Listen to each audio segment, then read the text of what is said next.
All right, I think I'm live. I'm going to double check. Hello and welcome, everybody. We're going to give a second for Facebook to tell me that I'm live. It says I am on this end. We're going to double check this end. There we go. There I am. All right. Hello, everybody. Excuse me. Still have a little bit of a cough.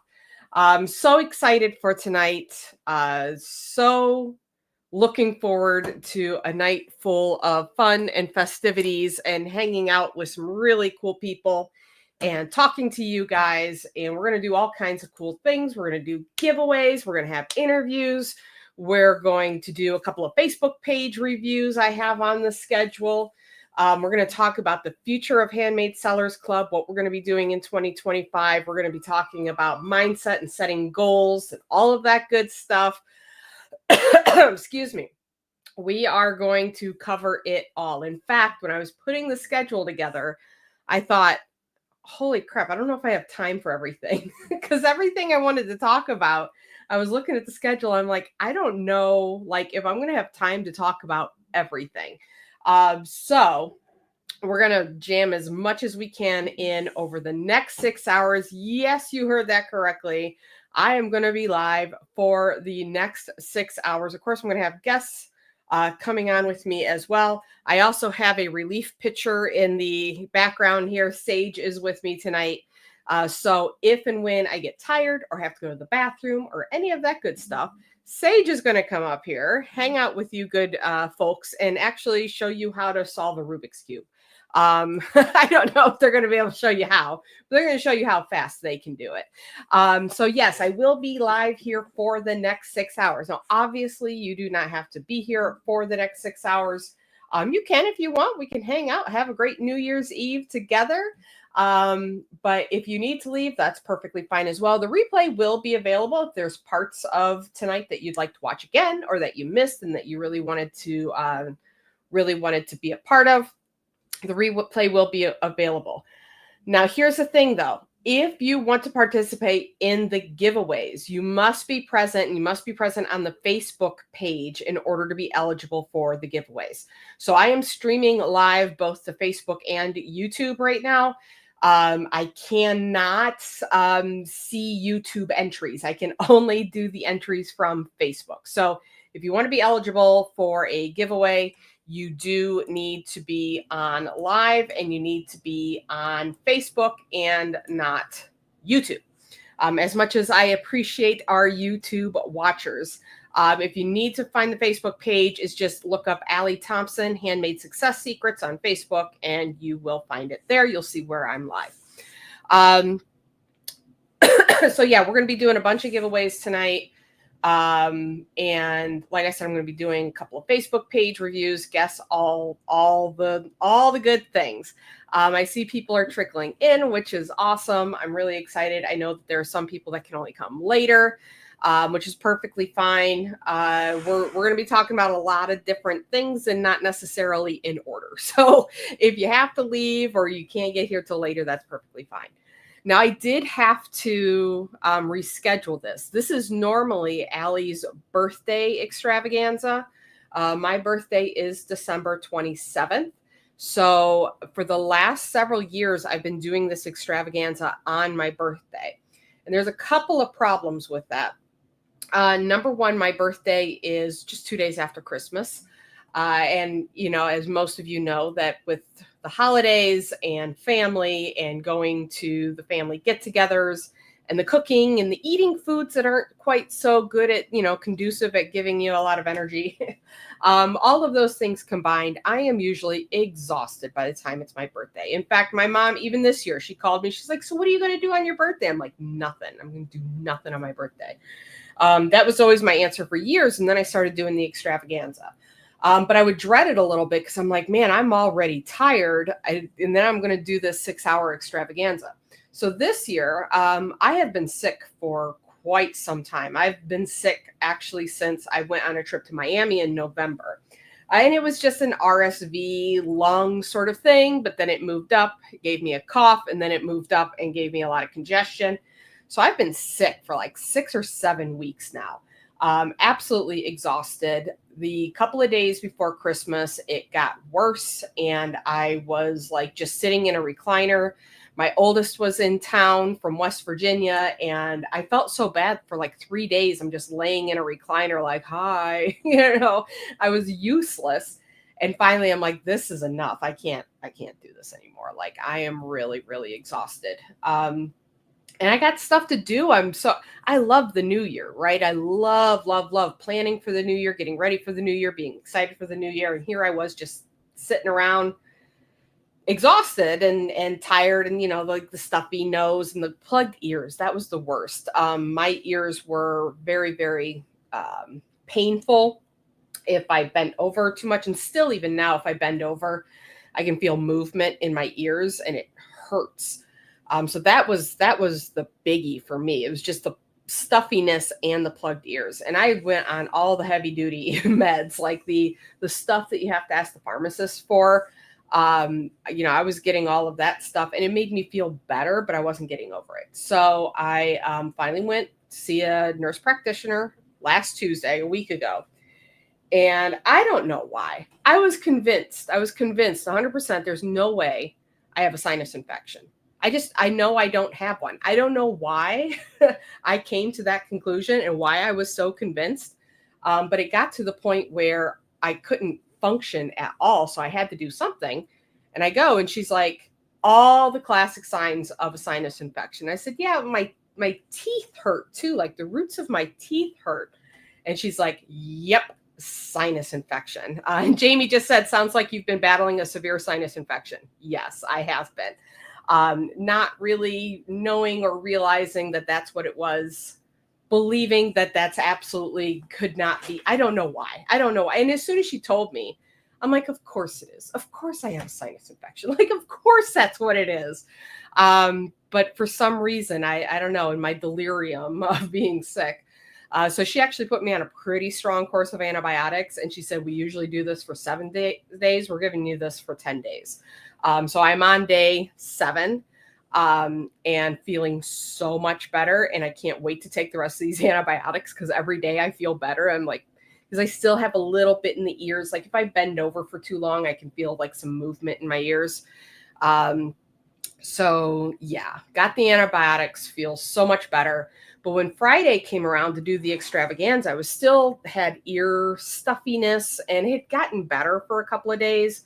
And then it came back hard on Friday. Hadn't even started planning the extravaganza because I had either been in a recliner or doing Christmas stuff the whole week.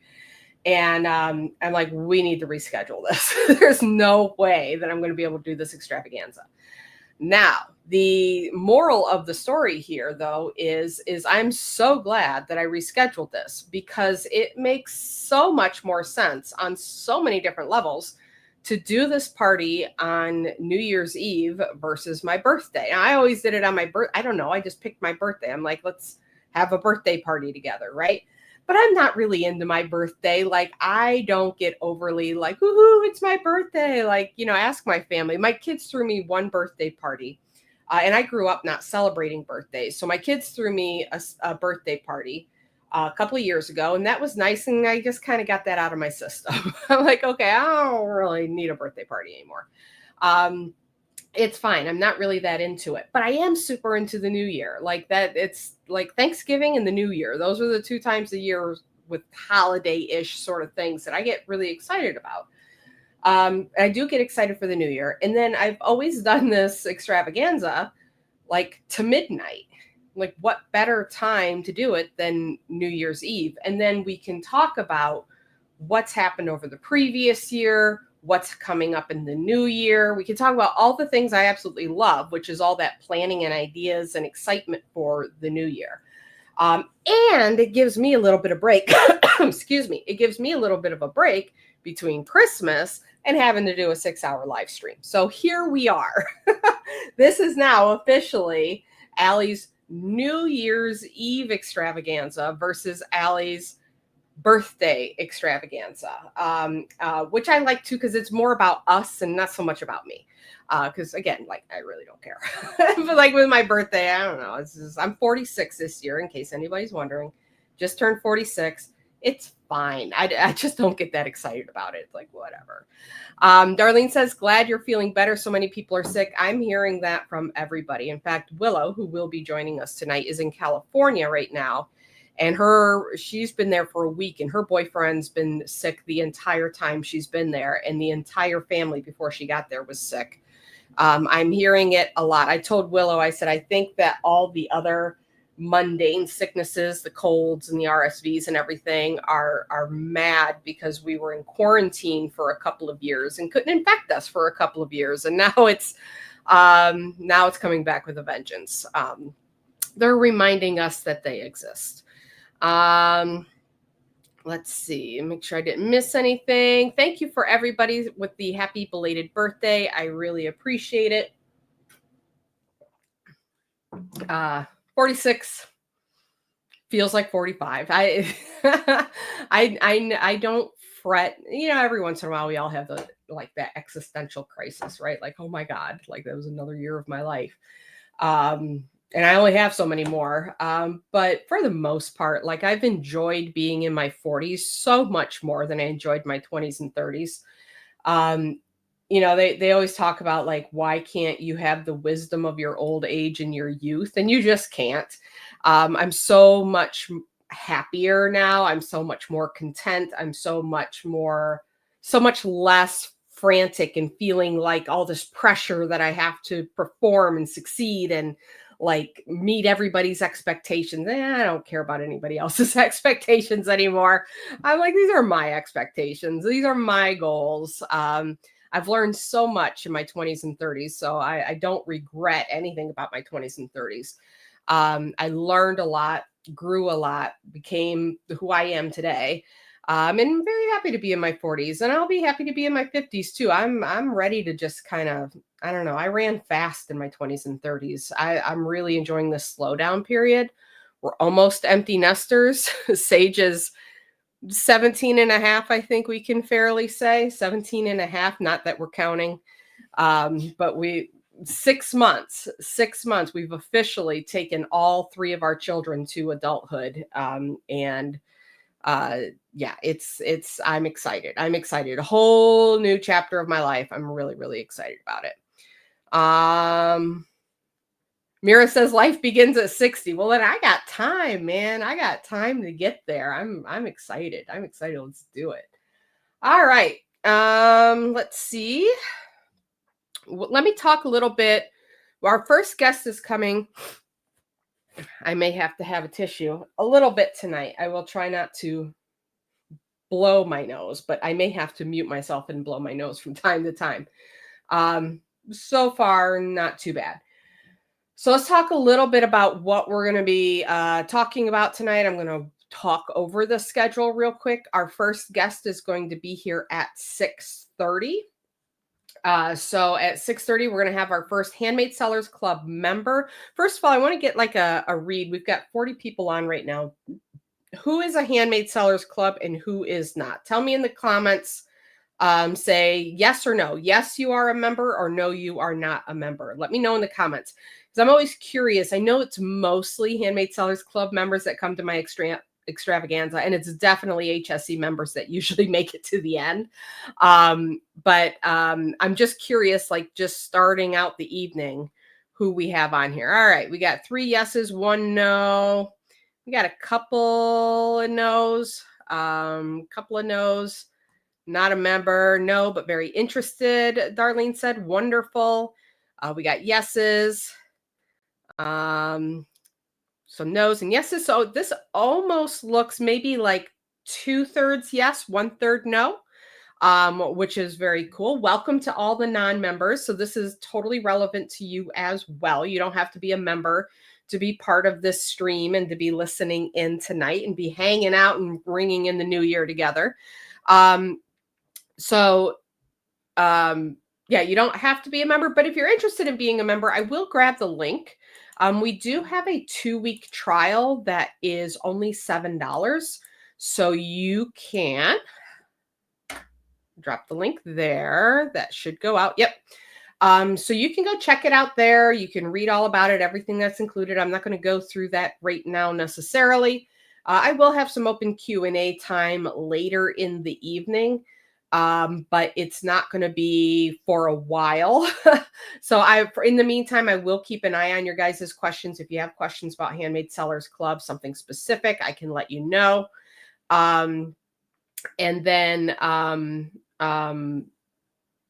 any other questions that you have throughout the evening, you can also throw in there. So we are going to be bringing on a Handmade Sellers Club member here at 6:30. Somebody who's been a member for a while and wants to share her experiences and what she has learned being a Handmade Sellers Club member, the strategies she's learned, and the actual results that she's getting from applying the strategies that you get as a Handmade Sellers Club member. So I'm going to be bringing her on, and that is Carolyn Corman. I'm going to be bringing her on here at 6:30. Then at 7, let me pull up my other screen so I get it all right. At 7, my daughter Willow is going to come on, and we have some announcements. Willow and I have some announcements to share at that point in time. For some things that we're going to be doing in 2025. And then while Willow's on, and then Willow can only stay a short period of time. She had a dinner date already planned. So Willow's only going to be able to stay for about 20, 30 minutes. But we're going to be talking about the new things that are happening with Handmade Sellers Club and new ideas that we have and directions that we want to go. Very excited about all that. And again, whether you're a member or not, if you're thinking about becoming a member, this is going to be relevant to you as well. But it's some pretty exciting stuff. And then at 8 o'clock, I'm going to do my first page review. And that may actually start a little bit earlier. And we're going to be doing giveaways throughout all of this. So we're just going to stop and do a giveaway now and again. I have, what did I count? 1, 2, 3, 4, 5, 6 ornaments that we just did the 12 Days of Christmas Ornament giveaway on our Small Shop Discovery page, which we'll talk more about that later. We did the 12 Days of Christmas Ornament giveaway, and we had at least six items that were not claimed by the winners. So I still purchased them from the sellers anyhow, had them sent to me, and that's what we're going to be giving away tonight, as well as the guests are going to be giving things away too. So we could have, I don't know, we'll have like 8, 9, 10 giveaways, something like that. And we're going to be doing that all throughout the evening. So everything I'm saying here as far as the schedule, giveaways are included in that. So around 8 o'clock, I'm going to be doing a Facebook page review. And then that is going to be open to people that are here on the call. I'm going to be asking like, hey, who wants a Facebook page review? And then I'm going to pick one of you and we're going to do a Facebook page review live. Don't drop your links now, but I will let you know when we're ready to do that.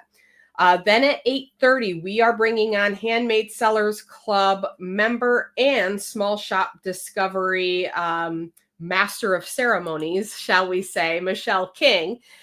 Michelle's going to come on to talk about Small Shop Discovery and some things that we're doing with Small Shop Discovery and some plans we have for the new year. Also talk about her experiences at Handmade Sellers Club as well. And she has a giveaway.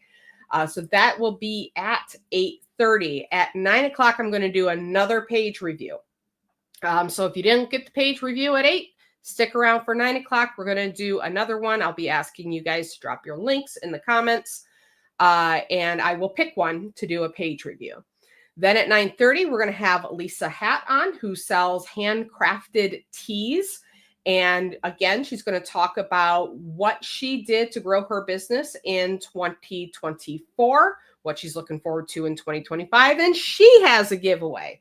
Again, amongst all of this, I've got 6 other giveaways sitting over here that we'll be giving away tonight.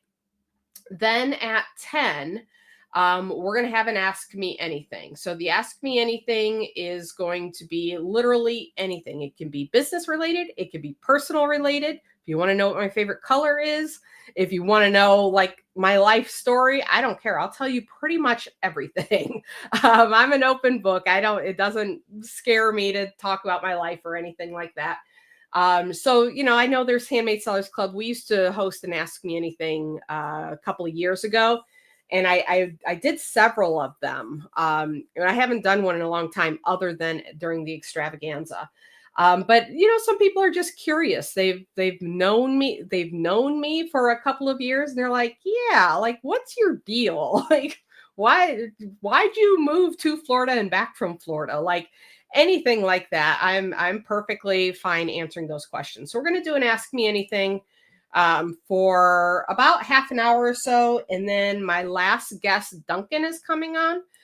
For those of you who do know, Duncan is a friend of mine. We're business partners, although we're not currently actively promoting a business, but we consider each other business partners. But he's going to come on. We're going to talk about mindset, goals, and we're going to, kind of talk about some of the things he's overcome in 2024, which I think is really, really important to talk about, and some ahas and big realizations he had in 2024 that I think that you guys are going to get a lot from. So we're going to hang out and talk about that for about half an hour, and then he's going to stay on, and possibly Willow's going to come back from 11 to midnight. We're going to do open Q&A, continue to ask me anything. I'm going to be talking about the goals that I have for 2025 for my business. So you guys can kind of see that I have goals too. So there's what we're doing in 2025, but then I have like my personal goals of where I want to see the business and where I want to take Handmade Sellers Club. So I'm going to talk about some of my goals as well. And then we get to midnight and it's Happy New Year's. We're in 2025, ready to go. And we're going to be like we're primed up, ready and stoked to come into that new year. Which again is why I think it is like just so much smarter to have this extravaganza for New Year's Eve. So we can like bring in the new year together and just make 2025 our best year yet. I say that every year. Sometimes it's not better than the year before, but it always helps to come in with that mindset. Because I feel like if you have the mindset that this year is going to be the best year yet, then you're primed for improvement, right? So even when I have years that aren't as good as the previous year, there's still other ways that I've improved. There's new things that I've learned. There's new lessons, right? And there's new foundations that I'm building that makes the next year the best year yet. So I get really, really excited about the new year, and I'm always an optimist going in. And yes, this is going to be the best year ever. So 2025 is going to be the best year ever. Why? Because I've declared it so. I've declared it's going to be the best year ever. I still remember I did this in 2019. We did an extravaganza in 2019, and I'm like, 2020 is going to be the best year ever, and we get hit with COVID. But there's still positives that you can bring out of everything, and so I'll just go into every year. This is the best year. This is going to be the best year. This is going to be the best year. This is the year that just is going to be the best. Susan says, in case we fall asleep before the ball drops, is this a recording? Yes, it is. So this is being live streamed on both Facebook and YouTube. The second this stream ends, the replay is there immediately. So anything that you miss, you can go and you can kind of skip ahead. Excuse me, let me take a drink. You can go and skip ahead and watch wherever you missed.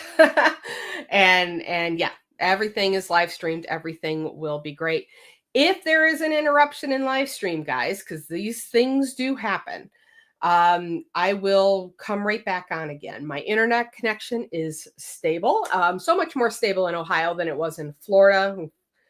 Duncan is still in Florida, and almost every live I do with him, he loses internet connection pretty much every time. That's par for the course in Florida. But in Ohio, we've had really, really good connections. So I don't foresee any problems, but in case there is, we will be right back. I just have to restart everything. Let's see. Jamie says it's an awesome community to be in, and Allie is super helpful. Thank you, Jamie, for that feedback, and we'd love to have you back in soon. Kim says, will this be available for replays? I would like my daughter to see it as well. Yes, absolutely, Kim. it is available for replay. Jamie says, I'm definitely hoping for a better year. Super determined to make some good changes this year. Like, hope is a great thing, but I don't like that as an affirmation. I don't hope for a better year. I want to make this a better year. I'm determined that it's going to be a better year. I'm convinced that it's going to be a better year. I just know that it's going to be a better year. Anytime you say the things like hope, you're kind of giving yourself an out of like, it's like it's happening to you rather than you being proactive and happening to it. I'm happening to 2025. I want you to happen to 2025. 2025 not going to happen to you. You happen to 2025.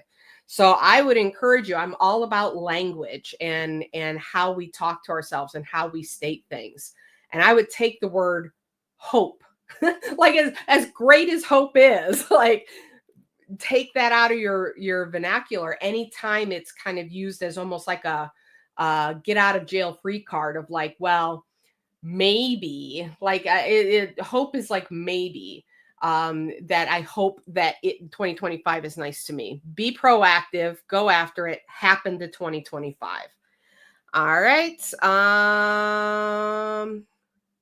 Let's see. Chuck says, yay, Florida. I know, right? Like Florida. We've been looking at vacationing in certain parts of Costa Rica. Costa Rica has better internet than Florida does because I've been checking up on their internet. Now, their electrical grid isn't great, but guess what? Florida's isn't either. We would lose electricity in Florida a couple times a month. And that happens in Costa Rica, and it's got better internet. So therefore, Costa Rica greater than Florida. I still like Florida. I'm not like against Florida, except for the internet connection. All right. Jamie says, you're right. Wrong choice of words. I'm going to make this a better year. Yes, you're going to. Judy says, I'm determined to make this a better year. Love that. Vanessa said 2015 is going to be my best year ever. I hope you meant 2025. Because otherwise, like 10 years ago being your best year is, I don't want that to be the case for you. Natika says, I determined to make 2025 a better year. Yes, I love that. Jolene says, I've already put some new things in the works for 2025, including narrowing down my focus. So I know this is going to be a great year. I love that. I love that so much. Narrowing down the focus, you guys, that is one of the keys. I can't wait to talk to Michelle about this because she was definitely somebody that came into 2025, that came into HSC back when it was a different program, but still the same teaching, selling a little bit of everything. And she niched down, and I think she would agree that that was one of the best things that she's done for her business. So I can't wait to talk to her about that. Susan's leaving in 2 weeks for Antarctica. That is amazing. That's so cool. Have a great trip. Sonia says, ready to own 2025 like no other. That's right. You own it. Be the shark, right? Be the shark. Go in, own it. Let's see. Vanessa says, yeah, I meant 2025. Dawn says, I've almost finished my first order for the year. Great job. Like, look at this. Like, we're not even in the new year yet, and you've already got orders. Let's see. Jamie says, same. I feel like it will help a lot. Yeah. So be determined, make it happen, and when I say make it happen, I don't want to be like, there's on one side, it can feel like forcing. And on another side, it feels like intentionality. I like intentionality versus forcing. I'm not a big fan of like, ask my kids like how I punish my kids. They don't even know what punishment is, right? I'm not a big punisher, forcer. Like I'm not an iron fist kind of person. I'm just it's more about determination and intention. Like I have an intention that 2025 is going to be amazing. And I'm going to make it amazing because I'm amazing, and 2025 is going to be amazing, and my business is going to be amazing because my business is amazing, right? It's just that intention that you're putting forward that like, I'm on the right path. I'm doing the right things, and I'm going to make a priority of my business. I'm going to invest in my business. I'm going to invest time. I'm going to invest education in my education. I'm going to invest in support. I'm going to invest in my mental space. And that's how you create those intentions to move forward. Nikki says 2025, I will be starting my business. I love that too. I actually started this business I kind of started it in 2018. I started the Vendor Success Secrets Facebook group. I don't know how many of you are in that group, but that's where I started. I started that in November of 2018. And then I actually started what I do now that a couple months later in 2019. I love January for starting things. I love it, love it, love it, love it. All right. It is 6:30. We are on track. We are ready to go. My first guest is in the wings, ready to come up here. So I'm going to pull up Carolyn with Carolyn K Designs. Hello. Hi. Hi, how are you? I'm good. How are you? Very good. I feel so much better. I'm so glad because I you've been sounding really bad the last I few know. weeks. I listened to just like the first minute of the webinar that I did 2 weeks ago, and I'm like, oh my gosh, I sound terrible. This morning, I was like messing with Tim and like poking him and pushing him. And I'm like, hey, I have an idea of what we could do in the living room. I have an idea for what we could do in the dining room. I said, are you sure you want me feeling better? Because I've got 6 weeks bottled up that's ready to explode. All right. So welcome, Carolyn. I'm excited to have you here this evening. Tell everybody a little bit about who you are and what you do. So my name's Carolyn Corman. My business is Carolyn K Designs, which I established way back in 2006. And that's really relevant to the story I'm going to tell. I am a fused glass artist making mostly jewelry, some giftware, and maybe 10 years ago, I added colorful chainmail to go with the colorful fused glass jewelry. And I don't know if you want to tell how we met, Allie, or if you want me to Okay, so you started in 2006. Mm-hmm. You found me, let's see, that would have been around 2022, 21? Fall of 2020. 2020. Oh my gosh. Yeah, it's even further back. I remember when you came in. I don't remember the year, but I remember you being like, I don't have a Facebook page. Mm-hmm. And you were at 0 followers. I remember that part, but I didn't remember when it was. So that was 2020. It's been almost 5 years that we've known each other. Yeah, it was fall of 2020. I had been searching for online craft show opportunities because it was the pandemic. And I think that is how I found an ad from you. And I listened to the ad, and at the end it was like, and the program was different name, but same idea, was either buy a month at a time or buy for the year, and you had a 30-day window. And I was like, well, let's see what I can do in 30 days. And it immediately took off. So, I got goosebumps already. I love it. And you're right. I did not have, despite being in business for so many years, I did not have a business Facebook page. I didn't understand how I would use it and why I should have one. And I now have about 1,270 followers on my Facebook business page. So I created it within that first week or two. I invited friends, and then it's just blossomed. That's so exciting. That's so exciting. So tell me and everybody here, what compared to what obviously you didn't have a Facebook page before, you weren't really selling online much at all or at all? I was selling a little bit. I had a website that my husband had designed way back in 2006. Most of the online business came from colleagues of his who would go shopping every now and then, but most of my business was a few craft shows a year. That was it. I still only do a few a year, but I now have a blossoming online business. I got an order today, so it's been amazing. So compared to not only just 2020, which was the COVID year, but even 2019 and 2018, For 2024,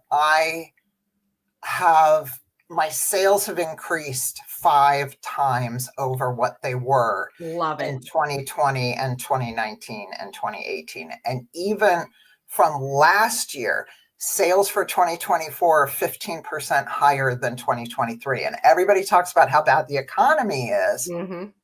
Not affecting me. And I'm sure it has to do with all the wonderful things that I have learned working with Allie. Yes, I love that. And I love that you brought up about the economy, because look, the economy is a thing, right? And it's one of those things that it can either happen to you or you can be proactive and happen to it.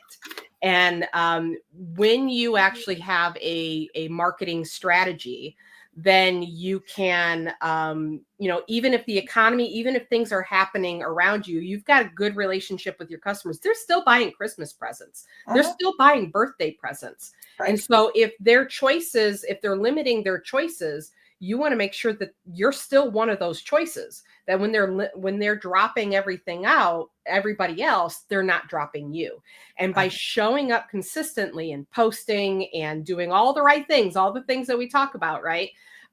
You are maintaining that customer base and actually growing it, versus allowing the economy to happen to you and let it fall apart.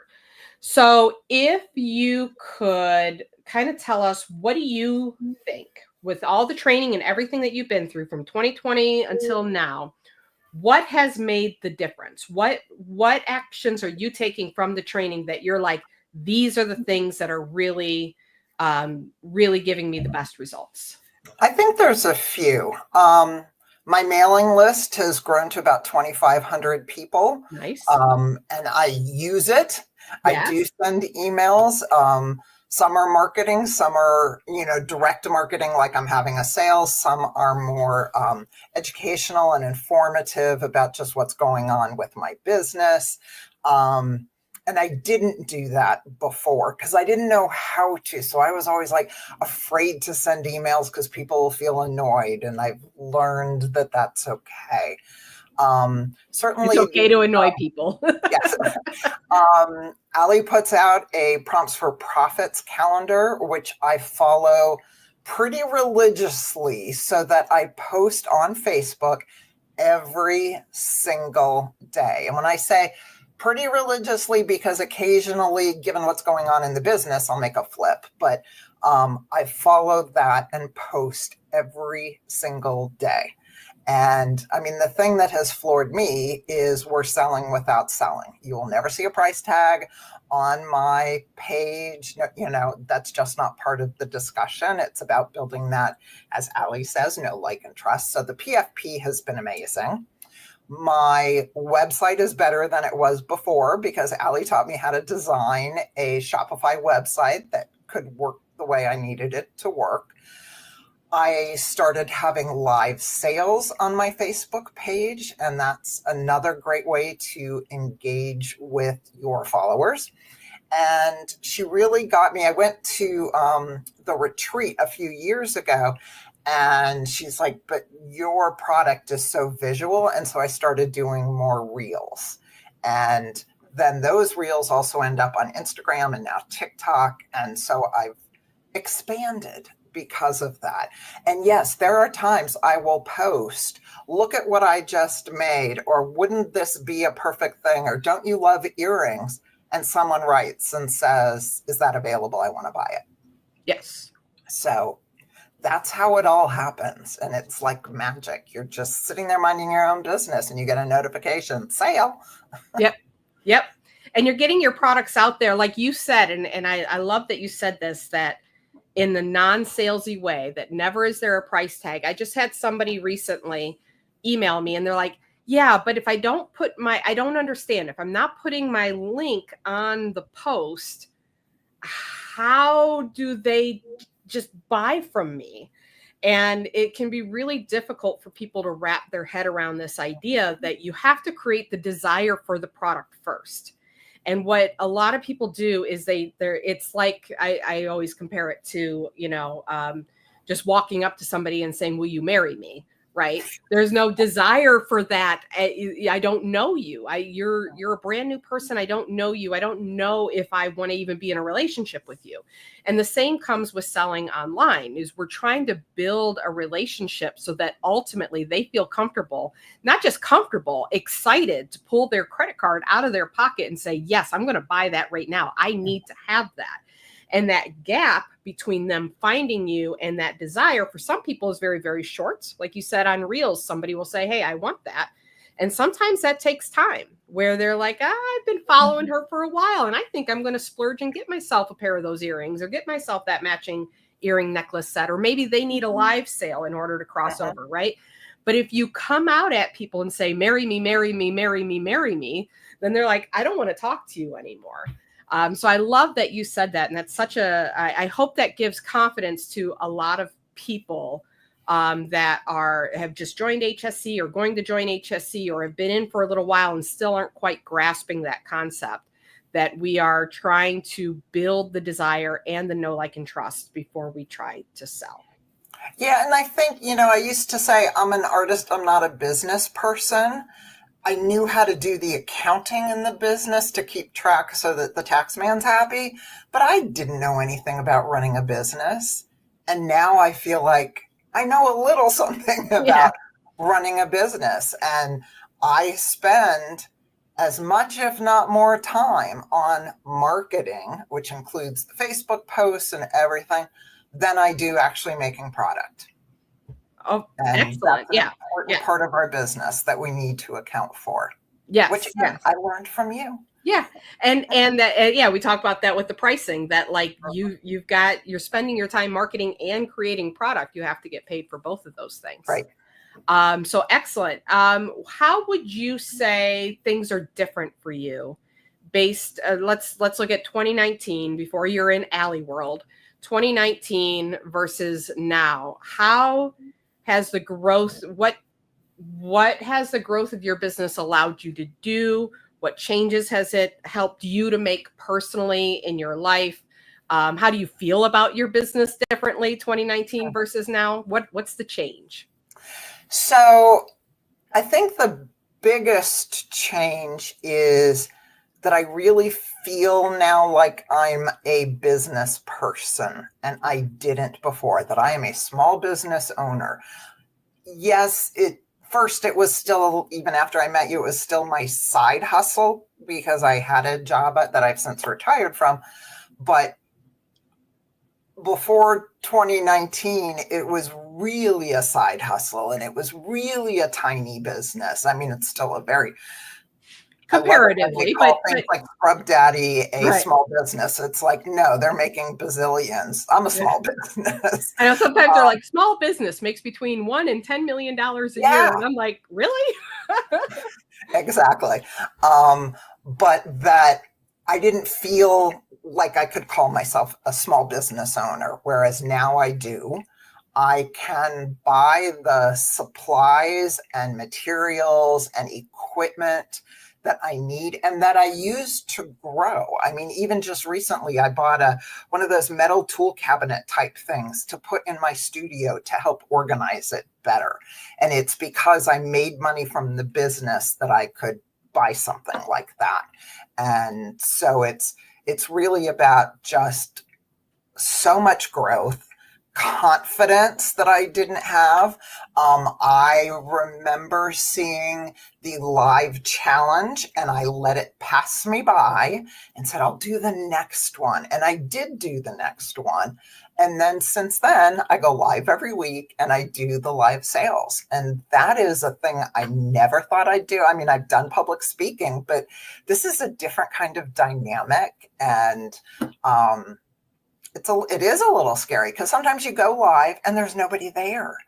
And you just have to keep on pretending like there's somebody there because they're going to come by and watch the replay. But that kind of learning has, I think, really also helped the business. I love that. And I love that you brought up about the confidence. That's probably the thing that I love it when people make money. Don't get me wrong. Like that's up there. But when somebody comes to me and says, I just feel so much more confidence in myself and my abilities and my business and you know my skill levels like that. And that's why I love the Facebook Live challenge, because the difference that it makes in people going into that challenge versus coming out of that challenge. And they're like, hey, I can do this. I can actually talk to people on video, and it's not the scariest thing on the planet anymore. So I absolutely love that. Why don't you show off some of, oh, unless you have something to add, go ahead. Okay. I was going to say, why don't you show off some products so you can let everybody know what it is that you have, and so they can get a sense of what it is that you make. Obviously, you're already displaying some. I am. I'm wearing my lovely own jewelry, but I brought some pieces to show off, both chainmail and fused glass. So I'm going to start, and this may take a minute because I do have the background blurred. I'm in my very messy office, not my studio where I have a plain white wall behind me, because the camera's better. So forgive me. But this is a fused glass necklace that looks 3D as I move it around. And it's because I etched the top layer of the dichroic glass and the bottom layer of the dichroic glass. Sort of, it's an offset etching that gives it that look. So you can see it's a few layers deep, but I think it's really cool. So that is one of my pieces. Then here's another one that's just really colorful and pretty. And I'm a scuba diver, and it reminds me of being underwater and diving. And so I really love it. And it's just a nice little pop of color to add. It matches my dress. It kind of goes with my dress. Yeah.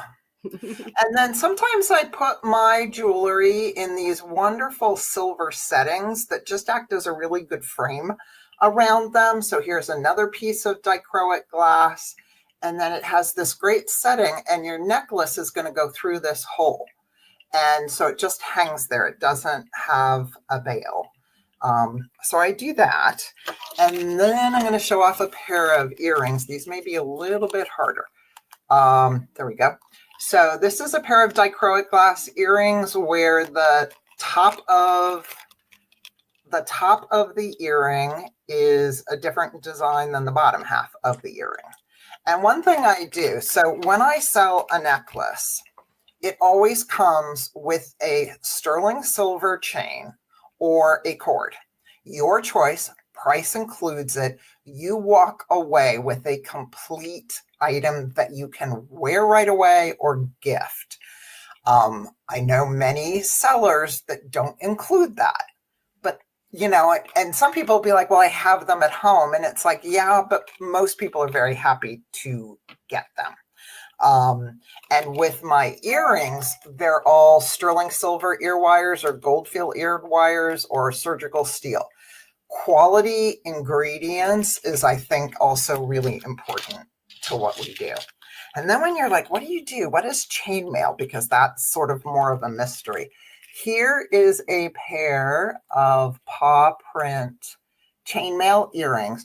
So chainmail is taking wire, and I use anodized aluminum wire because it has the wonderful color to it. And you weave the rings together in different patterns. So that was one pair.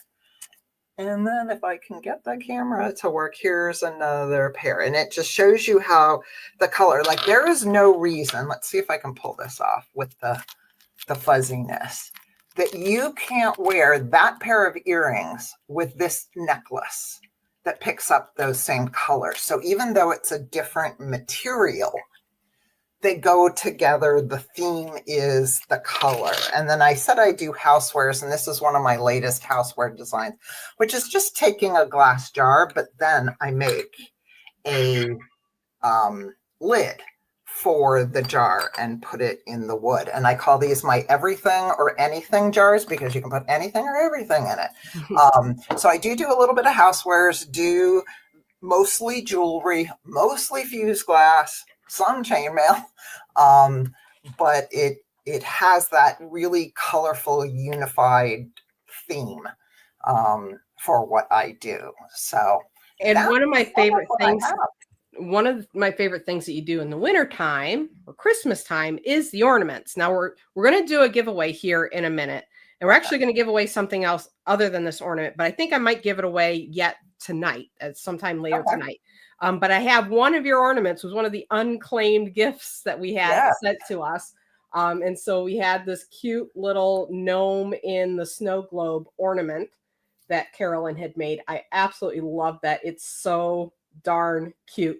So every year I look forward to seeing what ornaments you have, and every year one of your ornaments ends up on my list of, like, when we do the 12 days of Christmas, I'm like, we have to have a Carolyn K ornament on there because it's always so cute and colorful, and it's glass, and it's really great.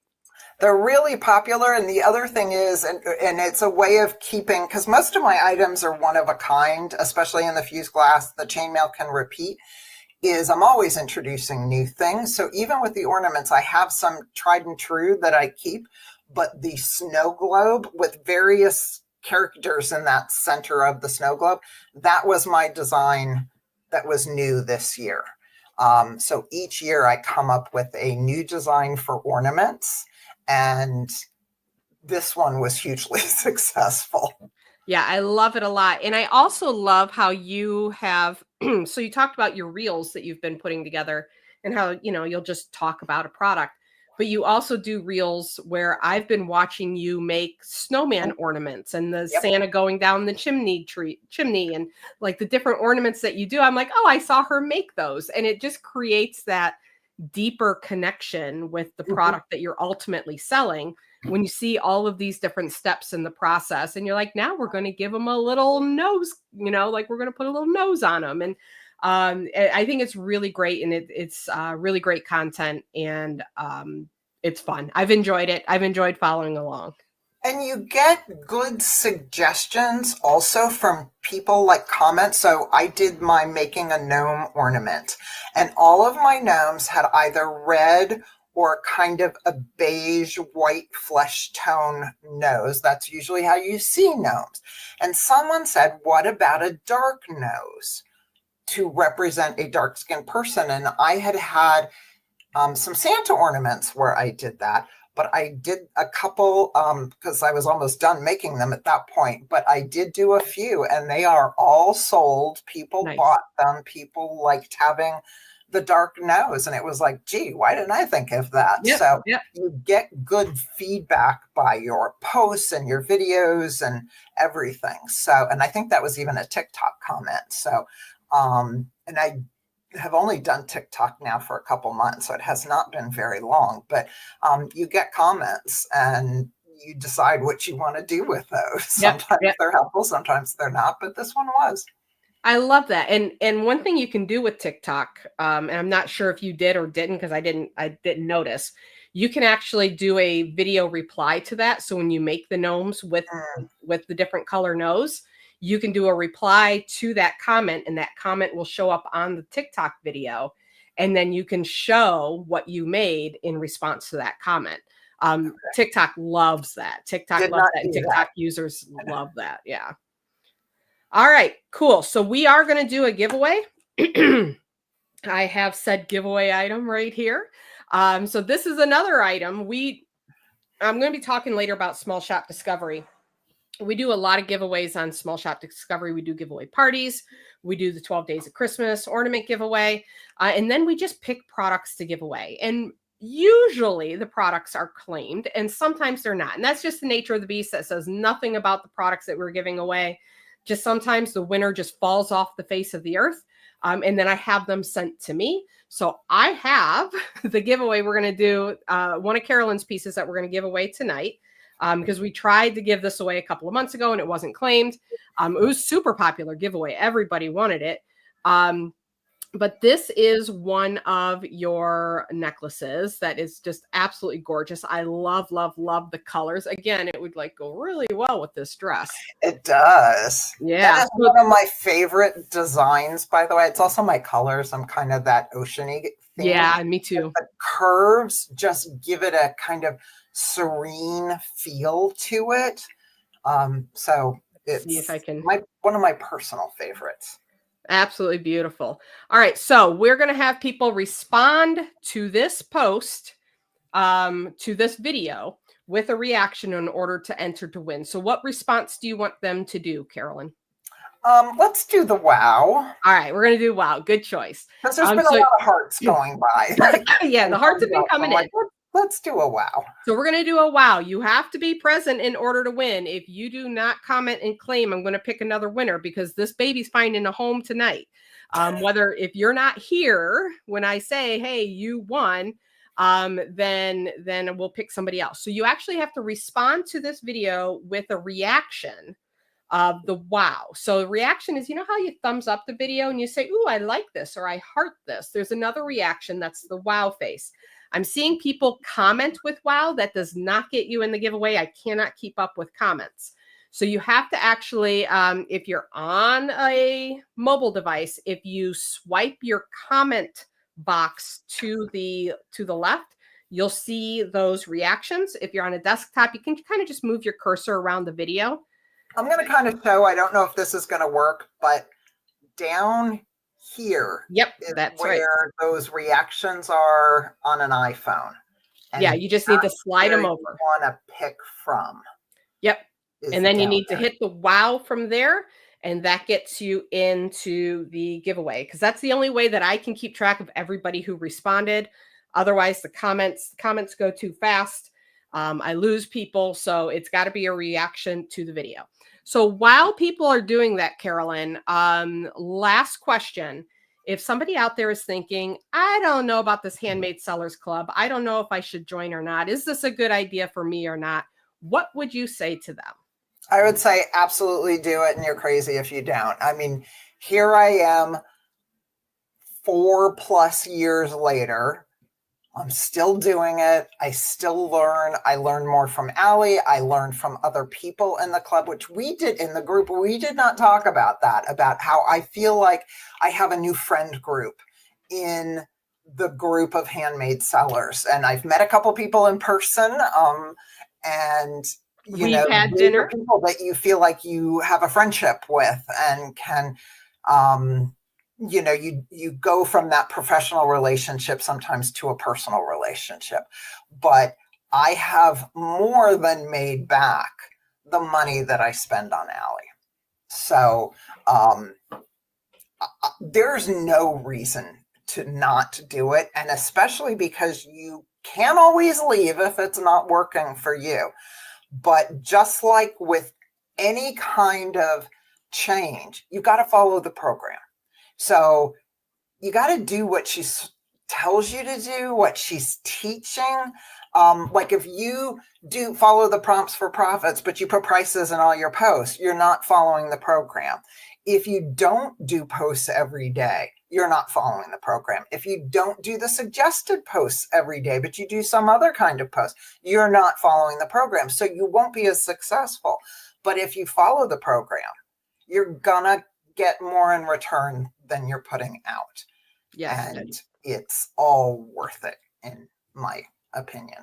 I took the risk, and within 30 days, we knew this was the right decision. Yeah. So, and that was back when it was a more expensive program. Right now, guys, it's $27 a month. You get a 2-week trial for only $7, $27 a month. And we've added support that we didn't have before. We've added more programs that we didn't have before. We're always doing workshops. We have the community. The community is bigger than it's ever been before. So you get a lot of value for that $27. And if it doesn't work for you, again, like Carolyn said, you can cancel anytime. There's no long-term contracts or anything like that. So thank you, Carolyn. I really appreciate that. Let's go ahead and pick a winner. I need to see this better. All right. It's going to play my voice here for a minute. I don't know why it doesn't let me see the likes otherwise. All right. We have 33 wows. Carolyn, I need a number from you between 1 and 33. 13. 13. My lucky number. You know that. 1, 2, 3, 4, 5, 6, 7, 8, 9, 10, 11, 12. 13 is Ann McCormick. Ann McCormick, are you here? You have to let us know that you better be here, Ann. You have to let us know you are here in the comments. K necklace. I'm going to write this name down to be tentative winner. There we go. I have Anne not McCormick. seen Anne yet. I don't see it yet. There she is. She's here. Yay. All right, Okay, Anne, you're you are the seeing it winners. before I am, then good. Oh, there she is. Yay. Yep. So, So, Anne, you also have to follow up and send Allie the information she needs to be able yep. to send it to you Yeah, so that so it's not still sitting there. send me a message here on Facebook. So directly to our Facebook page, say, hey, I won Carolyn's necklace. Here's my address, and we will get that out to you. So thank you, Anne, and thank you so much, Carolyn, for being here tonight and sharing your experience with everybody and your wonderful products with everybody. I really appreciate it.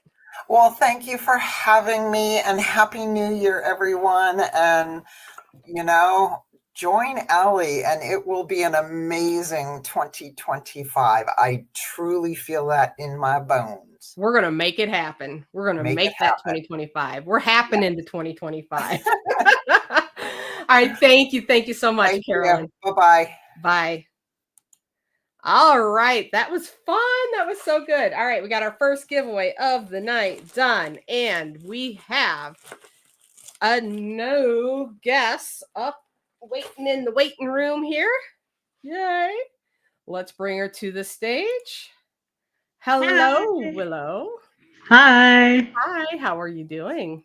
I'm good. How are you? Also, can you hear me correctly? Because I'm using this computer for the first time. Yes, I can hear you correctly. Okay, so Willow, for those of you who do not know, Willow is my daughter. If you couldn't see the resemblance, it's there.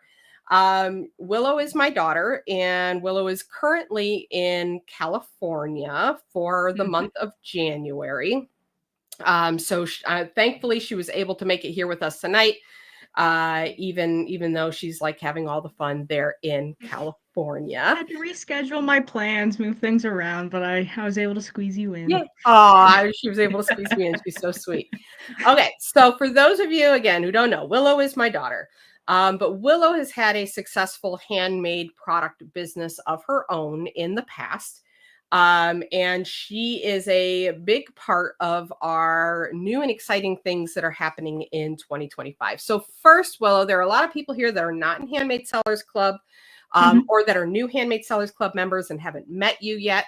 Could you just introduce yourself a little bit, talk about the handmade product business that you had and some of the results that you had from that? And so they get a sense of what you've done before. Yeah. Well, hi, my name is Willow. I have run a handmade product business, and what I did was actually I made handmade dice for games like D&D, so Dungeons and Dragons, and other TTRPGs that are similar to that. They were very intricate designs, hand picked out font and the logo and stuff like that. So like really specialized versus like the normal dice that you would get in a Yahtzee set or something like that. And that is what I made. And I ran this entire business through Instagram. And I found a lot of success in that. By the end, I got around 25,000 followers on Instagram. I did all of the money that I made through that business. I did through these things I call shop updates, where I basically had these mega big shop launches where I just dropped a whole bunch of dice in the shop and they would usually all get bought up in like a day. It was in like, to be completely fair, that was a time where this was a very popular thing. People were going absolutely crazy for D&D, for dice and all of that, and I was around for that point, so it just went absolutely crazy. My best month that I ever had with selling dice, I made $8,000 in the span of 24 hours. I think it was like 2 days, yeah. Because you had a pre-launch and then you had a launch. No, yeah, you're correct. I forgot about the pre-launch. I forgot that I did those ones. But still, yeah, $8,000 in 2 days is nothing to sneeze good. at. To be fair as well, it was technically like a month of work of like making everything before I made it, but still $8,000 in a month, still really good. So I did that for I think 4 years. I started it when I was 15. and I am 21 now, and I have moved on to other things. And part of that is actually going to be helping Allie out with coaching and calls and things like that. I've also done podcasts and all kinds of other things. I don't know. I've got ambition, and I dabble around. You got ambition. I love that. Yeah. So Willow has always been very much an entrepreneurial spirit. And looking to like kind of wanting to make business and what kind of business could she start? How could she make money? So she's always been that way. And when she started her dice business, she was intuitively doing a lot of things that I teach. Now, some of it I'm sure she's just heard me talk about, but some of it Oh, was just, I've gone to so many meetings. I've gone to so many like workshops and events that I she pulled has Willow along with hosted. me. I have heard so much. Now I still made mistakes that had to get changed because like, I wanted to have fun with it at first, and then it's like, "Oh wow, this could be like an actual business." And so it's like, "All right, maybe I'll Remember when start we actually changed your following." name? What was the name Yeah. of your business It originally? was like Gobby's Click Clacks or something like that, which was like half a joke and half like, oh, that's like a super hyper specific term for dice that people use in the community. It wasn't very clear on like what it was. And then I ended up changing it to Druidic Dice, which if anyone's familiar with Dungeons and Dragons, druids are one of the like main classes that you can even play, and dice because I sold dice. So like it was super like on the nose of of what it actually was. Yes, and talking to your ideal customer base who would like that sort of thing. Mm-hmm. So Willow was doing the dice business, and yes, we did have to talk about some things and kind of work through some of the hiccups that she had, but she was intuitively getting a lot of it and doing a lot of good stuff. And then I was learning from her, and I'm like, "Hey Willow, how are you doing this?" And "Hey Willow, explain to me what you're doing with that." I Uh, dabbled in reels and short form video before I think you ever Yeah, did. before I even was really paying attention to him, Willow was doing reels and short form video. So she did really really well with the dice business, and then we brought her on to some of the workshops that I was hosting online for Handmade Sellers Club members. We did the Instagram masterclass, which was a hit. One of my favorite comments was somebody that showed up to that live. They were like, holy crap, this is actually like really good. I don't know what I was expecting, but I wasn't expecting it to be this good. So Willow just shared everything that she did in order to grow her 25,000 followers, and how she was running her Instagram account. And then we talked about shop updates. We did a whole conversation about that as well. And she also, in the midst of all of this, before she even did dice, she dabbled in photography, and she had photography clients, and she did some product photography, and she was doing her own product photography for her own products. So recently, she has decided she wants to delve more into the photography, but she really enjoys the coaching and the communicating and the helping other people really understand these marketing systems. And because she's been in my world so much, and she pretty much knows everything that I teach, we have been talking about it, and she is coming on. Now, she's already been doing some classes for Handmade Sellers Club members the last couple of months, more specifically about photography, but she is coming on to Handmade Sellers Club as an assistant coach, I guess we could call it. Assistant Trying it out. to Assistant. coach. How dare you demote me in the same call? She got both a promotion and a demotion, but coming on as an assistant coach to help me be able to answer questions in the group, and also to kind of fill a hole that I've noticed has been there over the last year or so. And it's something that naturally happens in business, and that is, there are the basics, there's the foundations, and we just heard Carolyn talk about, there's the program, you got to follow the program. And there is a core program that we teach in Handmade Sellers Club called the Super Seller System. And everybody should be starting with the Super Seller System. And the Super Seller System shows you how to make sales on Facebook. And the reason we start there is it's the fastest, easiest way to start making sales that I know of. And you're learning critical lessons about marketing your product while having the practical application of doing it on Facebook. But what happens is, I've been doing this for 5 years now. And people want to know the newest thing that's happening. And I want to, like explore new ideas and new strategies and that sort of thing. And it can kind of create this situation where, I'm talking to some of the older members saying, here's a really cool new idea. And the new members are coming in and not quite getting their questions answered during my weekly Q&A. I mean, I'm still answering their questions, but they're hearing a lot of different information. They're like, should I be doing a Facebook live sale, or should be I posting the stories, or am I supposed to be And it can going be over? so overwhelming. Yeah, it's all the things, right? And while we do have a 6-week fast track action plan in the program, what I used to do years ago is every week I would talk about a different subject that's in the super seller system and really just focus on those subjects so that new people were able to kind of hear it, be able to ask questions, hear other people's questions answered, and help them navigate through that core training. So Willow is coming on as an assistant coach, where she's going to be doing a weekly call of her own. I won't be there. She'll be doing it live in the Handmade Sellers Club group. And she'll be covering the core strategies every week in 8-week cycles. So she'll start off with the very first training, which is the unique product focus. And I'm going to have Willow kind of talk through the different trainings that she's going to be covering in those 8 core lessons. So she's going to start off with lesson number 1. She's going to do a live, and the next week she's going to go to lesson number 2. This is going to start next week. So the best time to join Handmade Seller Club is right now, because you can start at the beginning of lesson number 1. But when she gets to lesson number 8, she's going to be starting over again with lesson number 1. So if you go through and you're like halfway through and you're like, what did she say in lesson number 1? You can either go back and watch the replay, or you can wait a couple of weeks when she brings that up again. Now, you can always ask in the group. If you're stuck on a specific thing, you can always ask in the group. You can always ask during my Ask Allie calls on Monday.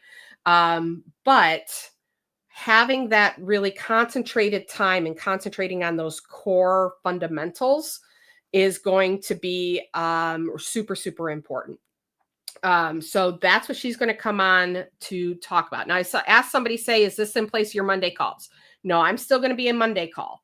And Willow still does one of the Monday calls to talk about photography and Canva and Instagram and all the things she's good at, right? But she's going to be doing a separate call. And what did we decide? It's Tuesday at 2? Yeah, it's going to be Tuesday at 2 p.m. Eastern Standard Time. So I keep having to remember that it's Eastern Time. She's in Pacific Time right now. I know, everything's so confusing, but yeah, it's going to be on Tuesdays at 2 p.m. Eastern Standard Time. And that's when I'm going to be covering the fundamentals. That's when I'm going to be doing the 8 lessons, one at a time. And like Allie said, I'm going to be starting off with the unique product focus, which is basically, niche yourself down to one idea, one product, and specialize in one thing. Because, like, for example, with my dice business, I made dice out of resin. I could have just been a resin creator. I could have made, I don't know, coasters and pencil cups and all of that out of resin, and then made some dice along with it. But no, instead, I just made dice, and then I even brought it down even further of, I really like making Petri dice, which is just a very specific style that I enjoyed.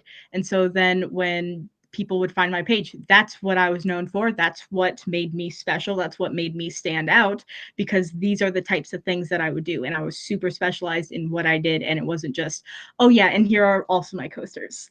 Like, so it's all about like finding the one thing that makes you unique, the one thing that you want to specialize in, and like really put your focus into getting good at, because that's also going to make you stand out against everyone else, is when you make amazing products of this one thing versus okay products of all of these other things as well. So that's going to be the first class, and I'm going to kind of like run through the rest of them because there's a little bit of research that I have to do for some of these still. But we also have Power Posts is going to be week 2. Week 3 is going to be product photography, which I am the most excited about because that is my area. Then week 4 is going to be the page makeover. So that's where, you change your name, well, unless you already have a good name, but most of the time you would, review your name. Is it something that actually is telling people what your business is? Is it clear of what you are? Updating your profile picture, cover photo, and just going over those things, giving your whole page a makeover so people know what you are when they see it. Then we have the quick cash method is going to be week 5. Get more followers is going to be week 6, which that one is exciting because who doesn't want more followers? And then we have Facebook Live is going to be week 7. I need to remember what number I was on. And that's also going to cover Facebook Live sales as well, but that's going to be a smaller segment of that week. And then last but least is going to be But Facebook not least. Reels. Last Not least. Last but least. But the last one is going to be Facebook Live or Facebook Reels, and that's going to be week 8. Which that's going to be interesting because like I have experience in doing reels on Instagram and also doing short form video on TikTok. I haven't dabbled in Facebook as much, but it's a lot of the same ideas. And I think there is so much potential for handmade businesses within reels and short form video because it is almost built for it, honestly. There's so much you can do with it, especially of just showing your process on what you're doing, getting people's feedback through like showing a video of what you have. Like there's a lot there. But those are the 8 things that we are going to be covering in that cycle. So again, the first week is going to be unique product focus, which and is that's going to start next week. And Yep, so this on would Tuesday. be the time. What Willow's going to be able to do is while you're going through the program and you're doing, you've watched unique product focus and you show up to Willow's unique product, and this isn't in place of the training, to be clear, but this is to help answer questions and give more clarification on what the program is with like And a get brief refreshed overview on the idea. Yeah, a brief overview, and then be able to answer questions. But if you're like, I'm not really sure if my unique product focus is good or not, or if I have a unique product focus, showing up on those calls, Willow can read your comments and respond and ask further questions and be able to give you kind of that real-time feedback. Of course, you can always ask in the group as well, but this is real-time feedback, and it helps to kind of talk through it, right? Like, okay, if I do this when I do my Facebook page reviews, I'm like, okay, these are the reasons why I like this direction for your page, and here's the reason why I like these directions. And we can kind of talk through it a little bit more. Same with your photos. You could be dropping photos during the photo training and say, hey, give me feedback on these photos. You can drop your cover photo during the makeover training. You can drop your reels during the reels training, and Willow can take a look at what it is that you've done and give you real-time feedback on what people are posting there. So I'm super excited about it. I think this is going to be really, really helpful for keeping people on track. Because again, while Handmade Sellers Club has so much, I mean, we have website training, we have Instagram training, we have the pricing training, we have the small shop discovery. There's so much we have there. It can feel overwhelming and big and like, I don't know where to start. You always start with the super seller system, and having Willow on as a coach is going to help us kind of keep funneling people into that. And you can still attend my calls, and we'll be talking about other things, and we do workshops on other things. But super seller system is number 1, and that is the core. So we've got some questions. Carolyn said, will this be mostly for newer members? Yes, but some older members need a refresher. They haven't visited these ideas in a while, and they may, there may be some things I've put in the training that is new because we've redid almost all of the training for the super seller system last spring. So it's a good refresher for anybody that's been around, but it's absolutely important for newer members. Now, this will be alive on the Facebook in the Facebook group, the Handmade Sellers Club Facebook group. So you can attend if you want to, and you just think, hey, I just need a refresher on lives, but I don't need the other ones. You can pick and choose. If you're new, again, I suggest you at least go and show up for all 8. But you can also watch the replay, and even seeing other people's reviews and other people's questions answered can give you a lot of feedback for what you can do. And then you can show up to that subject the next time it comes around if you have further questions or want somebody to actually put eyes and give you that coaching on that. Let's see. Susan is excited about Willow's stuff for refresh. I am excited too. It's gonna be cool. I'm Carolyn excited. says, so glad to have you, Willow. This is 100% adulting. Go Willow. Yay. Yeah, we're all adulting here. Let's see. What time again on Tuesday? 2 p.m. Eastern. Yep. Let's see. Sonia says, is the Shopify training just for Shopify? I'm in the process of making one with Wix. I do not recommend Wix, Sonia. I do recommend Shopify over Wix. Some of the news that we have tonight is a platform that we'll be introducing that will, in sometime in 2025, I'm hoping, be a really great resource for you guys for building a website. But in the meantime, you can't go wrong with Shopify. Shopify is really nice, really easy. One of the things I say, like with Wix gives you like, oh, look at all these things that you can do, but you shouldn't do all the things. You really shouldn't do all the things. And Shopify puts these bumpers up where they're like, just do these things and you'll sell more product.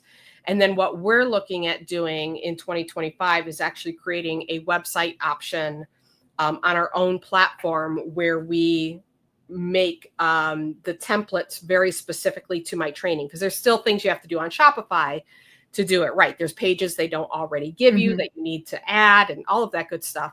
So one of the things that we're working on 2025 is actually creating a template based on my training. So it's as fill in the blank as humanly possible, even with links to AI bots that will help you write the things that need to be written. I've got it all planned out. Okay, great. So that is what Willow is going to be bringing to the table in 2025. So Willow, I thought maybe we could talk about some of the other new things that are going to be happening. I know you have to get off here in about 10 minutes or so. But yeah, I mean, I don't have to, like, dinner's at 5, so like I've got a little bit of time. So okay. Yeah. 5 Pacific time. Yes. Otherwise it's over already. Okay. So some other new things that are going to be happening in 2025. Willow is not the only child I have. I have 3 of them. And in 2025, in 2025, all 3 of them are going to be working for me in Handmade Sellers Club and with my Handmade Success Secrets business. And nothing could make me happier. I am so excited. We have many of the Handmade Sellers Club members met Sage already. So Sage started working for me in September. They're the 17-and-a-half-year-old, almost to freedom. Hi, Sage. They're sitting back behind over here, and you guys should be able to see them here in a bit when I have to go to the bathroom. They'll come over here and solve some Rubik's cubes. So Sage has been doing some customer support and doing a lot of like the little tasks. In a business like this, there's just a lot of moving parts, and there's a lot of things that I have to keep an eye on. So Sage has been doing little tasks like scheduling posts for me and helping Michelle, which you guys will meet in a little while here, with small shop discovery stuff, and just a little bit here and there. And they've been doing a fantastic job, and I'm ready to give them more work to do.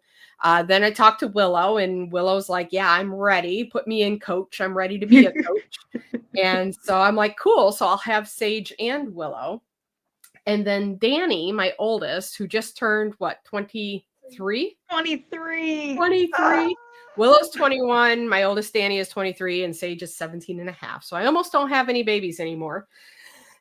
They'll always be my babies. So they're all my babies. So Danny just turned 23. His birthday's on the 23rd of December, but he recently quit his job. And he's been talking a lot about, he's always worked kind of coffee shops and things like that. And it's not really what he wants to do. And we've talked a lot about him doing more office work sort of things. And he's like, but I don't have any experience. I haven't been able to do that for anybody else because I've always been in the coffee shops. And it took me a little bit to figure it out. And then finally the kids were like, you know what Danny would be good at? He'd be really good at customer service, which is exactly correct. Exactly correct. And I'm like, wait a minute. What if Danny took over customer service and I've got other things that I can have Sage do that frees up time for Sage to do other things for me, and not exactly their favorite part, to be honest. And there's some other stuff that Danny can help me with as far as content creation. Willow's also going to be not just coaching, but helping with content creation and marketing. Mm-hmm. Danny's going to be helping with like book work and doing some writing and doing the customer service end of things. And then Sage, we call the task rabbit, and also is like all of our accountability boss. Like Sage is the exact right person to be like, did you get that done? I know that was on your list to get done. Did you get it done? Like that's that one. They're really good at that. So I was like, wait a minute. Did I just hire all three of my kids? And so I talked to Danny, and Danny's like, I'm in, I'm ready to do it. And I think maybe a year or two ago, he might not have been ready to do it. And so it just feels like all the stars have aligned. Everything's come in place. We're having a really big team meeting tomorrow to get super clear about like what everybody's role is, what they're in charge of. So we are big team meeting. Yay. So we are going to have some growing pains a little bit here in the next couple of weeks, couple of months, because on top of bringing the team in, we have some ambitious goals for 2025. In order to have a team this big, we need to have some ambitious goals for 2025. So I'm really excited to bring them all on. So you're going to have Danny's going to be the one you guys are talking to in emails. He'll be in the HSC group as well. I haven't actually put him in there, but is he in there? Yeah, I don't. Oh, the child already took care of things. And if you hear me say the child, that's Sage. That's what we call the child, is the child. But he'll be in HSC as well, keeping an eye on comments there. He's the one who's taking care of your membership. He's the membership manager. He's answering those kinds of questions. Now, if you have a question about your cover photo, don't ask Danny. Although he may do some graphic art for us in the future. He's a really talented artist. So we're wanting him to do some graphic design for us in the future. But, if you have questions about the program and how do I pick a unique product focus, or I'm struggling with getting engagement on the post, that's something to ask in the group. That's where I am. That's where Willow is. And then Danny and Sage navigate the group just to see if there's any like membership questions. And we'll always move you over to email for that. That's the best way. If you have any kind of questions about your membership, that happens in email. So yeah, and that frees me up to do a lot more of the marketing that I wanted to do for Handmade Sellers Club.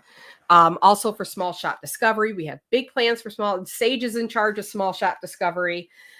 So we are super, super excited about all of it. How are you feeling, Willow, about working in HSC and having a big meeting tomorrow? I'm really excited about it. Like I've been taking my notes. I've got my plans. I'm really excited to go over like all the training stuff, because I'm going to be making clips of things, and that's going to be really cool, because like I know that's something I've been wanting you to do, is like make more of the short form content and stuff, and so like I can kind of force that to happen. I teach other people, and then Willow's like, Mom, you need to be doing, and this is the great thing. I love that you brought that up, because like there's so many times that my kids tell me, Mom, you should really be doing XYZ. And now it's their job to make me do it. And I couldn't be happier. I'm the one who scheduled the team meeting tomorrow. Yeah. Willow's like, we should really, and to be fair, I was on the verge. We were going to have a meeting this week, but you're like, we should really have a big meeting. I'm like, yes, you're right. And she's like, all right, what day, what time? We're going to do this. And I'm like, I love this. I love this. Because it just takes some of that responsibility off of me. And that's like Sage putting Danny in the group. That's such a relief. And Amy was so great for so long and took care of so much of everything, but her time was limited as well. So, sometimes we had a difficult time adding new stuff to the program because Amy could only help me so much. But now with 3 helpers that really have a lot of time that they can give me, I'm really, really excited about it. I'm really, really excited about it. It's going to be awesome. Willow, before you go, Benjamin's on. Hi, Benjamin. Hi, Benjamin. Let's do a giveaway. Okay. We're going to give away this really cute metal penguin ornament from JS Metals. Look at that guy. Now, Carolyn did the wow reaction. What reaction would you like people to do? Let's do the care reaction, the hug one. Care, the little huggy guy.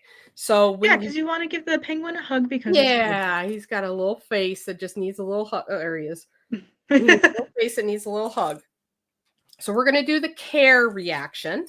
And the care reaction, it's a reaction to the video, not a comment. So if you're on a phone, you'll see kind of the thumbs up and the heart next to your comment box. You want to swipe that over and you'll see the rest of the reactions there. And you want to hit the care reaction. Tina said, is Amy stepping back? So yeah, Amy stepped back. Amy stepped all the way back at the end of August. And I was really grateful for everything that she's done. She's been with me since 2019 as a client. She started taking over and doing stuff for me in 2020. She just started doing stuff and say, hey, I organize these things for you. And I'm like, would you like me to pay you to do those things? And she came on and she handled everything. And she was an absolute godsend when we were moving to Florida. And then when we moved back from Florida and all of the craziness that happened in between, Amy kept the ship steady. But she had new opportunities with her business. And honestly, this was just a little side thing that she was doing. This was not her main income source. She had her more important stuff that she needed to do. And she's like, I just need to back off. And I totally understand. Very grateful for her. But when one door closes, another opens. And so some new opportunities are opening up now that are only possible now that we're in the situation that we're in. So very, very excited about it. All right. So we're doing care, huggy, the little huggy care guy. I'm going to go to my video and hit the button. All right, we have 28 little cares, Willow. Pick a number from 1 to 28. Let's do 5. 1, 2, 3, 4. 5 is Kathy Garofalo. I feel like you've won something or something before, Kathy. That seems right. Kathy Garofalo. You have to let me know in the comments that you are here. Because if you don't, then you forfeit. And someone else gets the penguin. And somebody else gets the penguin. Kathy Garofalo. I think that is correct. That's a great last name. Yes, it is. Kathy, it's Kathy with a K, I think. Was I right? Kathy with a K. Kathy with a K and an I, Benjamin. Jeez. Ooh, you didn't think about that one. Benjamin's a friend, so if we give him grief, that's why. Kathy, you've got 30 seconds. Oh, there she is. She's there. Right. Kathy, you are the winner. Congrats. Kathy, send me a message to this page. Say, hey, I won the penguin, and here is my shipping address, and we will get this out to you. I'm trying to see how to spell her last name here. All right. Awesome. Congratulations, Kathy. And thank you, Willow, for joining me here on the call and hanging out. I hope you have a wonderful You're welcome. dinner with your honey bunny and his family. I will. We're going to Olive Garden. I'm hyped. I'm really hungry. Well, they gave you a lot of breadsticks, so you I should be. know. I'm gonna pass out tonight. We went on a walk. I'm already tired. I'm gonna go carb load, and it's gonna be great. And you're just going right Yep. over. All right, perfect. Thank you, Willow. Bye. Thank you. I'll see you guys on Tuesday. Yay. All right, cool. So that was Willow, and she will again be having her first call in Handmade Sellers Club on Tuesday at 2 p.m. Eastern. If you want to see more of Willow and you're not a member yet, you hit that member join button. I'm going to just keep dropping that link in the comments for those of you who would like to jump in. All right. Jamie said, Happy New Year, Willow. It was nice seeing you again. Have a wonderful date night. Let's see. Kathy says, I'm one of 5 Catherines in my family, so that is why Kathy with an I. Love it. Love it. Got to differentiate. All right, cool, guys. So let's talk a little bit about some of the other new things that are coming to Handmade Sellers Club in 2025. And then we're going to do our first page review at 8 o'clock. So in about 25 minutes, we're going to do our first page review, and then we'll do a giveaway sometime around there as well. Scumming. Excuse me. Amelia says, I can't wait for all the new stuff coming. I just rejoined Handmade Sellers Club. Yay! Excited to have you, Amelia. Going to come in 2025. We are going to happen to 2025. 2025 is just going to be the best. All right. So let's talk about some of the other new things we're doing in Handmade Sellers Club. So one of the things that we're talking about, and we'll be talking about more as a team, is how to make Handmade Sellers Club more fun and interactive.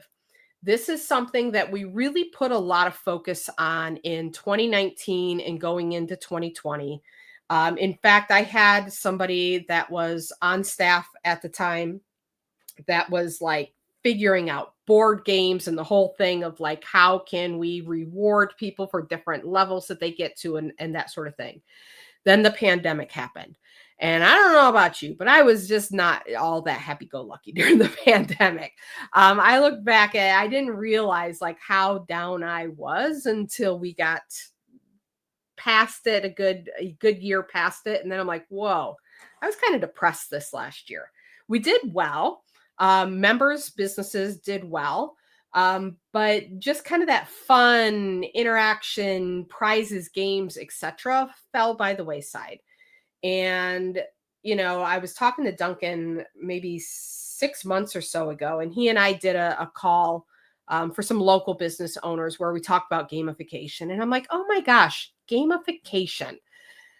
We need to gamify more. Like this is something that I've lost sight of, and because it wasn't in front of me as much anymore, and I just kind of forgot about it throughout the pandemic. I just haven't been focusing on it a lot. And with bringing the kids on, I think that they've already come up with some really good ideas. And we're finding ways to, make prizes when you reach certain milestones. So we already have one. and even during the pandemic, where is it at here? I just completely forgot to talk about it for, I don't know, a year or two. And I'm like, oh yeah, we have this whole program that we're doing, and we weren't, talking about it a whole lot.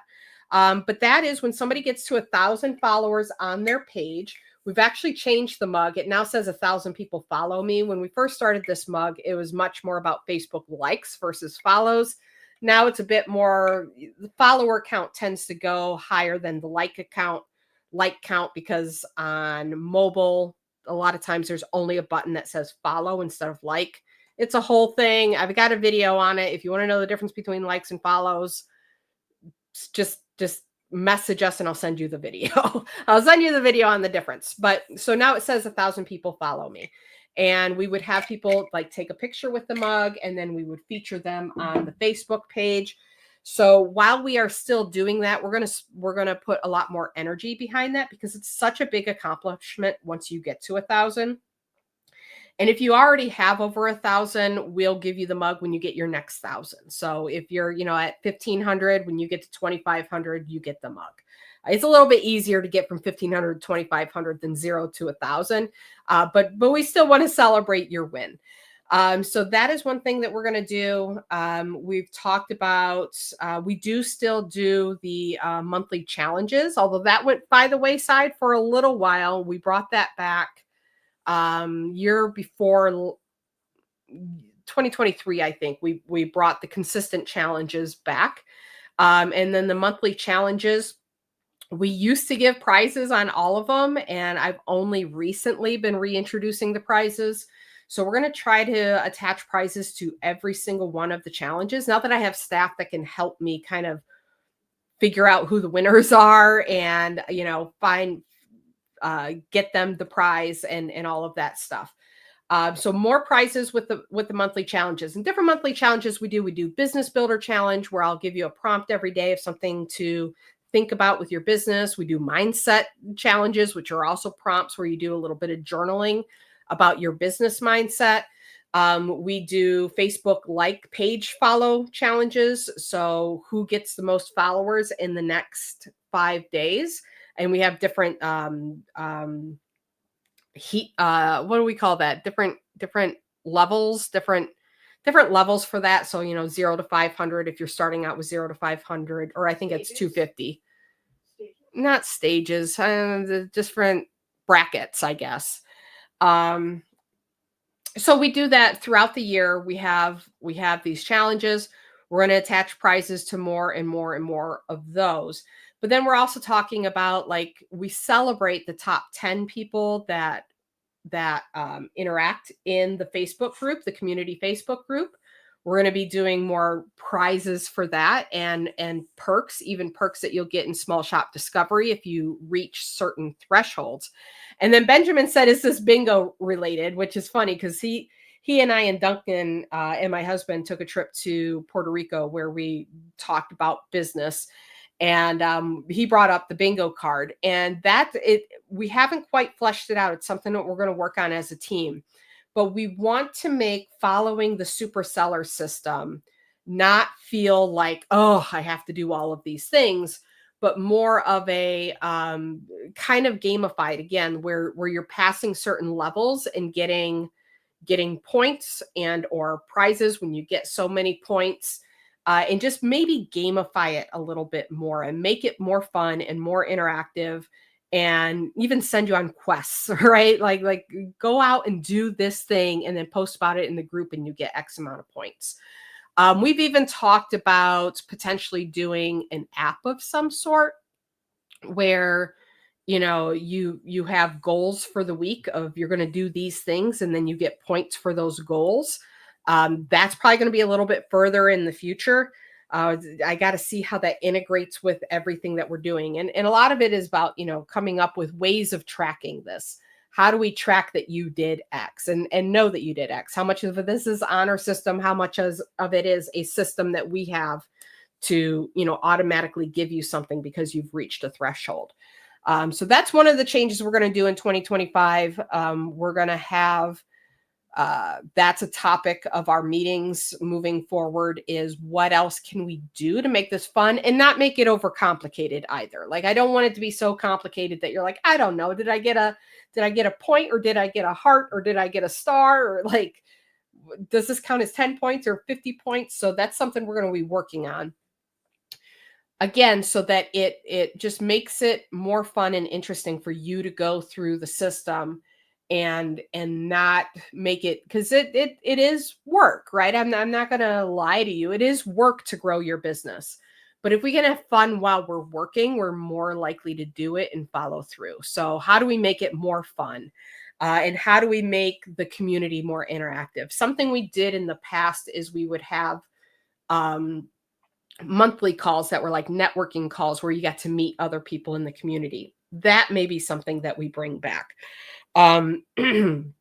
Some of the things that we're wanting to do as far as prizes is special shout outs on the small shop discovery emails that we send out, or having a blog post written about your story, actually doing an interview with you, asking you about your story with your business and how you came up with your product, and what is special about your products, publishing that to YouTube, clipping it out for reels, publishing it as a blog. And only people that are reaching certain milestones get that sort of thing. So that's one of the things we're looking at 2025. I want to look at my list, make sure that I don't miss anything. We talked about the new coaching calls with Willow. We have the new staff on hand. We do have a 2025 retreat that will be open for registration in January, obviously, because we're just about done with December. But the hotel sent me the contract and it wasn't attached, and I'm not sure exactly what happened there. So we're going to have the retreat in Cleveland this year, nice and close to us. It's about an hour drive from us. It's actually in a neighboring suburb near a really popular, cool shopping center called Crocker Park. It's going to be in September, the 23rd, 4th, and 5th, I believe it is. It's at Tuesday, Wednesday, Thursday. It's a 3-day retreat. It's open to only 12 pages or 12 members. See, if I look at the comments and I read somebody's words while I'm speaking, I will just say the words that I'm reading. That's why I try not to look at the comments. And here on StreamYard, they're just like right there and I can't ignore them. But it's only open to 12 participants, 12 businesses. You can bring a spouse for only a little bit extra. The retreats are fantastic. Moving forward, we are going to be doing them yearly, and they will be in September. So that's coming up. I also have ideas. Don't quote me on this. I'm just going to kind of throw this one out here. I've got ideas of doing in-person workshops around the United States. I may try 1 or 2 in 2025. That's kind of open to the public. There's still a charge, but it's not for Handmade Sellers Club members only. Anybody can attend who wants to start a handmade product business. After COVID, I've got the traveling itch. I'm really wanting to go places, and I'm ready to get moving. So that's something that we're going to test out as well. Now, the big new news of 2025, what I think is the big new news, is we are actually purchasing a program that is going to allow me to offer an e-commerce platform, an email marketing platform, and a social media posting platform to members. Now, this is quite expensive. It's quite extensive. There's a lot of tech support involved. If you're building a website and don't understand the techie side, we're providing and covering all of that. So it is going to be an upgrade from HSC. It is not going to be the normal $27 a month charge. We're looking at $97 a month, and you are going to get all the features that are included in this. So let's talk a little bit about the features included. Going into this, I hate to say absolutes. There will be absolutes when I open it up for beta testers, and then we will refine it from there. But one of the cool things and why I want to do this is what I can do is actually pre-fill my content into these platforms. So social media scheduler. Well, Meta has a free scheduler. Why do I need Allie's free scheduler? You don't need Allie's. You don't need, it's not that you need mine because you need a scheduler. What I'm going to be doing is pre-filling that scheduler with the prompts from the Post for Profits calendar, prompts for Profits calendar. I'm getting tongue-tied. So instead of the PDF, which I'm still going to publish the PDF with the Prompts for Profits calendar, you can actually go into this scheduler. You would click January 1st, and it will say, today you want to post this, and this is the kind of picture that you use.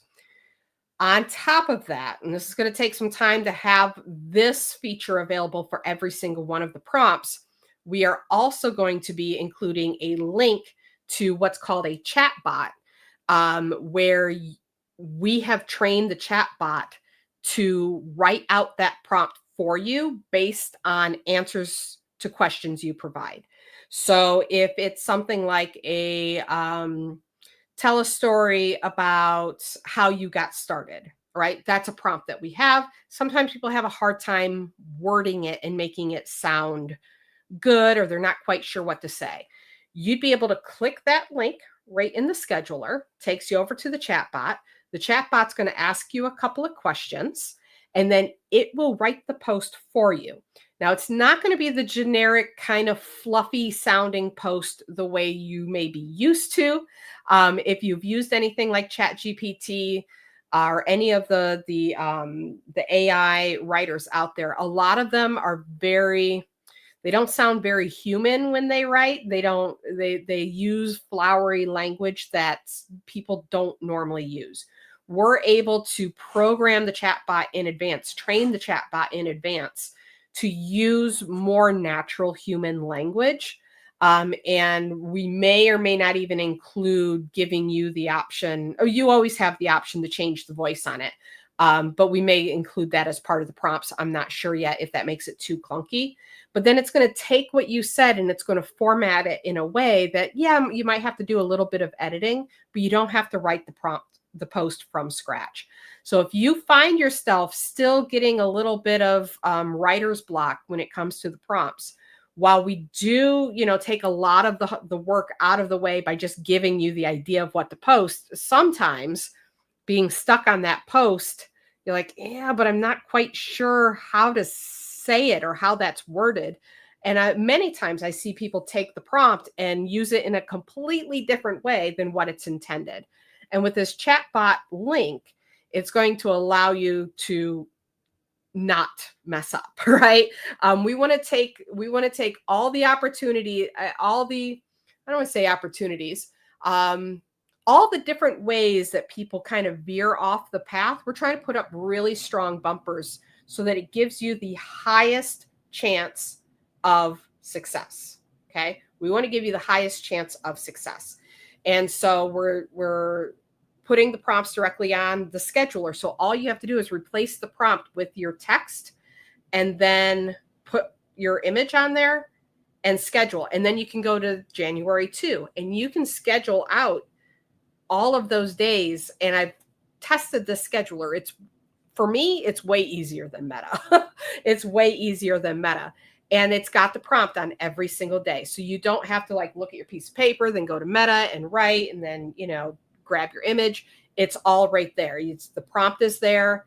You write your thing, you delete the prompt. You're going to have to delete the prompt and then upload your picture and you schedule. Very, very fast, very, very cool. And it will cross post. It does not just post to Facebook. You can also schedule your reels from there, which you can schedule on Facebook, Instagram, and TikTok, which I teach. If you're going to do a reel, you might as well put them on all three, and you can schedule it right from the scheduler.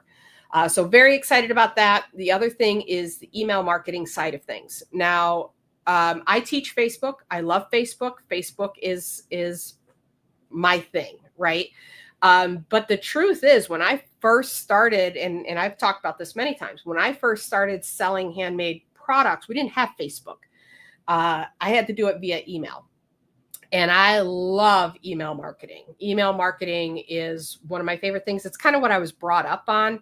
It was hammered into my head so much between 2003 and 2010. All I heard about was build an email list, send emails. Then I learned about Facebook and I was able to, and then I'm like, cool, I can use Facebook to build an email list. And it's only been, I don't know. We did it in 2010 with Facebook. But it's been since 2016, 17, where we really put a lot into Facebook for our own business. And I've learned a lot since starting to teach Facebook. and we test things. And we have sellers out there testing because I don't have a handmade product anymore. But my heart always goes back to email.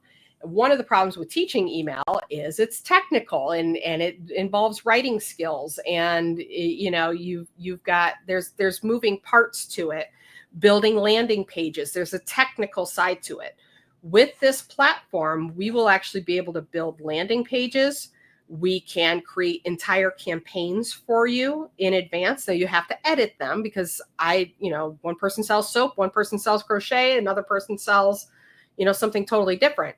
So you have to go in and edit them, but we'll also have bots attached to each one of those that are trained eventually. That's going to come as we develop. That's going to help you write these emails so you can incorporate email marketing into your sales. You heard from Carolyn earlier who said, like, she's got her email list and that's worked really, really well for her. And now she knows what to email. And that's because she's been through my email mastery course, which you would get the email mastery course as part of this $97 as well. And she's had my templates and such, but it's a lot of copy and paste and trying to figure out what works for you. And this way we can hand you emails to send to your email list, plus a landing page that makes it easy for you, and different landing pages. So we can give you a landing page that you can show at shows, while you're at a show, that people can scan a QR code and go to a landing page and opt in there. For giveaways, I love giveaways for growing email lists. And one of the biggest challenges I had when teaching this was trying to teach people how to create the landing page. We have it pre-created for you, and you just have to drop in your image, edit the text, use the chat bot if you need to, and boom, you've got it. You've got a landing page and you can start collecting email addresses.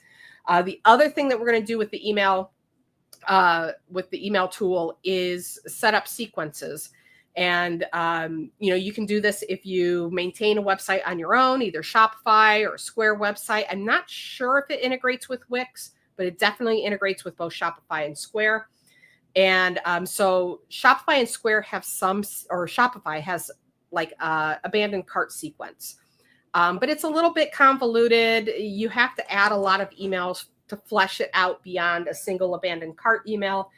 With this, we're going to build abandoned cart sequences. We're going to build sequences for after the sale, asking people to leave a review, even if you don't have a website, because there's an invoicing option there on the platform that if you're just sending invoices to people to pay, when they pay that invoice, it puts them into an email sequence that's asking them to leave a review on your Facebook page. So even if you don't have a website yet, you can start collecting reviews automatically by invoicing through there. And then you might still be able to invoice through Square too.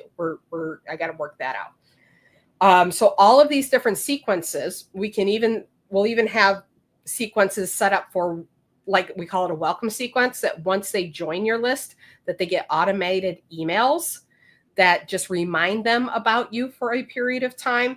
And then we're even looking at creating like a year's worth of holiday type emails. So like your weekly newsletter email, creating those for the year. And then you would have them in a folder and you would just go in and edit each one and then schedule them. So you could have all of your newsletters written like once a quarter. I would recommend. I wouldn't recommend doing them all because you don't really know what's going to happen in December of that year, in January. But one of the things I'm wanting to do is a call then where we sit down and we just write that quarter's emails out together using the templates that are there. So I'm super excited about that it's going to take a lot of the things that I know people are hung up with for email. It's going to take that off their hands and not have to worry about it. And this replaces your Aweber, your MailChimp, whatever. The emails are hosted right there. The email addresses that you collect are hosted right there. You send the emails directly from the platform, so you don't need those third parties. So that's the second thing that's included. The third thing that's included is, and we probably won't be releasing this right away, there is what I would call a rudimentary e-commerce platform on this platform. It works. It's not great for complicated products or complicated purchasing options. We're going to work through it. There's just some things that the platform itself needs to fix. Now, fortunately, in 2025, they said that their goal for 2025 is not to introduce anything new, but just to improve on what they already have. So the e-commerce platform, I know, is on that list of things to make better. But what I'm going to be able to do is actually create the template that for making a simple website. And that template's going to have all the pages that you need. It's going to have, a prompt of this is what needs to be on this page, and even a link to a chat bot if necessary to help you create the content for that. And then, what was I going to say on that? Yeah, everything that you need and nothing that you don't need, right? And everything integrated into that, and included in that is a blog post writer, etc. Once we launch this program, we're going to open it up to a limited number of beta users. We'll start to do a weekly call where we walk through the program. Included in all of this is also tech support. So like getting your website associated with your website. Also setting up your email address on the email autoresponder. I'll be very hands-on at the beginning for that. And then either one of the kids is going to take that over, or we're going to have an outside person that's a tech support that can do those really techie things that I don't understand. We're going to have somebody that will help us out with that. So it doesn't have a name yet. We're working on a name as I build this out. That is my focus for Q1 in 2025. This is going to, again, reduce as much friction as possible for you to get moving on your handmade product business and seeing good results and putting all of those bumpers up so that you're not, excuse me, so that you're not kind of left to your own devices of trying to figure this out. While I do have all of this training, what's even better than training is to just give it to you. And not to say the training isn't important. Training is very important. It's still important to understand it. But as much as we can build into this platform to just give it to you and set it up for you, that's what we're going to do so that you can have the best results in 2025 possible. Sound good? Sound exciting? Dawn says, I'm so excited for this. I'm so glad that you are, because I am too. It's a big project. And I know that even in describing it, I can't quite really make everybody understand exactly everything that's included. But as we start building it out, I'm going to be able to show some demo videos so that you guys really understand how this tool can just take you. Handmade Sellers Club is raising you up, and we just want that to be the platform to just jump to that next level. All right, cool. I see some people saying that they want the retreat in their area. Michelle wants Boston. Chuck says Southwest Florida is amazing right now and all spring. I know, Chuck. I used to live in Southwest Florida. And you know what else is Southwest Florida now in the spring is super high prices and no venues are available. Ask me how I know. So we actually had our first retreat in Fort Myers Beach. The hotel we had that at was decimated by Ian. It's gone. And it was really, really great, but that was pre-COVID. So we were able, and we did it in January. It was great. We did it in January. But that was pre-COVID. After that, we did another one in Southwest Florida. We did in Fort Myers, but we had to do it in September. Because that was right before Hurricane Ian. We did it right before Hurricane Ian, like 2 weeks before Hurricane Ian, or a week. I think it might have just been a week before Hurricane Ian. And so that worked out pretty well, but we had to do it when it was really hot there and it was not quite as enjoyable. And we had to be much further inland from the beach in order to find anything that made sense. Now with Hurricane Ian, there's so much less than is even available. So spring, winter and spring in Southwest Florida is out of the question. I have looked, I have tried. So we were looking at what is nice in the fall. We did do Nashville last year in January, which was a little bit miserable, but people still had fun. Ohio's great in the fall. We have a really nice fall because we're on the lake. It keeps us warm, stay nice and warm and toasty. And we have beautiful changing leaves. We're going to be not that far from the beach because a lot of people don't know we're on a giant lake. We have beaches. It's like I don't know, 5-10 minute drive to the beach from where we're going to have the event. Plus there's that really cool shopping center, and it's just really nice. It's a nice area. And, you know, we did it close to home when we were in Florida, and that was nice. So it'd be nice to do it close to home here. But we'll venture out. We'll do them yearly, but it's going to be in September, and it's not going to be in the South because I'm not chancing a hurricane in September. So we're not hosting it in the South, but we'll do some things up north. And if it gets big enough, I could always go to 2 a year. We can go to other things. Chuck said, yeah, 3 hurricanes this year tore us up. I know, I got out just in time. We moved in March. We missed them. But yeah. But all these other places, Jolene says Santa Fe. Santa Fe's been on my list for a long time. I would love to do something in Santa Fe. I like I said, I'd like to do kind of workshops in other areas. So, you know, any of these places for just workshops, kind of a meetup workshop sort of thing. Definitely on the list. Definitely something that I would like to do. Everybody wants it near them, right? I want it near me. So somebody's going to have to travel. I just don't want to travel for the retreat this year. I want to travel. I just don't want to travel for the retreat this year. Jen said, sound like a great tool to free up time to market ourselves and create. Yes, Jen, it's going to be so awesome. It's going to be so awesome. I can't wait. Can't wait. All right. So we're going to do a Facebook page review. We've got, I think, 25 minutes until Michelle is here. So let's 24. Okay. We're being precise now. 24 minutes until Michelle's here. So we're going to do, I won't tell you what they said that time. We're going to do a Facebook page review. So if you want me to review your page live right here on the call, drop your link in the comments. I'm going to take a quick drink here.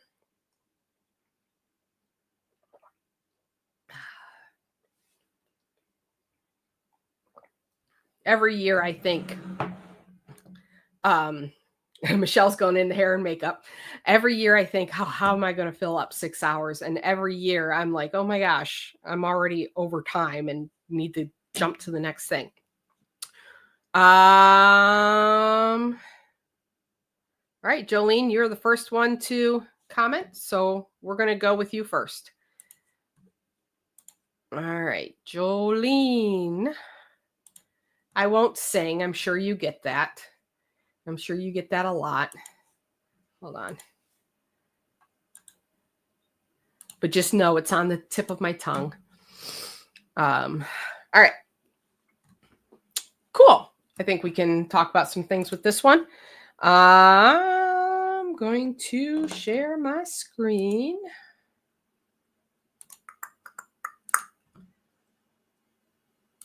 That one. Yep. All right. Make sure that share, we can remove me. I don't need to be in the video for this. I'll put me in the video. Not like that. Like that. There we go. All right.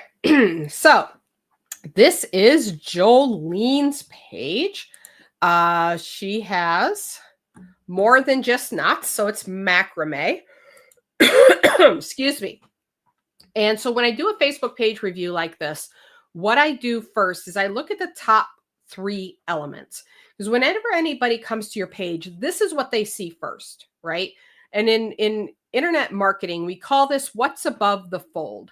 And, you know, with newspapers, when you think of like the newspaper boxes where you put in a quarter or $1 or whatever it is these days, it unlocks and you pull out the newspaper. But before you actually pay, you can only see things that are above that fold that they put in the middle of the paper. So the newspaper is always very strategic about what they put above that fold so that they capture your attention so that you'll want to put in the money to grab the paper to read the rest of it, right? So spicy headlines, great looking pictures, things that create curiosity, things that create desire to know more. So in internet marketing, we also call this above the fold. So anything, as soon as I start to scroll down, I'm scrolling because I'm curious and I want to know more. So scrolling down is almost like putting in your quarter and saying, I want to know more. So our job is to make them want to put in the quarter. Just because they came to our page does not mean we have made our case yet. Okay. So, and also, just so you know, I'll give you a quick view here. When I scroll over your name, the name of your page, that page name, and yours is really long there, but the page name and the profile pic, for most people, the text area is not as big. The profile pic and the page name are usually the first things that people see. If you're commenting in groups as your page, they're seeing your profile name or your profile pic and your page name. So it's most of your first impression is happening from these elements here at the top.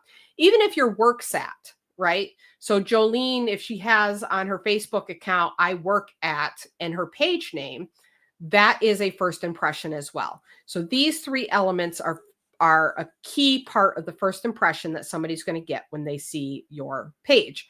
So we want to make sure that it does a couple of things. One, that we can tell what it is that you sell. And number two, we can, it wants us to know more. Excuse me. Excuse me. We want to know more based on what we see. We want to put in our quarter to see more. All right. So when I come to this page, does it tell me what it is? And does it make me want to see more? So I think that the branding is pretty consistent feeling here. And that's the other thing I look at. Does this feel like a professional page or like some lady just threw up some stuff on there and is hoping for the best, right? So it does feel professional. It does feel like this is a real business that sells a real product. Now, can I tell what she sells? Macrame and more? Yes. It's in the page name. I see the knots in the profile pic. More than just knots, eco-friendly, natural, recycled, upcycled. Doesn't exactly say macrame, but it's showing a very intricate macrame item on the other side there. So with these three elements together, I can definitely tell what is being sold here. Now, let's start with the profile pic. So I think the profile pic is a really good example of a simple, easy profile pic to do. And I would recommend this type of profile pic. It is, when we scroll down here, and you see this profile pic down here, how it's small. That's how most people are going to see it. People do come to your page before they follow you. They'll come to your page and follow your page. But the vast majority of time, people are interacting with your posts in their news feed. And we want the profile picture to brand us and be instantly recognizable. And the mistake a lot of people make with their profile pic is they put words in there. And by the time you shrink it down small like this, the words are not visible. They'll put pictures of product, and that, when shrunk down really small, it's difficult to tell what it is. So I really like Canva graphics. Canva graphics are a great way to pick a profile pic. And I'm not sure if that's what Jolene did here. But whatever Jolene did, she did it just right. It's a very plain, we're going to blow it up here. It's a plain brown background with a simple design that is mostly one color. There is some shading and stuff there, but it's not enough to make it feel like it's super busy. And when it's small, again, look here on the right-hand side, it's just instantly recognizable as like some sort of knot and rope sort of thing. And then you see the word macrame next to it. It makes perfect sense. So I like this profile picture a lot. I think you did a really good job with that. The background is not busy. It's a single color. And then there is good contrast between the background and the item itself. Also, you notice that she made the background a circle and then sized it correctly when she uploaded it so that everything is fitting within that circle and it looks nice and clean and crisp. Very professional, very nice. From there, let's go to the name, Macrame and More, nature-inspired wall art and plant hangers. So it's a little wordy, and I get why you're doing it. You did use the and sign, which helps it be a little less wordy. One thing you can do that helps kind of break it up a little bit more is to continue with this capitalization trend here. So Macrame and More, nature, and then capitalize the I, capitalize the W, capitalize the A, capitalize the P, capitalize the H. And that's going to help it feel, those words are going to pop better. And it's not going to feel as like jumbled up and wordy. If there was a way to simplify this, I would. Natural inspired wall art and plant hangers. So one of the things I like to do is we're going to use good old ChatGPT. Give me a second to pull this open, then I'll share my tab. So share this tab instead. We're going to open ChatGPT. And I'm going to paste in this name. And then I'm going to say, give me 20 different ways to say this in fewer words and to the point. Now, sometimes this comes back with good ideas. Sometimes it doesn't. But I just want to see what it's going to give me because I'm having a hard time wrapping my head. And I remember you asking this question in the group. It was a while ago, but I remember this question and I'm like, I don't know if I like that. I get it. And it is being specific, but I wish there was just a better way to say like nature inspired. Let's see. It says natural wall art and plant hangers, which is not exactly it. Natural style. A lot of these are still wordy. Earthy wall art and plant hangers. I don't know if I like that too much. So yeah, with that nature inspired, it's just hard to say that shorter. I like a word that is like botanical, but that's not necessarily what you're doing either. So it's not that big of a deal where I'm like, you have to change this because otherwise like doom will follow you. I would love it to be shorter, just not sure that it can be. So barring that, I would definitely do the capitalization thing. Now you can only change your page name once every 60 days. So if you changed it recently, you won't be able to do that. This is a change that Facebook shouldn't have a problem with, so it should get approved. There are some cases where Facebook is all like, no, I don't think that you should ever change your name ever again. And you're kind of stuck. But if you are able to change this, you've got few enough followers that I think that will help. So that's what I would say next. Now with your cover photo, I don't hate it and I don't love it. It's not, it does look very professional. It is in alignment with what you have down here. So if is more than just knots your business name, no, Macrame and More. So more than just knots, if that's a tagline, I'm not sure that it really is telling me much. So I would almost just reword this, maybe take some of these AI ideas and just, nature themed or like wall art and plant hangers inspired by nature. You're just kind of flipping it and put that as your tagline up here. And then the eco-friendly, natural, recycled, and upcycled. I like that. I think that's good. It kind of tells you how you're different. But I just want you to just kind of tell me what you need to tell me. I mean, this line right here, where nature meets craftsmanship and handmade macrame wall art and plant hangers. That could be your tagline up here. Or this one. I wouldn't do both. One sentence. Either one of those two sentences could be your tagline up here. Now, I do recommend more pictures, because part of what we're trying to do is get them to put a quarter in, right? Oh my gosh, I love that. I love that. Now, this is a very pretty picture of one thing that you do. And I think it's great, but it's kind of cut off. It doesn't really get to be a star because it's kind of getting cut off. I can't quite tell what it is. I can see pieces of it, but I can't quite tell what it is. Is it a wall hanging? Like what does it look like on the wall?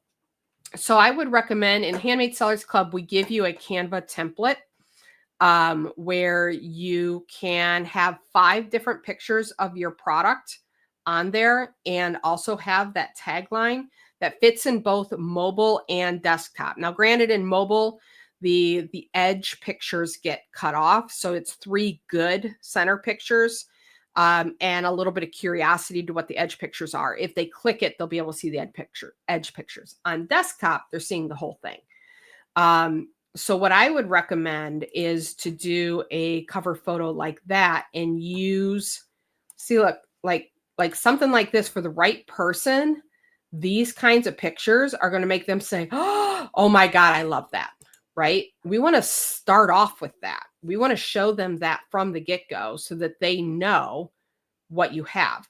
And if you depend on them to scroll through your posts, your posts, I'm 4 posts in before there's a picture of your product. And that's not necessarily a bad thing, because we're, building relationships and all of that. But showcase your product from the top. I would use like this picture here. I like this picture here. This one's a little too light. This one's a little too square. So the way that template's built, it really works for longer pictures. You could use the square. It's not a problem, but I don't know. I kind of like the other ones better. I like having a selfie of you with your product as the center photo. It's not required, but it kind of starts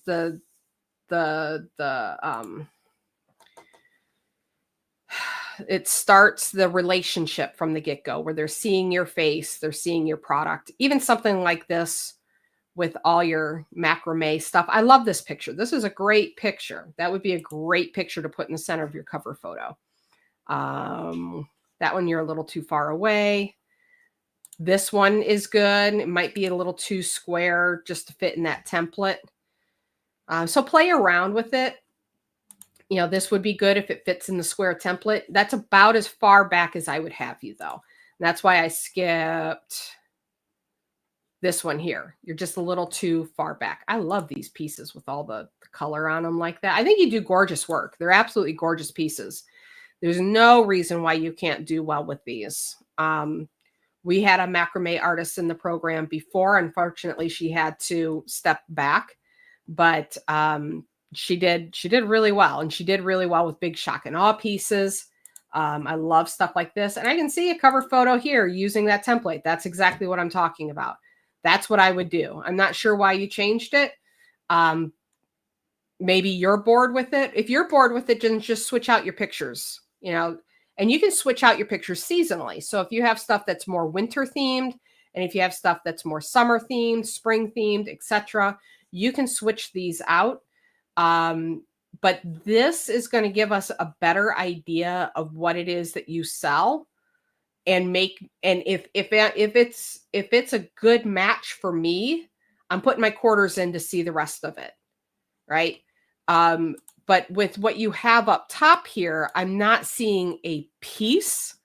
And so I don't know if it's for me. And so, yeah, some people are going to scroll down, but some people, you're going to lose them. You want to set that tone from the very beginning at the top. Was that helpful, Jolene? Let's see.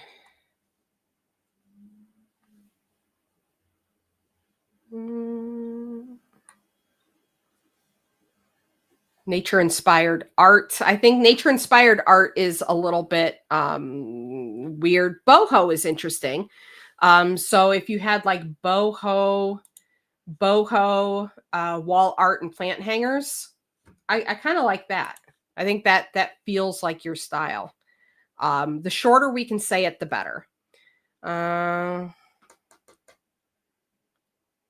Let's see, macrame and more, not your average decor. So Sandy's got a very clever name. I'm going to put it up here, not to call you out, Sandy, but I'm going to put it up there. I'm going to call you out a little bit. Not your average decor does not tell me what you sell. It does not tell me that you sell wall art, right? So you could be a macrame keychain maker. Not your average decor. So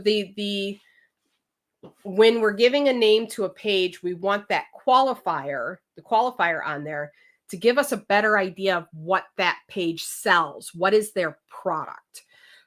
So there's definitely ways to be clever, but I don't want to leave it to cleverness. I want people who are the right match. And I love boho because there are certain people that love boho, right? And so if you just say that I am a boho wall art and I say I like boho, then this page is for me. So I like boho a lot. Jolene said that was, yes, very, very helpful. Good. I'm so glad. I will usually in a Facebook page review look over the posts as well, but we don't have time for that here. But that does give you guys an idea for just those top 3 elements. And that's usually what I spend the most time on when I do a review is these top 3 elements, because that sets the tone for everything else. That's the foundation. And it's really difficult to name your page if you don't have a unique product focus. Okay.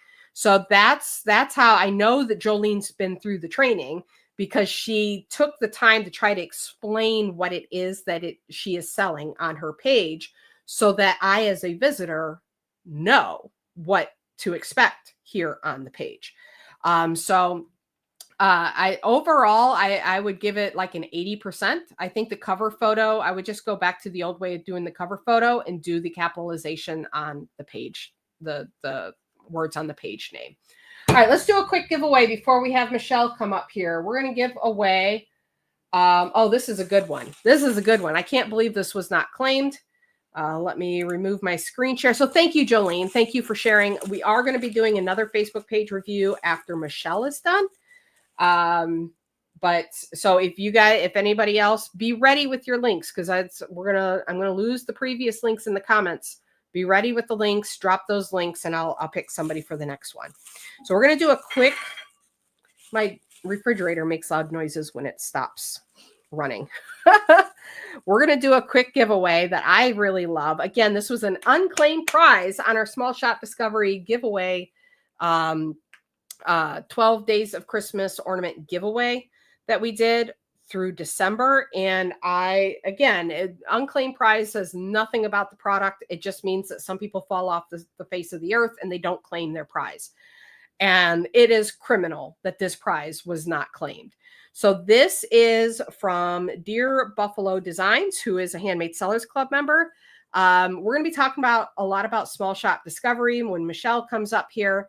So we do giveaways and we feature people on our social media on Small Shop Discovery, but you have to be a Handmade Sellers Club member in order to get featured. It's one of the perks that HSC members get. So Dear Buffalo Designs, Handmade Sellers Club member, we purchased this ornament from her for the giveaway party, and it was one of my favorites. And that is this. We have what's the name of the movie? Christmas Story? Thank you. It left my brain. The leg lamp. It is a leg lamp ornament from Dear Buffalo Designs. This was an unclaimed ornament. We are going to give this away right now. Let's do the laughy emoji because it is funny. It's funny. It's the leg lamp. Respond to this video or react to this video with the laughy reaction. Not in the comments. If you find yourself in the comments bar, you're in the wrong place. You need to, if you're on a mobile device, you have to swipe the comments bar to the side, and you'll see all the reactions there. You'll see thumbs up, heart, care, wow, laughy. You're going to hit the laughy one. So we need you to react with the laughy reaction, and I'm going to give this bad boy away. It is 3-dimensional, so it's not flat. You can see the shadows there. It's really, really cool. Again, this is Deer Buffalo Designs. A lot of fun. Very, very cool. That's the back side of it. She also has kits for you to make these yourself, so you can paint them and glue them together and do the whole thing. She does a lot of do-it-yourself crafty kits. So if you like that kind of stuff, definitely go check her out. We need to have the laughy reaction. We need laughy reactions. Deborah says, new to your channel, needing to learn everything about selling online, just starting, glad to have found you. Welcome, Deborah. You have come to the right place. You've come to the right place. I'm so glad that you're here during our extravaganza. Oh, one of the new things while you guys are doing laughy reaction, one of the other new things that we're going to be doing in 2025 is I will be going live on my Facebook page publicly. So in the past, I used to do this a lot in the past as well. We're just bringing back what is old is new again. Wait a minute, what did I do? What is old is new again, right? But we'll be going live with a lot more workshops and Q&As and hot seats and that sort of thing on our Facebook page. So whether you're a Handmade Sellers Club member or not, you get a lot more being a member, but just following this page, following along with the lives and the posts that I make here on the page is definitely going to help you out. All right, doing the ornament. I'm going to go and pick we have 28 laughies. Let me get my random number generator up here. We've had everybody else picking numbers. So random number generator, 1 through, what did I say, 28. Always lose track. All right, 28. And it's number 2. Anissa, I never know how to say your last name. Poirier. I'm guessing it's Frenchish. Anissa, I think of Portier, like Sydney Portier. Portier. Anissa Poirier. Anissa, you have to let me know in the comments that you are here if you want to get the really awesome, totally cool leg lamp. Are you here, Anissa? If you're not here, we're going to pick a different winner. Is Anissa here? I see Positively Hooked on Enrichment is here. Miley loved her toys. She opened her gifts. It was amazing. She reached out and opened them with her mouth. She just absolutely loved it. She is here. I'm just not seeing her. Oh, that is Anissa. Ah, thank you, Michelle. I'm so glad Michelle's here to set me on the right path. I have the darndest time, you guys, remembering who is associated, what real given names are associated with what business account names, which is why I hover over your names all the time to remember what business that you have. And if I only see a business name, the association is almost non-existent. So thank you, Anissa. So you won a prize. We got our toys from you and you won a prize. So that's fantastic. All right. Thank you. That is that giveaway. And we are going to move on. Oh, I got to write that down. Before I lose track. Leg lamp. Anissa. Anissa just send us a Facebook message and say, hey, I won the leg lamp ornament, and give us your address, and we'll get that sent out to you. Thank you. Okay. We're on to the next thing. We're not even halfway through, but we're getting close. We're chugging along. And now I want to welcome up to the stage Michelle King. Chugging along. We're chugging along. I'm starting to get tired, Michelle. I'm sorry. The last bit will be much easier because I'll have like Duncan up here and Duncan will just talk and I'll just like, he can talk some nonsense and I can just sit back and do my thing. All right. Hi, nice people. Hello, Michelle. Hello and welcome. So let everybody know who you are and what it is that you do. I'm Michelle King, and I am up here in Massachusetts. That's why Ellie needs to come to Boston. And I am the creator behind Lost Art Crochet. I make doilies. So while everyone is crocheting and you go to the craft fairs and everybody's got crochet everywhere, how many doily makers do you really see? Narrowing down is a good idea. Yes. Yeah, so I remember that conversation. I remember talking to you. So you would have been 2019 or 2020. Yeah, 2020 I started. 2020. Yeah. A lot of people came in around the pandemic, that period of time. So I remember having this conversation with you, and that's why I said I was really excited to talk to you about that unique product focus, because I remember talking to you and you were making a little bit of everything. It was all crochet, right? So, and a lot of people, when they join Handmade Sellers Club, they're like, oh, I have a niche. I have a product focus. I crochet, or I do sublimation, or I do laser engraving. And I really talk a lot about how that's a process, not a product. So when Michelle came, she was like, I crochet. And we had a conversation about what you liked and what you didn't like doing. And it came down to doilies. I'm sure you remember that conversation as well. You did. You said, what is the one thing you want to make? And I said doilies. And it was a quick answer because that's the one thing I wanted to make. Yep. And so I said, just get rid of the rest of it and just do doilies. Yep. So, so you did that. What kind of changes did you see in your business? First of all, I want to talk about like, how did it feel when I said that? Oh, how well, did that feel?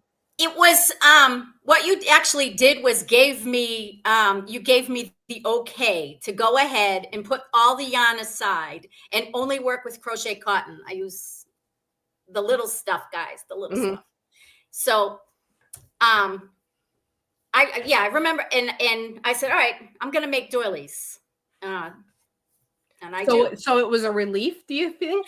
It was. You actually gave me permission to do what I wanted to do. And it's opened up different avenues for me where I can actually work in different colors and different styles, and I can design my own doilies as well. Hi, everybody saying hi. Hi.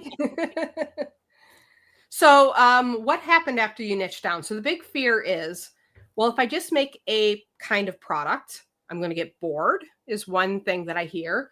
Or people, not everybody wants a doily. So you have to have all of the other thing. And I'm sure that was part of your mindset when you came into it of like, oh, I'm a crocheter, so I have to make all the different things that are out there. So I've been crocheting since I was 5. I've been selling since 1995. That's about 30 years ago. And I've been doing craft fairs since 95. So I was well known as the doily lady to begin with, but I had other things hanging around. Some of the things sold faster, the towels, the amigurumi. I was making amigurumi before it was popular, but it didn't bring me any joy. I had no desire to pick up the larger hook. I just wanted to make doilies. So by joining Allie's group and learning about narrowing down what I actually post, the prompts for profit, I was able to meet like-minded people over Facebook who came to my page. I have people following me who are fellow crocheters of doilies and of things that I do, and they come to me as the top authority. I'm the top dog, which is nice. I have people coming to me with questions about different things, and while I'm making my own patterns in such, I mean, that's just tons of fun for me because I get to, there's no rules. There's no rules. I'm the one making the rules. That's right. That's right. So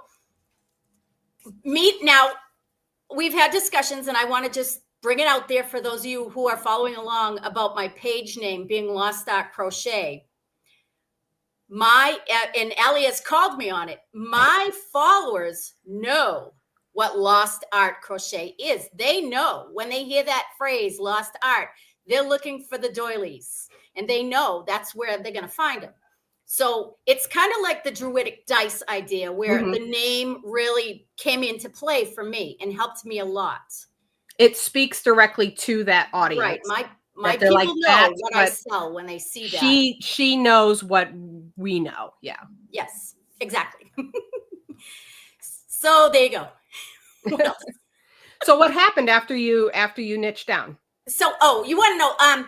So by bringing people to my page, I started making more sales on the page. So my page had 600 or so Facebook followers, and it was about 6 years. So I had about 600 in 6 years. Within the first year, within the first year, I was past 1,000 and going on to 2,000. It took me this 2021. The beginning of 2021, I was just over 1,000. And that year I made another 1,000 in the 1 year. So I really did a lot of work with my posting and following all of Ellie's teaching. But I think one of the major things was just that everyone got to know me. Now, most of you know me from Small Shop Discovery. You know my face. My people know me, and I get people all the time come up to me and say, "Oh, Michelle, I follow you." And if it's at a craft fair, they say, "Where's your table?" And I say, I don't have a table. I'm just shopping. I like to look and talk to people, You're a celebrity. So I am. I'm a little mini celebrity around. So my sales came, and I went from 0 sales to almost exclusively my sales come from Facebook.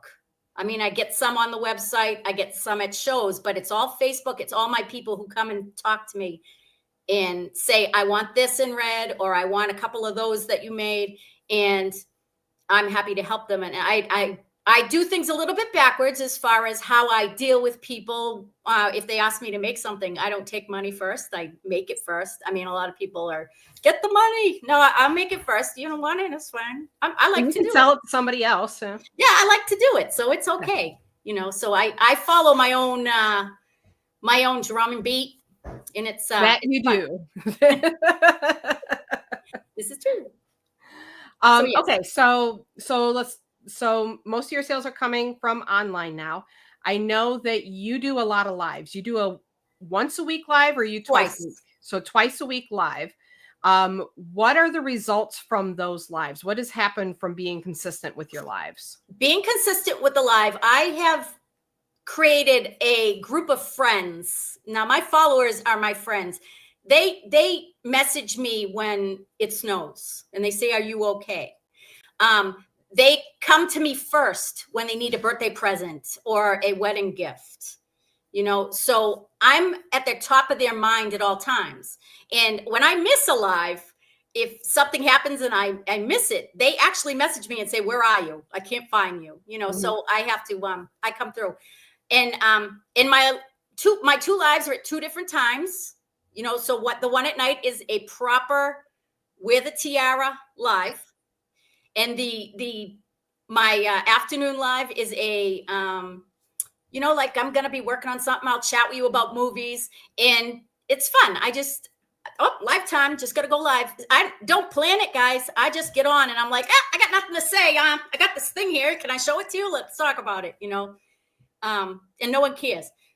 I'll tell you, Allie, the best live I ever had, the most fun and the most comments I got from other people was a day that someone had given me bags of yarn, and I opened up the bags and it was used yarn. And I was, "Look at this one. This is kind of cool." And because they somehow, they got to know me, and they were like sitting in my living room, and they just thought it was hilarious watching me go through the yarn. And it was such a simple thing. You guys don't need to plan out a big live. If you're doing lives, just go on and start talking. And my lives average about 18 minutes. So they're not 18 minutes. long. Okay. Yeah. So that's good to know. And you have talked before about even though you're not doing a live sale every time, you're making sales from the lives, just all the talking to time. people. My evening is on a Tuesday, so this is my live time right now. I show everything new that I make goes to that live first. I don't bring it to shows. I don't post it usually. It goes to that live because they are the number one. They give them first option, and they like that first option. And I'm glad to send it to someone that has been following me, and then I post it, and then I bring it to shows. But and they love it. They come and say, "Oh, what do you got today?" And I'll tell them what I've done this week, what I'm doing right now, what I plan to do later. I love that. Yep. I've been doing that for a long time. I like to do that. Yeah, very good. And I think you've even said sometimes you've sold out of everything that you've shown. Yeah. On the live, that they'll buy every single thing that you show. Sometimes, and sometimes I'll say, you know what? I don't have are my small doilies, and Mr. King's watching me from downstairs, and he'll go get them for me and bring them up, and I'll just keep selling. Love it. So yeah, you don't have to overthink it, guys.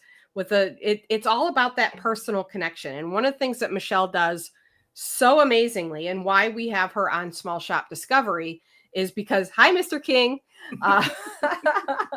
There was a teacher in school named Mr. King, so that always cracks me up.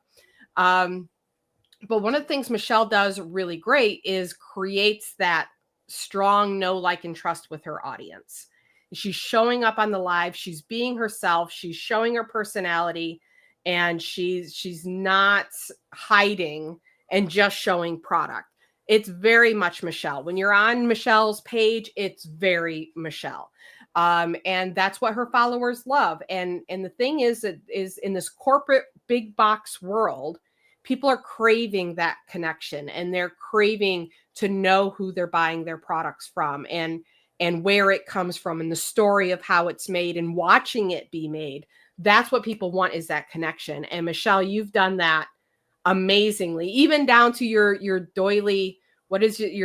My extravaganza. Or no, your the showdown, your doily showdown. Ultimate doily showdown. Yeah, this is the extravaganza. Yes. We vote in March. It's our March Madness, and we vote on the best doilies, and it is a lot of fun. And I like to show little clips of how the loser was beat up by the winner, and it's fun. People come in every day to look at and see how their loser or who won, right, and how the loser got stomped or thrown in front of a train or kicked off a cliff or hit in the eye or exactly. What's very important, Michelle makes doilies fun, and that's but on the opposite end, doilies, for most people, they bring back some sort of memory or nostalgia. And I play into that. That's what my page is. My Gram was my she was my muse. She made doilies with me. We did craft fairs together. And we all have that grandmother that used to sit in the corner, and she was always making something. Hey, if you have that stuff, when you take it off your refrigerator, not your refrigerator, your Christmas tree, I clean and block for free because I do respect the work that your grandmother made. So send it to me. I clean it. I block it beautifully. I send it back. Merry Christmas. Things like this. I know you got the snowflakes. I make the snowflakes. Yeah, show some of the products that you. I will. So when I first did my first craft fair in 1995, I had 3 items: snowflakes, doilies, and these pair of earrings. Not these ones. These are Carolyn Kay's, by the way, you guys. Nice. So I had 3 things, and you know what? I kind of went back to that base of what I really want to make, and that's what I started with. My doilies can be, they can be really super fancy, like this 3D one, or they can be old timey. And I didn't bring a white doily, of course not. This is not the time for such things.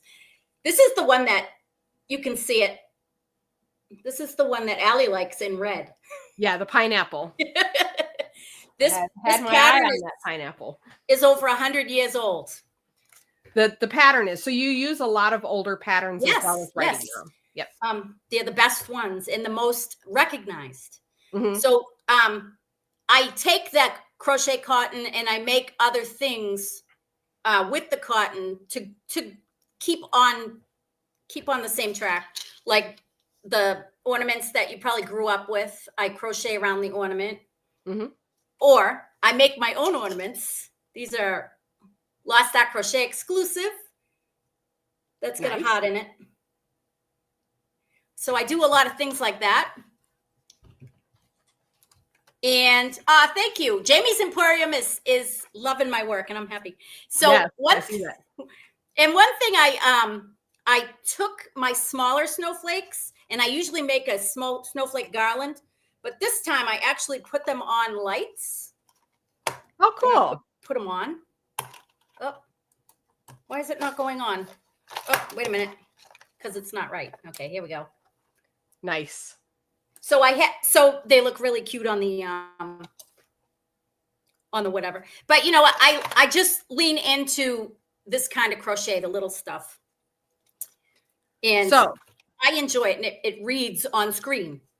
Yes, yes. And I love what Jamie said, that I never saw the reason for doilies before, but Michelle truly changed that for me. I love that. And it is like you're bringing it back, right? You're making doilies a necessity again.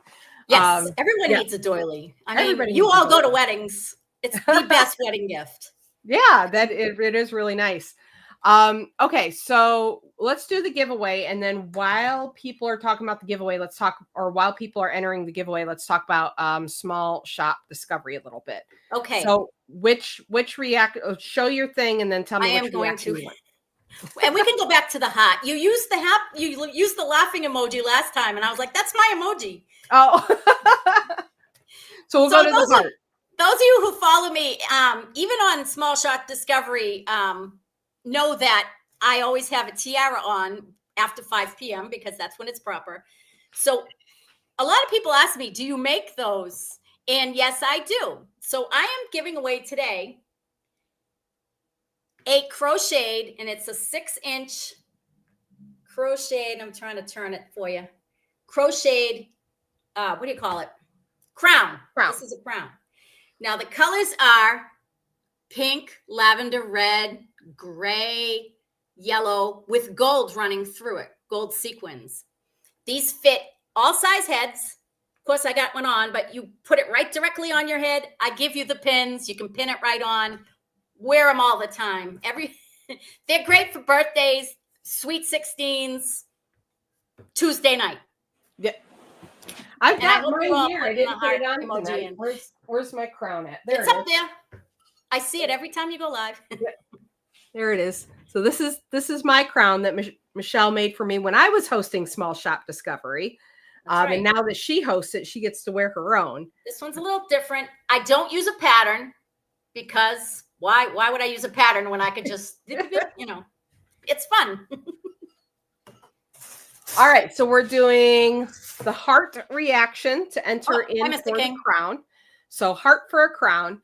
While you guys are entering, and again, not a heart in the comments because that's not going to get you anywhere. You have to react to the video with a heart.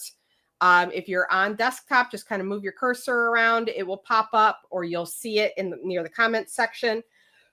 If you're on a phone, you just want to swipe that comment section over so you can see the reactions and pick the heart.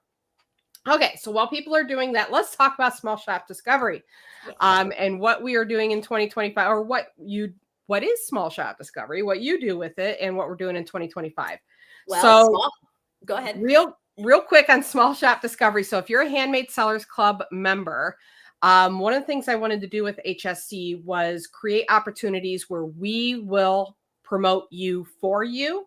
And to build an audience of buyers. So it's not just us telling you how to go out and get your own buyers, which is we do, and we help you do that. And that's really, really important.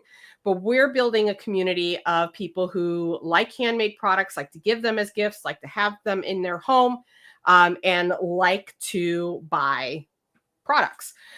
So one of the things we do with Small Shop Discovery is we do a monthly giveaway party. And I hosted it for, I don't know, a year or two. And I was like, hey, I need to learn to delegate because it just gets too much trying to do all the things. And I've been watching Michelle with her lives for years, and people always commenting, oh my gosh, I love Michelle's lives. I love it when Michelle goes live. I'm always following Michelle when she goes live. So I said, hey, Michelle, what do you think? And she was open to it. I think you kind of came to me, but I was already thinking about you. I don't know. My face on screen? Come on. Yeah, she's like, I think I could do that job. And I'm like, I think you can too. So she has been hosting the giveaway party. So if you could tell everybody what the giveaway party is, so and when the next one's going to be. I've been given the task of choosing the theme and going into Small Shop Discovery proper, which would be the website, where everything is listed, and using the theme, picking 6 items to give away. Allie and Small Shop Discovery pays for the item, and I interview the maker of the item, and they give it away. They actually send it, and they bill Allie. So Allie doesn't have to do anything. It's all good, good news for her. I just got to pull that credit card out. Yeah. And I'm just master of ceremonies. I do a little bit of interviewing, but for the most part, like I'm doing to Allie, they take over and I just sit back and listen. Yes. And it's a lot of fun. So it's a great interactive way to show your products off to people without being salesy. We're giving it away. As a seller, if you're chosen, you get a guaranteed sale out of it because we will buy your product. Even if the winner does, they have to claim live. So we have a pretty good rate of people claiming there. But let's say they never give us their address or anything like that. I still buy it and they send it to me and we'll give it away another time. So you get a guaranteed sale from it. We pick 6 people. Michelle picks 6 people every single month.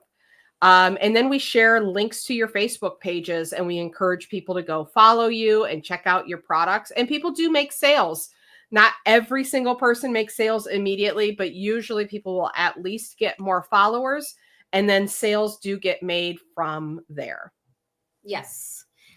This year, where I'm thinking out, I'm not inside that box. I can't find the box. So we're starting off the new year in January, which I think is the 23rd.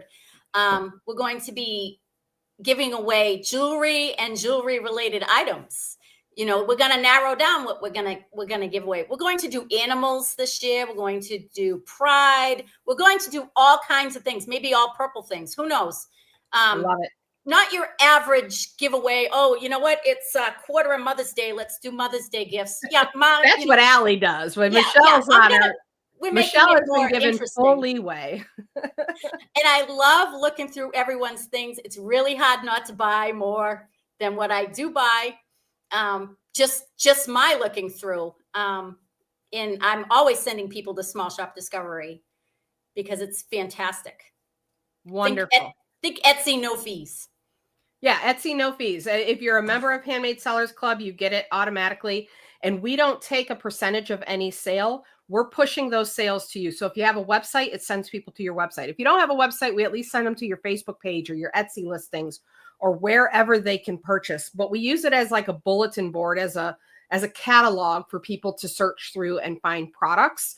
And then we do the promotion on the social media page. We have an email list of 6,000 people that we let them know about the giveaway party. And on average, we've been having about 100 people on each giveaway party. My goal for this year is to get that to 200. We need to build the list. We need to get more people on the email list and get more people showing up.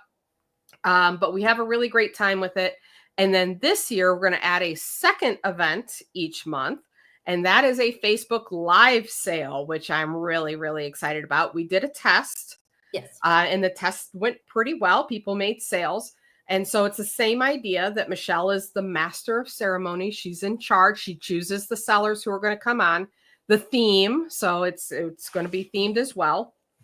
And they're actually going to come on the Small Shop Discovery, and each person is going to get like 20 minutes to sell their products and do a mini Facebook live sale to our audience, which I'm super, super jazzed about. And I think we're going to do, Sage said they still need to contact you.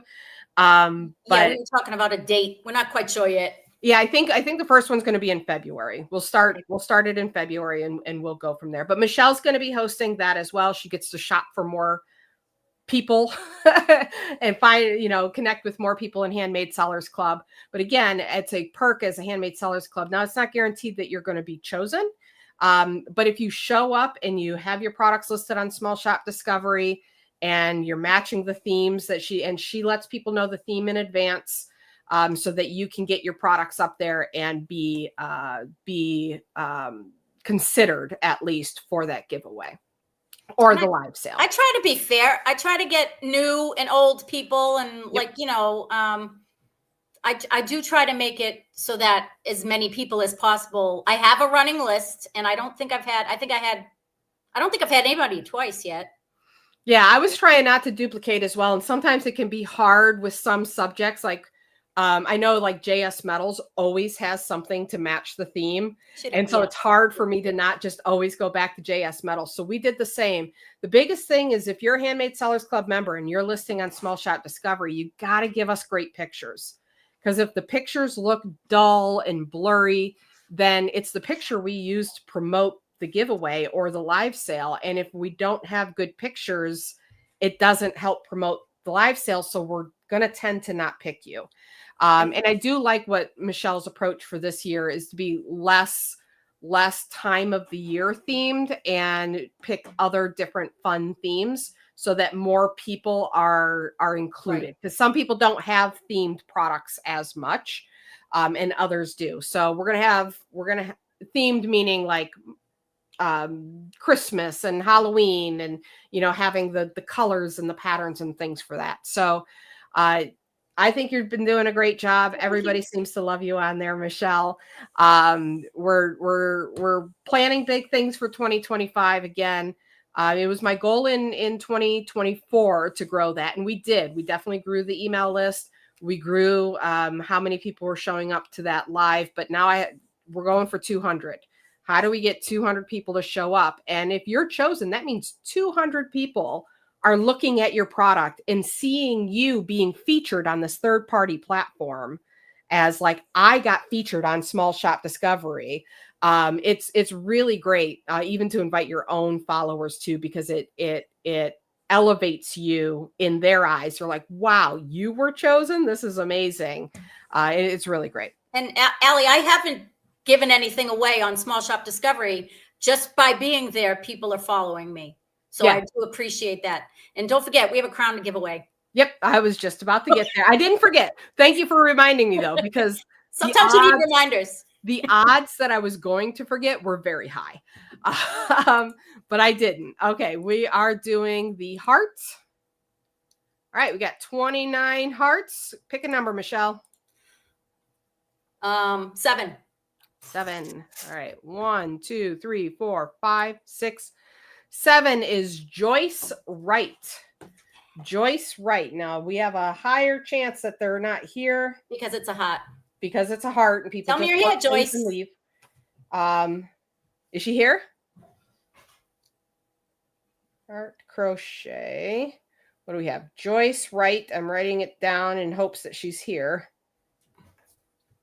Joyce Wright, you have to let us know in the comments that you are here, and you will get the crown, but we have to see you claim it in the comments in order for you to get it.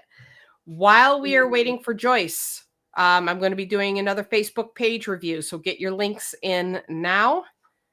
And if we do not hear from Joyce, we will move on to another winner, but we're going to give her another 30 seconds. Oh, there she is. Yay! Hey, everybody's been here so far.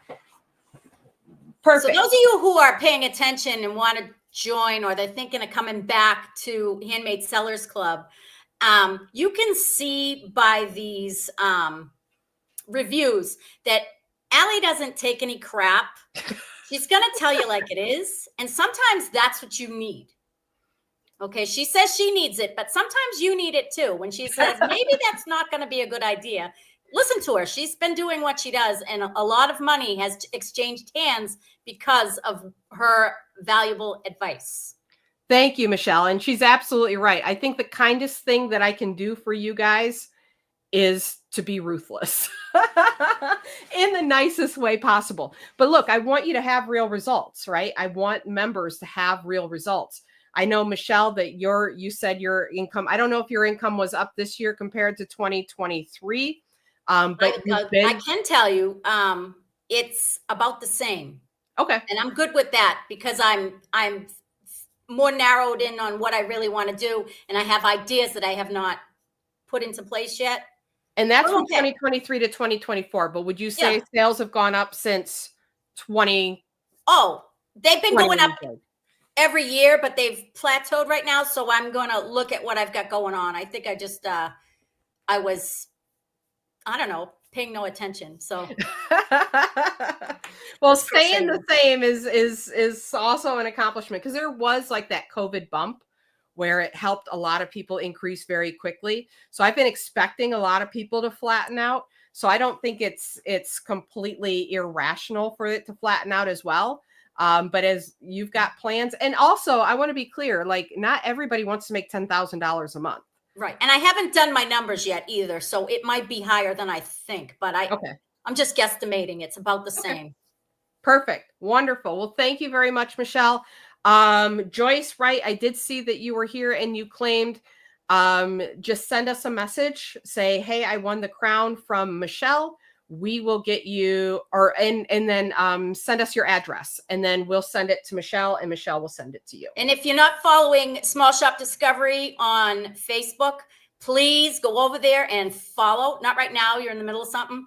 Make sure you get there to follow it, because you need to know and you need to see these beautiful items that are on Small Shop Discovery and that we'll be giving away the 23rd. Yes, I'm going there right now, and I will share the link.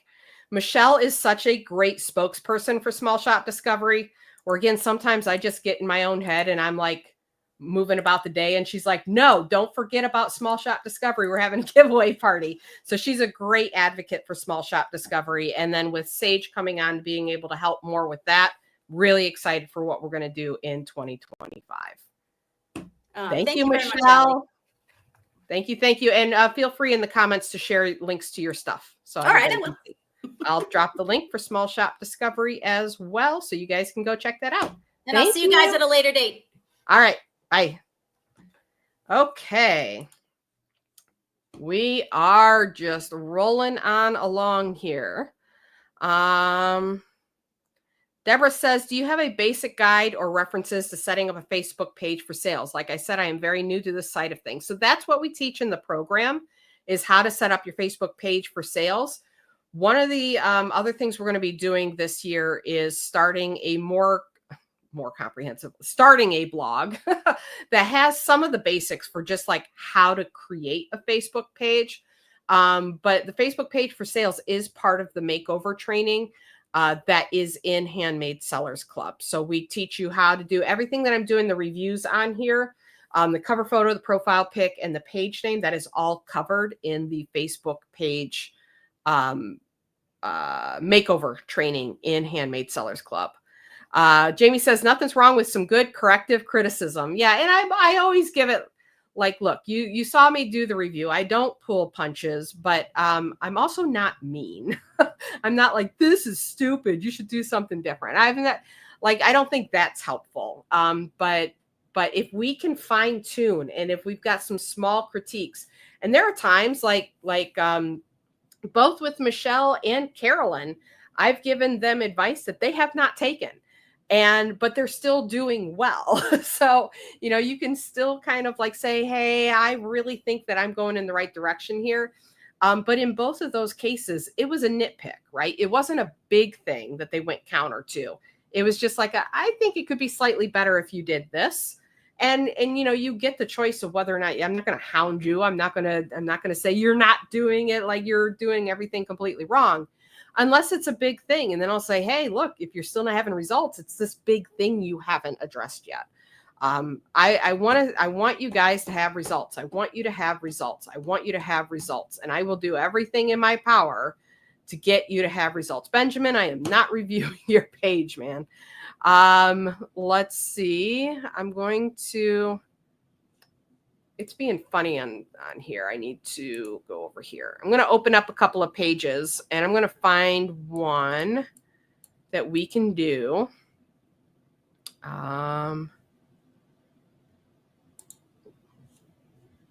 I don't want it to do that. I want it to, no.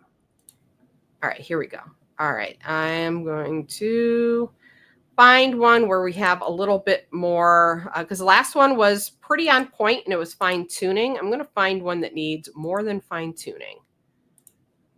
All right, so I'm going to open up 3 or 4 of them and then I'm going to pick one.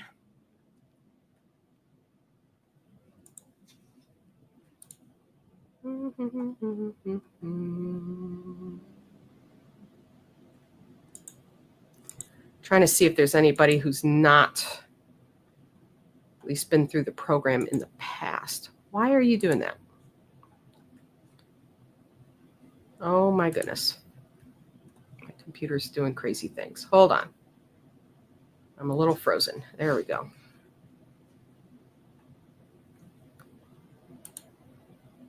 Hold on. I don't mean to leave dead air. All right, there we go.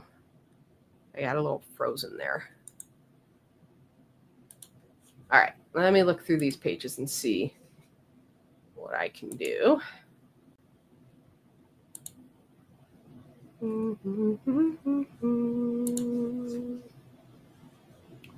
There's a lot of good ones on here. I'm going to skip it if it's somewhat good. What was this one back here? Oh, my computer is not happy with me. Hold on, guys. I think it's because I've got the sharing on and I can't click anything. So hold on. Hopefully I'm not frozen.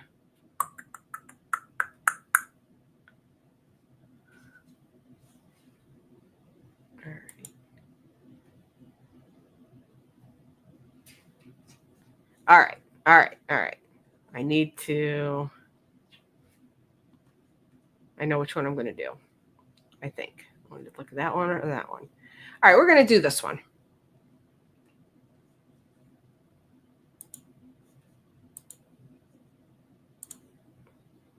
All right, here we go. All right. Granite State alpacas. This is one where it may seem like it's pretty direct, but I want to ask you guys, what is for sale? All right, good. I'm glad I wasn't frozen, but I am here now. So what is it that is for sale on here? This is a really good example of having a page that clearly identifies the product that you are selling. Okay, so my assumption would be there's one line that is barely visible because of the way this is designed. There's one line here that is that does define a little bit better what is being sold on this account, but otherwise it looks like alpacas. Like I can buy alpacas, like alpacas are for sale. And I chose this one because I've done several of these kind of these farmstead sort of pages, specifically with goats and or alpacas. And every time it seems to be the same issues that are happening on the page. So I think this is a really good example of kind of a where things can get lost, even though it seems like it's straightforward. So Granite State alpacas makes me, I understand that you have alpacas, but it doesn't tell me what your product is. So Granite State alpacas, name of your business, you have alpacas. There's pictures of alpacas. That's very clear. And I think if you were breeding and selling alpacas, you'd be on the right path. Now, I don't know if you breed and sell alpacas. I do know from this text up here that is really difficult to read. It does say farm tours, yarn, socks, dryer balls, apparel, and more. So what is the product?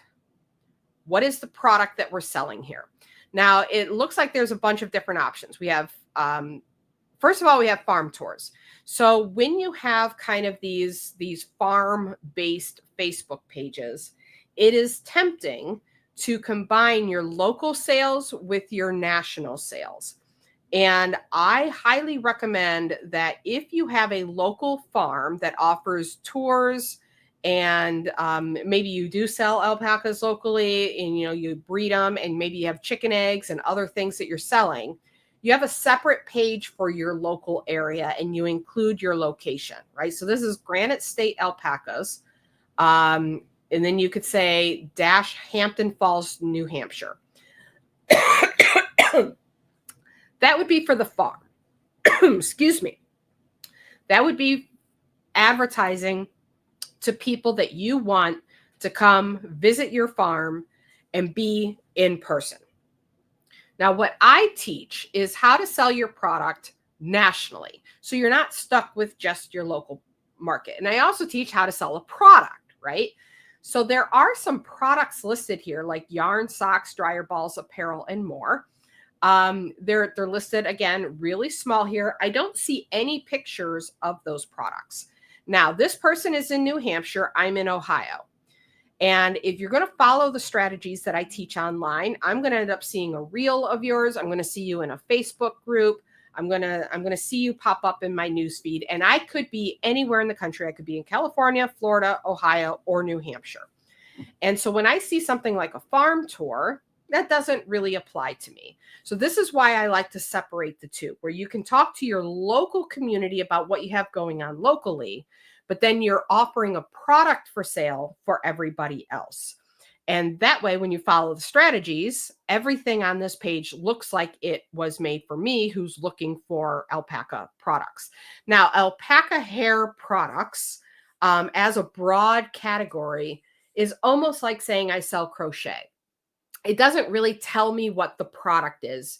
It's a process. So this doesn't really tell me what the product is. It's a material, right? So assuming that we're using alpaca fur to make things. So I'm going to have to leap to that assumption because it doesn't say that on most of what I'm seeing in these top 3 elements. So what I'm going to do, and this is how I do most of my Facebook page reviews, is I'm going to jump to the photos because right now I'm confused. There's a lot of different things that you're selling. Farm tours is local. Yarn is for people who crochet. Socks, dryer balls, apparel are for people who are not necessarily crafters or looking for, those kinds of products. So there's really kind of 3 different markets here. And I don't know what that and more encompasses. So I'm going to go to photos and we're going to look around to see what we have here. So we've got a picture of yarn. I'm going to try to just see where do you tend to be? I didn't catch your name for the person that had the let me see if I can see your name on here. With the alpacas, what's your first name? I don't want to just kind of like talk about you. There's further down here. Sandy. Okay, Sandy. So Sandy, what I'm going to do is I'm going to look through here and see kind of what are you leaning towards. So I see a lot of kind of the winter stuff, the winter scarves. That is like really intricate and pretty darn cool.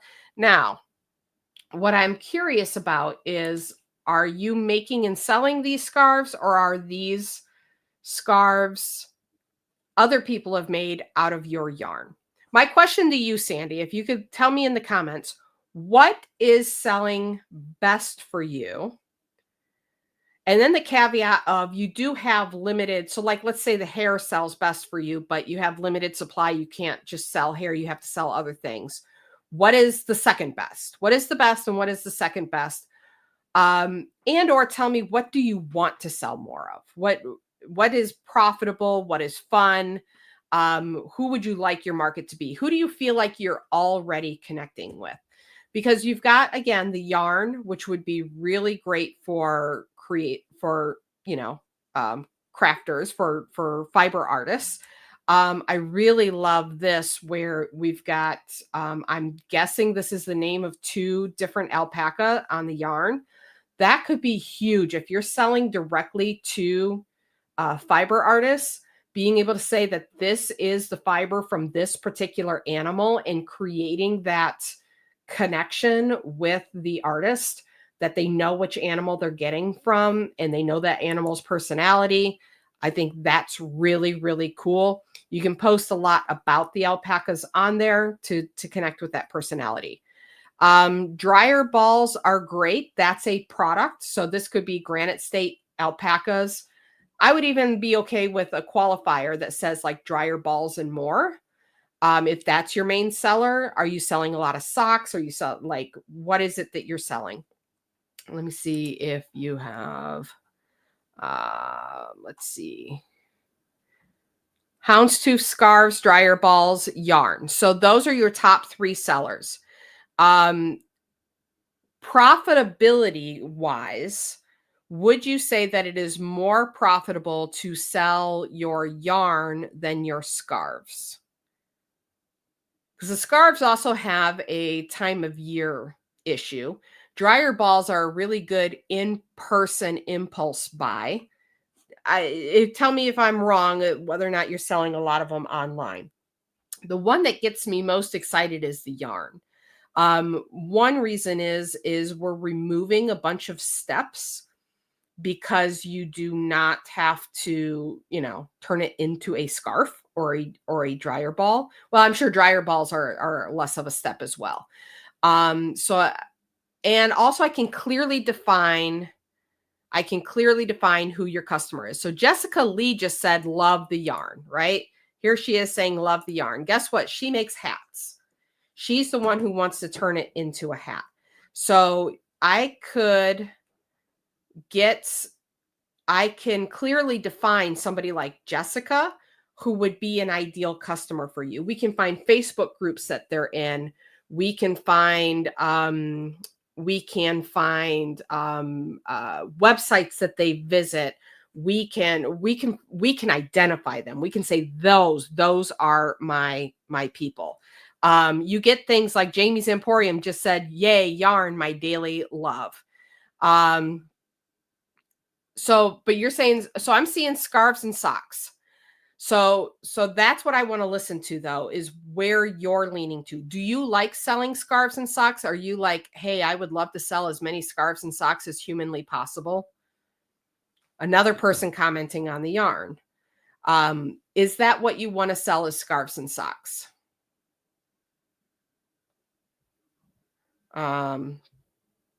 Sandy says, yarn I sell via Facebook, website, and in person. I get that, but what do you want to sell? Because you have 2 choices here. Jolene, like, people are ready to buy your yarn right now. They're ready to buy the yarn. So what do you want to sell? Do you want to focus this page? Because we've got 2 different markets here. We have people who want to make it themselves, or we have ready-made products. 2 different markets. What would make you the most excited to sell more scarves and socks or to sell more yarn? And it doesn't have to be what I prefer. I like the yarn and I like the response that we're getting about the yarn like instantly, but I get it. Those scarves are really cool, but we got to be able to sell in the summertime too. So but we can figure that out, right? Socks and there can be an and more associated with that. Which of those 2 items would you like to go with as a direction?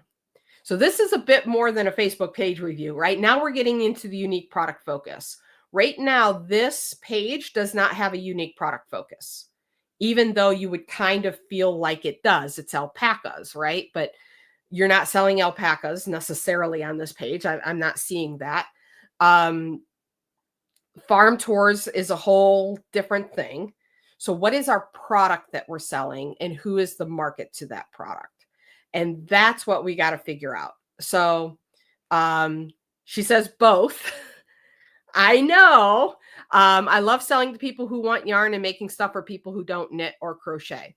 So in that case, I would split the two. I would have 2 pages. I would have a page or so you could do that, or you could kind of do something a little bit different here. When you say that the scarves sell almost instantly and the socks sell well on the website, are the scarves selling just from you posting it to your Facebook page, or are they selling from you posting in Facebook groups? Are you in Handmade Sellers Club? I don't think you, I don't think that you are, but I'm not sure.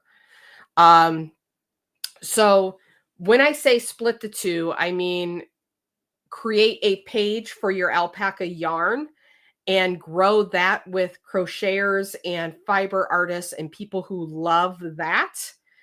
Grow that out. And then on this page, if you've got more products buyers on this page where you're selling the scarves instantly and you're selling the stocks, okay, good, you are in HSC. So if you're selling the scarves and the socks really well from this page and on your website, then I would focus this page on your scarves and socks. And then I would create a new page for your yarn. And it feels like a lot to keep up with.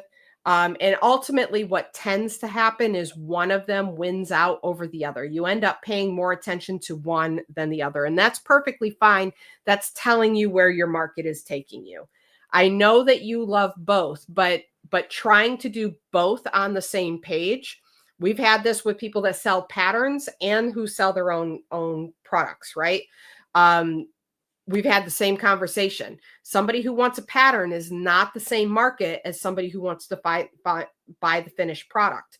And it is difficult to talk to both of those markets at the same time without them feeling like you're talking past the other, right? So when you're talking about yarn and you're trying to sell your yarn, then the ready-made product people, you're not talking to them. And when you're talking to ready-made people, then you're not talking to your yarn people. By splitting up the two and having a yarn page and a ready-made page, then you can really ramp up those relationships and the desire for the individual products very heavily on those pages. So one could be Granite State alpacas. I don't know if it's hand spun, but spun alpaca yarn or something like that. And then the other one can be Granite State alpacas, scarf, socks, and more. And then like the dryer balls and stuff like that end up in the and more. But now I know what product that you have, and it's a very clear product. And you're going to attract people who really want those kinds of products to that page. And the other page is going to attract people who want the crocheted yarn. I think that anytime somebody sells a supply to crafters, I'm all over that. Like that is always the direction that I want you to go, because it's so much easier to identify your, like, let's like step back for a second. And I know you've got a ton of followers. But step back and like try to tell me who is that perfect customer for the hats, the scarves, and the socks. That's going to be a lot more nebulous and a lot more kind of like psychographics, kind of like, well, it's maybe a mom of 2, but I can't like go find a Facebook group of moms of 2, right? Like, so it's really just hard to like put my finger on exactly who that customer is. But with yarn, I can say with very clear, like people who are in the fiber arts are obsessed with yarn. And anytime you can pick a product where, number one, you can identify the market, and number two, that market has an obsession with the exact thing that you sell, winner, winner, chicken dinner. Like you are checking all the marks, all the boxes of having a product people want and are willing to pay for, easily identifiable. This is what makes your marketing easier, right? Marketing becomes harder when you're a little bit more nebulous. And sometimes you can't get around that. Like jewelry sellers, Carolyn Kay does the fused glass, and she's been able to grow her business, and the product itself is the wow. And you have that with the scarves, that you're selling things really, really quickly because it's the wow factor. But can you wow outside of scarves? Are the other items wowing the other times of year? With the yarn, you've got wow factor year round. You've got limited editions of Molly's hair, right? And this is why Molly's yarn is special. And there's so much you can do with that. There's so much storytelling you can do. There's so much, Willow was talking earlier about doing shop updates with yarn. It creates that scarcity. It creates sales. It's a no-brainer. Now your website can still have a yarn section and a pre-made product section. You don't have to change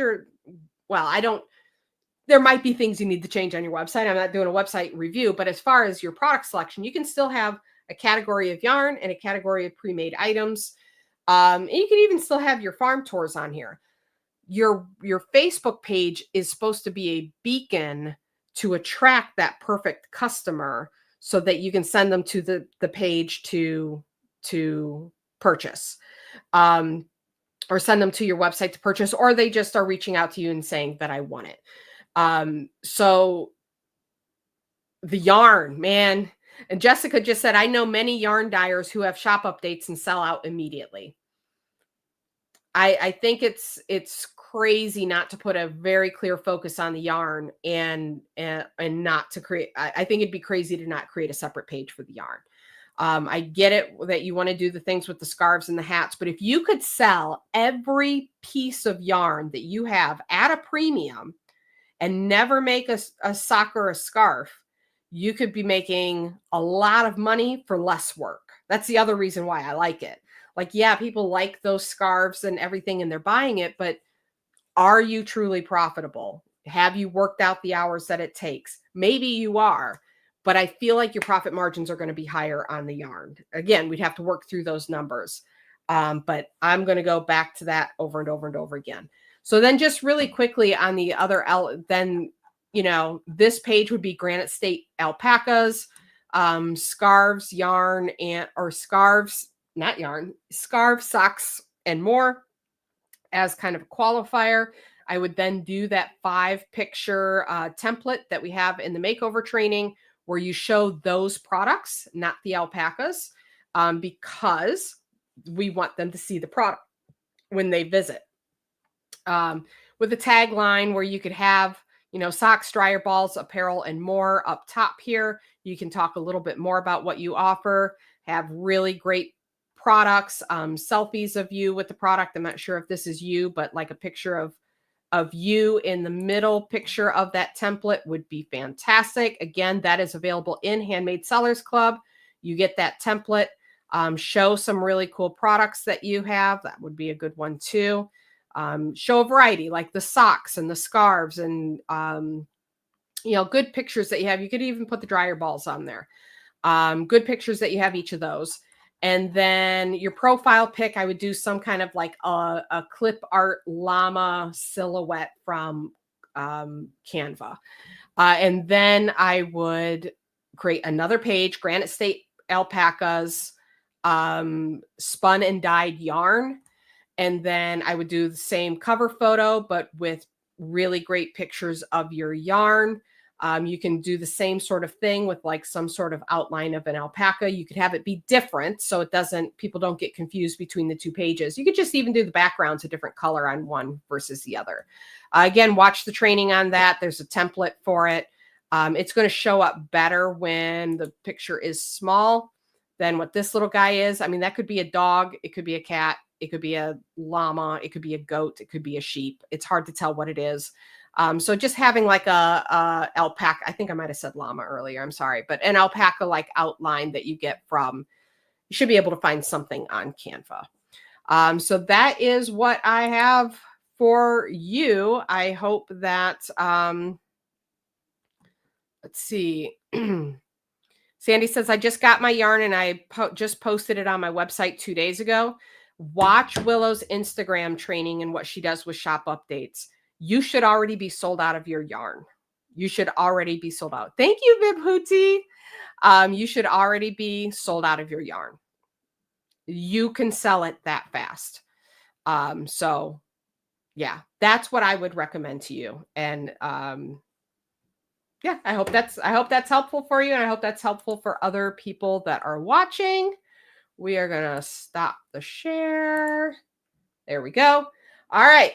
We have our next guest coming up on with us here, making good time. I'm only 3 minutes out of range. So excited to bring our next guest on. And let me add the stage. It keeps doing that. Hello, hello, hello. We have Lisa with us, or Nona. It's Nona. Yep. I always want to say Nana. Nona from Nona's Kitchen Secrets. Welcome. Thank you. Happy belated birthday. Thank you. I appreciate it. My hair is devolving as the evening goes on. Yeah, I get the struggles myself. It's the end of the day. It's like if I make this side bigger, it doesn't make this side looks less weird. We gotta fix it there. All right. Those are the things that happen. What's that? Those are the things that happen. Yeah. All right. So let's talk about you. So tell everybody who you are and what it is that you do.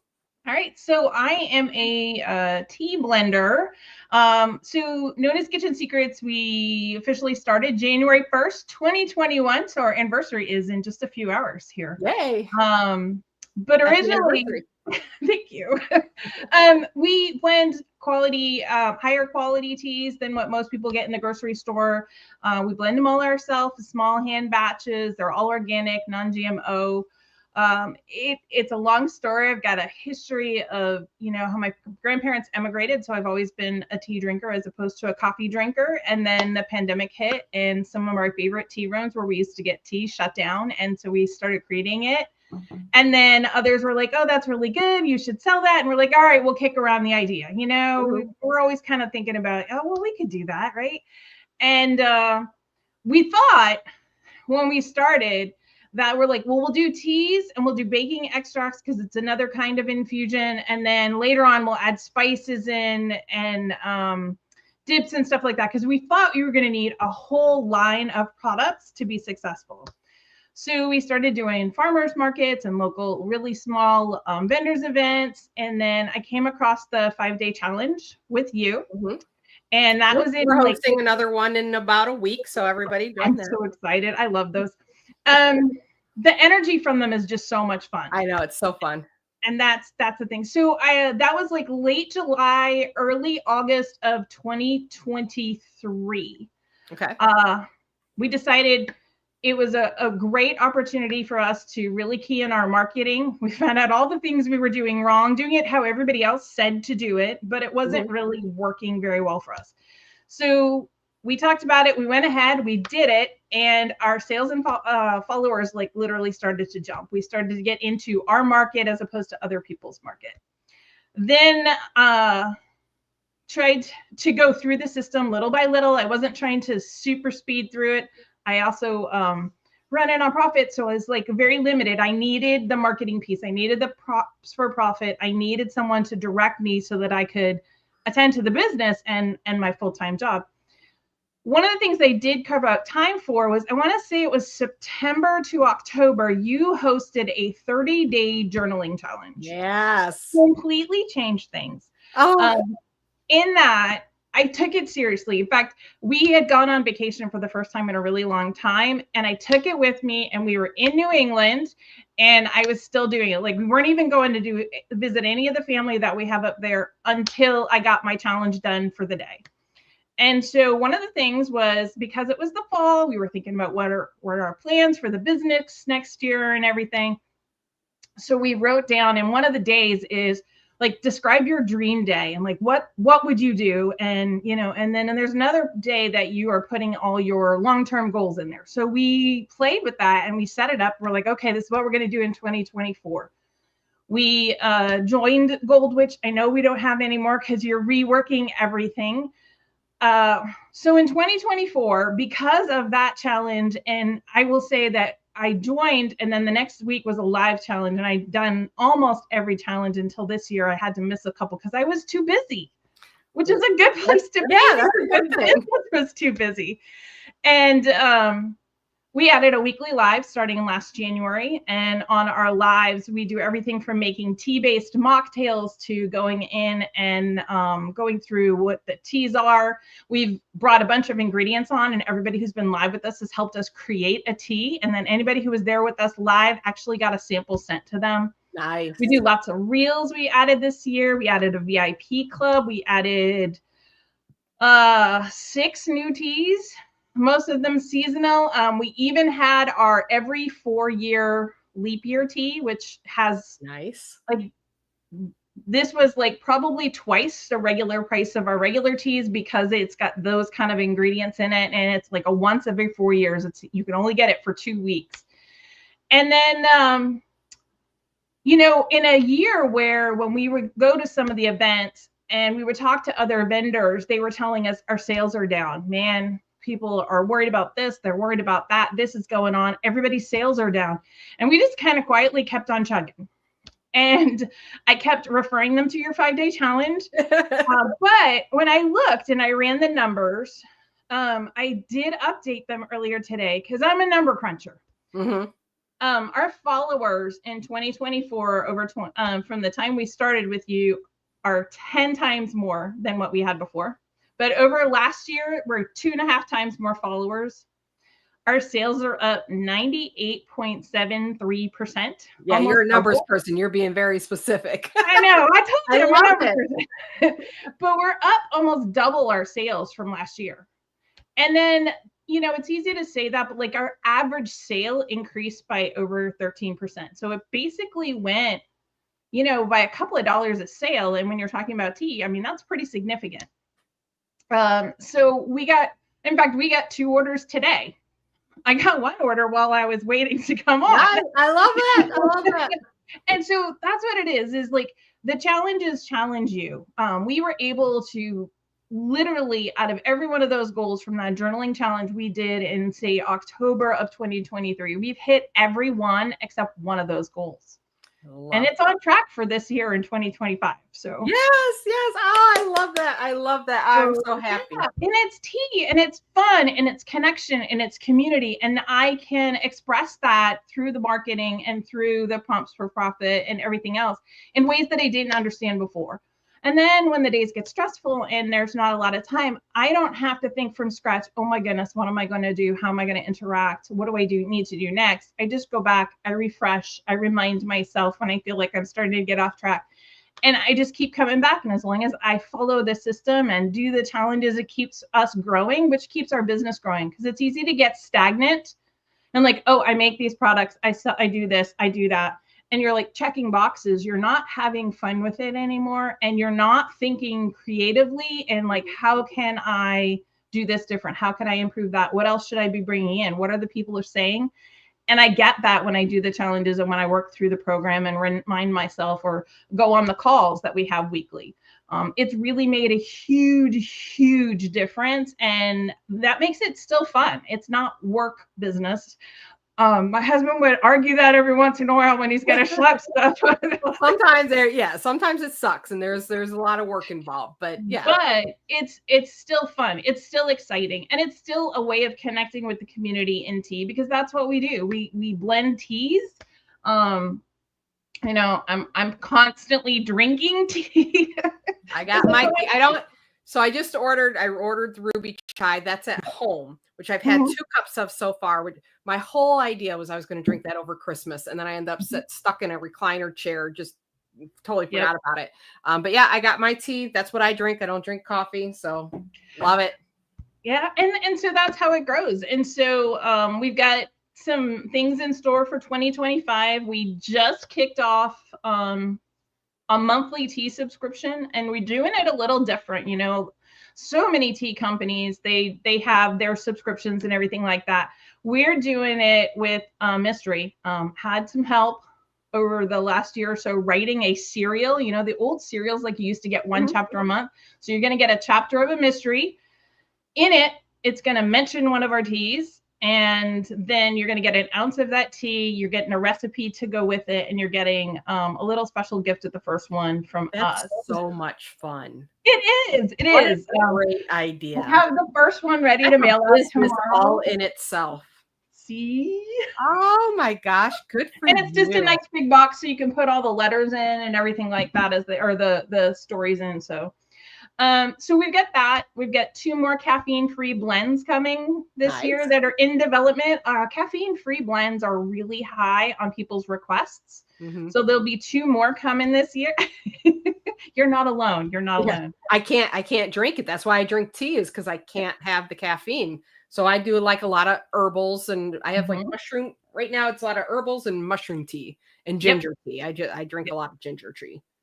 And then one of the things that we're also looking at exploring, it's not a for sure thing, but we're looking at exploring having a virtual tea blending class where literally people would buy a kit, we'll go on live virtually, and I'm going to teach you how to blend some teas yourself. Nice. Because people have so much fun when we do that on the live. They love it. And I'm like, okay, well, we can do this. And they love being able to taste the tea that they created. Right. It's just a fun thing. And so that's one of the other things that we are looking at doing this year. Just a couple of little things. Who knows what else will pop up along the way. But I love all of this. This is so great. And like Michelle said, wow, you're motivating me, Lisa. You're motivating me. I'm like, these are such great ideas. The cereal is fantastic.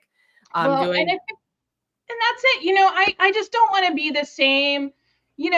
Michelle does doilies and she does incredible work. I have one of her teacups that's literally on my hutch and things. And everybody who comes in remarks on it. I want to do it different though. I don't want to be like everybody else out there, because we're not. We don't use sprayed on flavors. We don't use artificial anything. Everything is completely natural. You can brew ours multiple times. These are the important things that we want to get across, but we want to do it differently.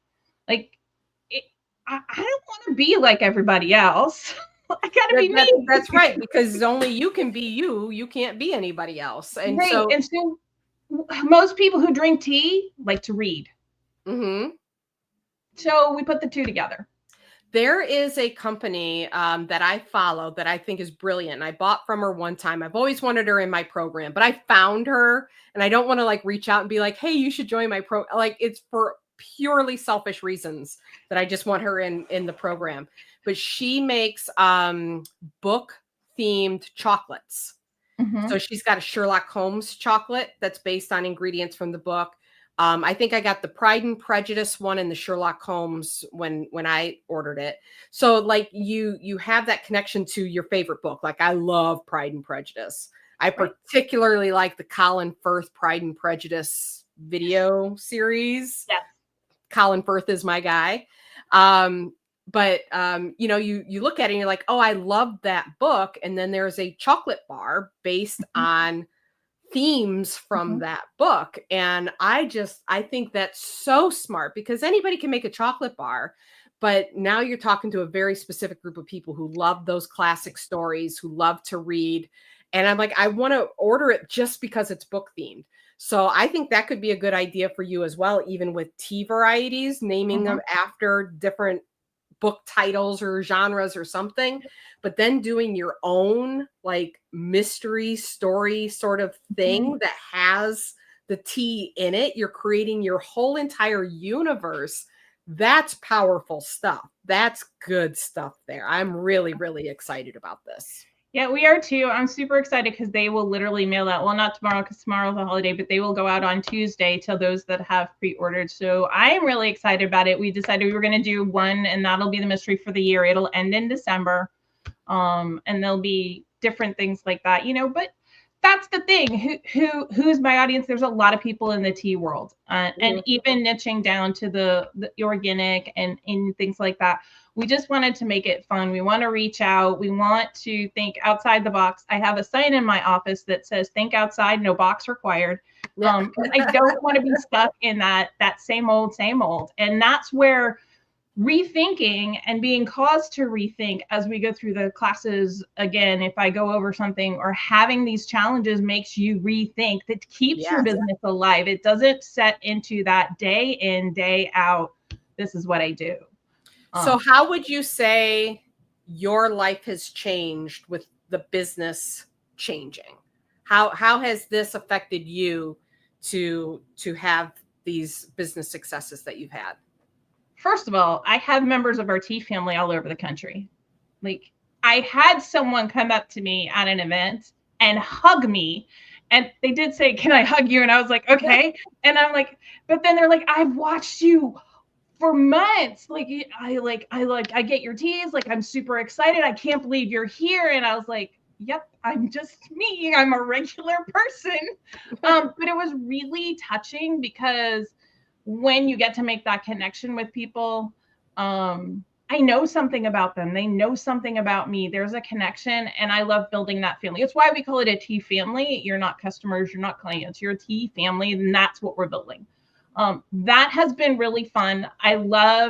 We created a chocolate tea latte recipe for a chocolate festival that we wanted to go to. And people just responded. Non-tea drinkers liked it because it was kind of like hot chocolate with a little bit of a tea twist. And it was one of those things where we sat there and we talked, and then people would come in and they were sipping on it and they're telling me their stories. And I'm hearing their stories and I'm sharing our stories.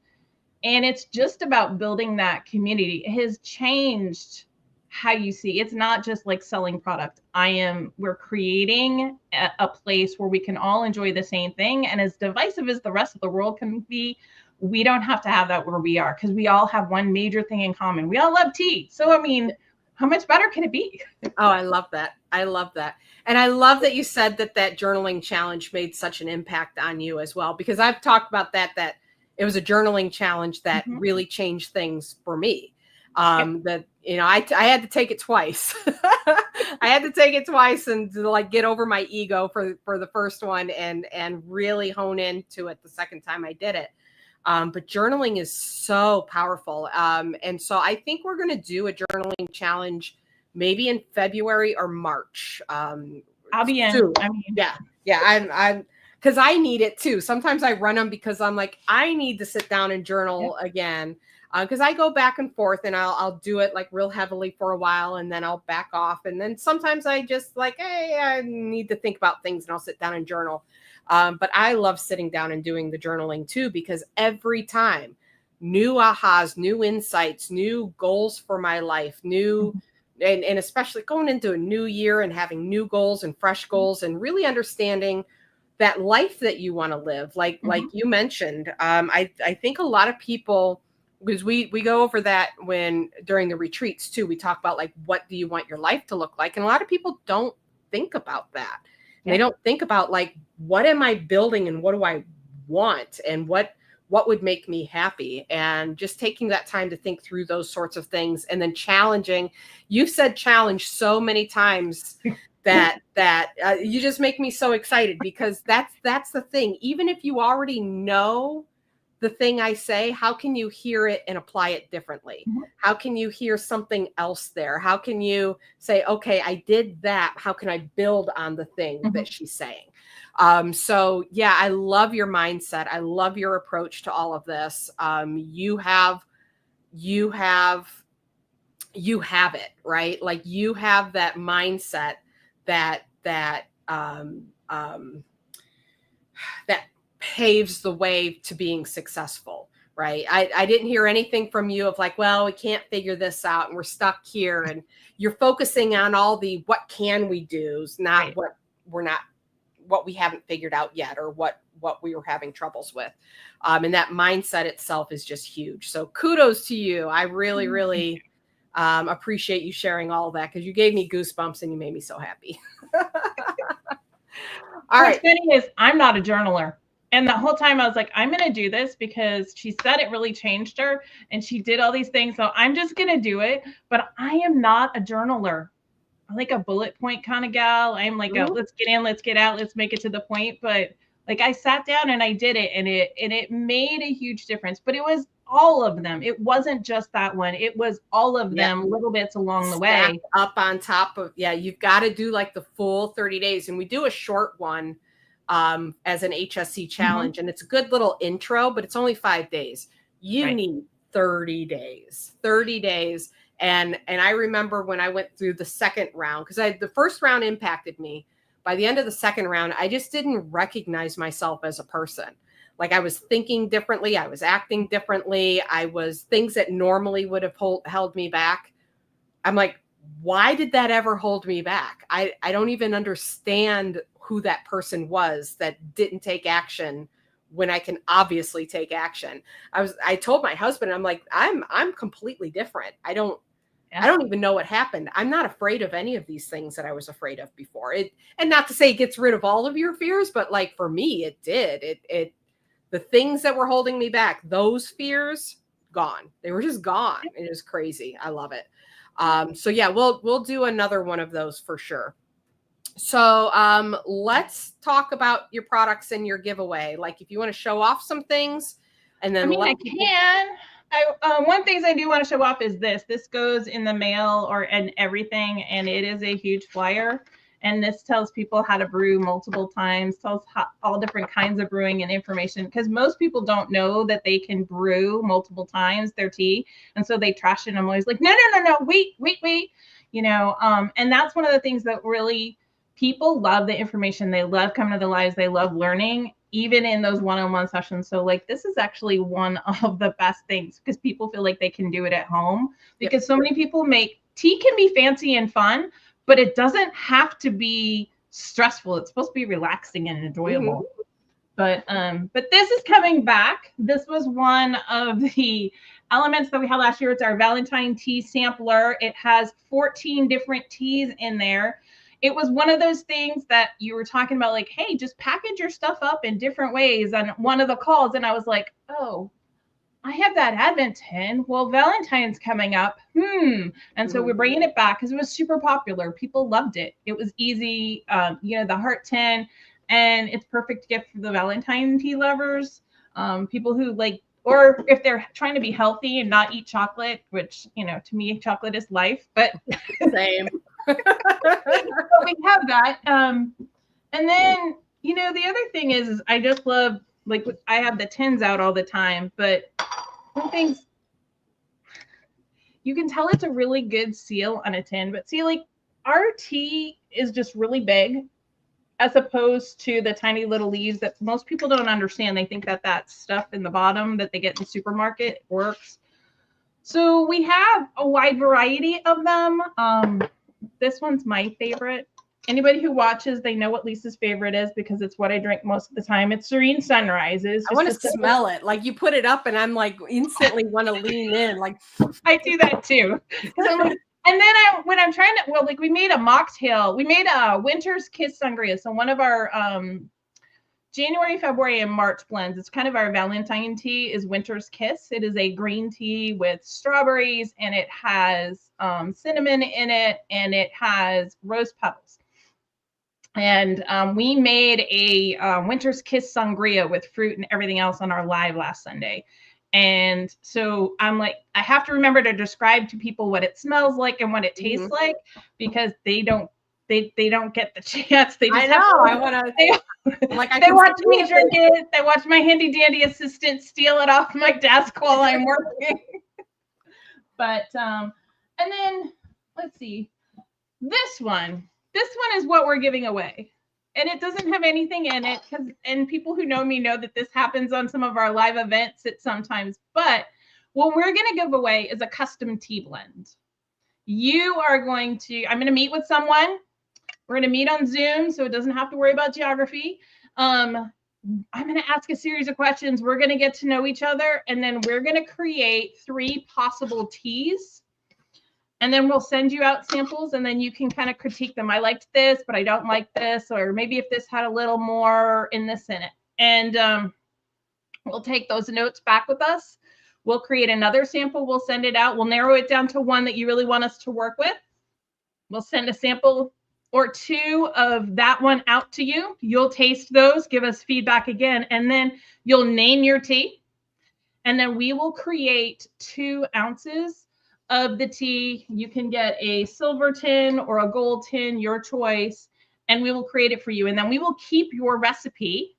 One of the orders I got today was somebody who'd done this before, and they just periodically reorder their tea with their name, and that recipe goes to them. I love that. That is what it is. And so in the final one, you'll get a tin, you'll get 2 ounces of your tea, and you can always reorder. So that's what we're giving away. I love that. Custom tea blend, guys. Your very own tea. That's exciting. People like it. They do it for like baby showers, or if they want to have a special tea party and they have a tea that's made just for them in their party, weddings, different things like that, rehearsal dinners. So it's a way that we can create a tea for an event or for just a person to, because it's their favorite ingredients all kind of put together. It's been really fun making those because we love creating teas. Love getting in the kitchen and weighing stuff out and having fun with it. Love it. All right. So what reaction do you want people to do? Well, I was going to take the wow, but that's been done. I think they've all been done except for the thumbs up. Well, let's do the thumbs up. All right. Let's do the thumbs up. All right, guys. Thumbs up. You got to react to this video with the thumbs up in order to be entered into the custom tea blend gift prize. What are we calling it? It's a prize. So do the thumbs up, react to the video with thumbs up. If you put a thumbs up in the comments, it does not count because I'm looking for that list of thumbs up of people who reacted to the video. So if you're on the computer, it's either below the video or move your cursor around or wherever the comments are, you should be able to see the reactions. Just like you thumbs up anything else on Facebook, you're going to thumbs up on this video. If you're on mobile, you may be able to see the thumbs up, or you may have to swipe your comments over to see the reactions there. Lisa says, love the custom tea idea. I will reach out too. So very good.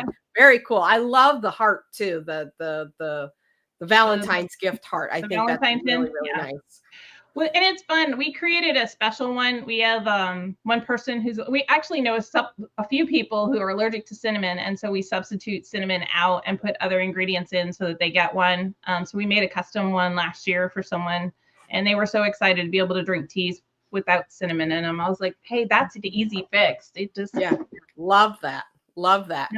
Yep. So while everybody is thumbs upping, if somebody out there is considering joining Handmade Sellers Club, but they haven't made the decision yet, they're not sure if it's right for them, what would you say to them? We were really hesitant. I'm a researcher. I'm a very detailed person. I'm a numbers person, right? So we're going to crunch numbers the whole time. And really, you can't go wrong because you can just do the short trial, the 2-week trial. But we went ahead and we committed, and we said, if you're going to invest in a cup of coffee here or, something there, walking through the stores, why not invest in ourselves and our business and our future? And so what's the worst thing? We're going to be out. We did it all 1 year. We did it for 1 year. So it was $270 for us because there was a special going on. And we're like, $270. And we were like, we're going to do it. And I made that money back within 2 months. By the end of the year, I can literally show you we skyrocketed. And that's why when we went ahead to do gold and other things, we were like, well, it's foolish not to, because every time we invest in the business this way, our business skyrockets to the point where I don't worry about the $270 for my business anymore. I worry about, hey, I really needed to make another post today. I think I'm going to only be able to have time for one because I just got this order and I need to pack it up before I go to bed. So, I mean, it's a good problem to have. I'd say you're not going to go wrong for trying it. Yeah, really. There's so much information and there's so much support in the group. I know I could go on there right now and go, okay, total newbie question, but here's this, and have a bunch of people reach out and want to help. Yes. Yeah, I love our community and our support. And it's a no drama llama zone. Like it's very supportive. People aren't catty in there. Like we don't let that sort of stuff happen. And everybody's always trying to help each other out. We have our experts there in the group, and it's fantastic. You've been an amazing member of the group as well. And you're inspiring, your story tonight is just inspiring just how much you've just taken action. And I love what you said about like investing in yourself and in your business, that it kind of puts your feet to the fire a little bit, like committing to that year. And just so everybody knows, we do have a yearly option. You won't see it on the link that I've been sharing here tonight, but if you want the yearly option, what did I do? I don't know. Am I still visible to you? Yes. Okay. My computer is like really freaking out at me.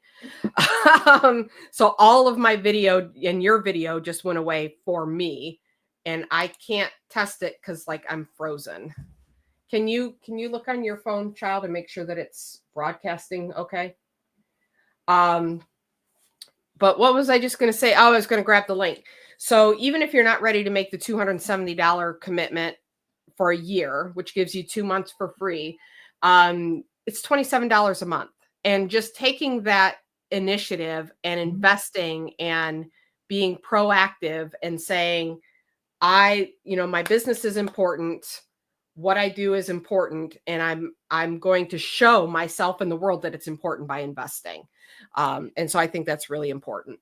If we hadn't done this, Nona's would have been a hobby that sometimes made money. This turned it into a business. So that's to me the difference between joining and not joining. I love it. Love it. Build a business, not just a hobby. And if you want a hobby, fine. Yeah. But if you want a business, that's what Handmade Sellers Club is for. Okay, so we're going to pick a winner. I'm going to have the child pull up the list because my entire computer is frozen and angry. I don't know what I did here. Like sound is still coming through, but the video is not just frozen, it's like gone. So the child's going to pull up the likes on the video, hopefully. If you can get to them. I have a laptop. Yeah, pull out the laptop. That's going to make it easier. I might have to use your laptop with whatever this is that's going on. Did it just get minimized? No, it's the entire screen is I can move my cursor. I can see the StreamYard screen, but my video is black and yours is the color background that I have. Like both videos look like they're completely missing. The chat is not moving. I gotta love technology. That's what you have to do. Stuff's gonna happen. Do I have to? You do, because stuff's gonna happen. It's how you roll with it. You're gonna have fun with it, or you get stressed. I know. just choose to do both at the same time. I have fun with it and get stressed. What's on here? All right. And you also have to have backups. So, fortunately, the child had a computer here. All right, so we have 46 thumbs up. Let's pick a random, or you pick a number, 1 through 46. Let's go with 17.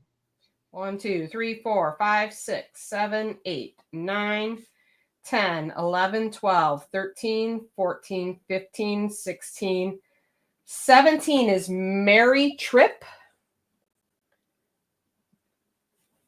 Mary Tripp, and this is for T from Nona's. All right, Mary Tripp, you are the winner if you claim in the comments. This one's going to be trickier because we had a lot of people thumbs up from earlier today, so we got to see who is here. I'm watching my tablet. Yep, I've got it over here as well. I may have to just move the child's computer in front of me so I can pretend like I'm looking at my screen. All right, Mary Tripp, let us know in the comments that you are here. If you are not, we're going to pick a different winner. She's here. Yay. All right, Mary Tripp, you've won. What we're going to have you do is, Lisa, when you're done here, can you respond to Mary with your page information? Sure. So that she can because it's we need a lot more than an address. So if you can respond to her with your page information, Mary, message Lisa on Nona's Kitchen Secrets on her page, and you guys can connect and she can give you get you organized for your prize. I'll give you a link where you can schedule. I'll have all my available times and you can just schedule the first session. Perfect. And Lisa, feel free to go on and comments in the comments area with your page link for everybody. So that anybody watching tonight, if you want to have a one-on-one session to talk about your tea needs, I know she does offer that. And then she's got that really great Valentine's Day gift. So plus all the other things. So I highly recommend the Ruby Chai. No caffeine, very spicy. Loved it. I love my spicy teas. And so go check her out. And thank you so much for being here. Thank you for having me. And I want to wish you and everybody else a Happy New Year. Thank you so much. You may have to leave. I don't think I can remove you. I'm going to remove myself. Have a great one. Good. Thank you so much. All right. I'm not sure. I want to try something drastic, but I'm not sure if that's a smart move. Let's see what I can do here. All right, we're going to get into Ask Me Anything. So this can be a question, a personal question. It can be a business question. This is open Q&A. So we're just going to do the open Q&A. Yeah, it's not clicking on anything, and I have no other control. I don't know how you're going to even end the live stream. Yeah, I don't know how I'm going to end the live stream either. In fact, Duncan, I don't know if you're listening, but you have admin of this StreamYard. So when you log in, if you could log in as admin, and if you could let me know in the comments that you heard me. And if not, I'm going to send you a message and tell you to do that to see if you can take control of the screen. And because I cannot click anything. I'm like really stuck. So going into Ask Me Anything, any questions that you have about selling online, any struggles that you're having with selling online, anything that you want to ask me personally, I dare you to ask me a personal question. Like I double dog dare you guys to ask me something about myself or my family. I'm telling you, I love stuff like that. That's so much fun. We are a weird family in many ways. I love talking about us because we have a lot of fun. All right, we've got a question from Trev's Trade Soaps. I remember you. We joined Posse program a few years ago, but got lost in the transition to the Circle program. Would like to reconnect. How would we do that? So I would give you the link, but I can't right now. So right now, Posse has become Handmade Sellers Club. I remember you guys. I remembered your business. It's so fantastic. Oh, that's a good question. Handmade Sellers Club is the place to be. So we moved off of Circle. Circle was great in theory, and I was really hoping it would work, but it did not work out well for us, especially the community aspect of it. Because it wasn't on Facebook, the community interaction just like fell off a cliff. So we moved the community back to Facebook. We are now using a platform called Thrivecart to administer the training, and that's worked out really well. Pretty seamless, and again, the community's back on Facebook. So I invite you to come back. I remember your business. I think that you guys did some great. I don't know what you've been doing since then, but when you were members, you guys did some awesome stuff. Handmade Sellers Club is the thing to join. It's only $27 a month. Now, we used to sell Super Seller System at a much higher level. Posse, when it was Posse, was a little bit more expensive. And then we sold like one-time access to Super Seller System for much more.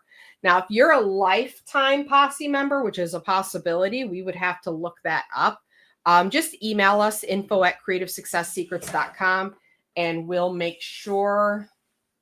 That's not the one I need. I need get me on Thrivecart. Oh, there it is. Just send us a message and then we can get you back access to the products that you get. But otherwise, Handmade Sellers Club, even if you're a lifetime Super Seller System or Posse member, I still recommend, I'm getting there. I still recommend Handmade Sellers Club because we have the active community with the Q&A. There's so much more training that is in Handmade Sellers Club that is not just in that core training that we had before.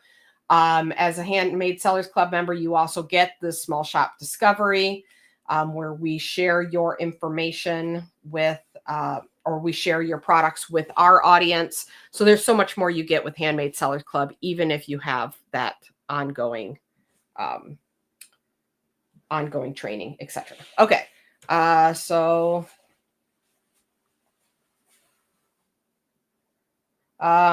you said you couldn't hear that. Did I freeze for everybody? I hope not. So I'm replying to you now. Yeah, it doesn't seem like I'm freezing, does it? I did. That's what I'm doing. I'm replying to you now, but it's going to say Sage Thompson, but that is me because of computers. So yeah, Handmade Sellers Club.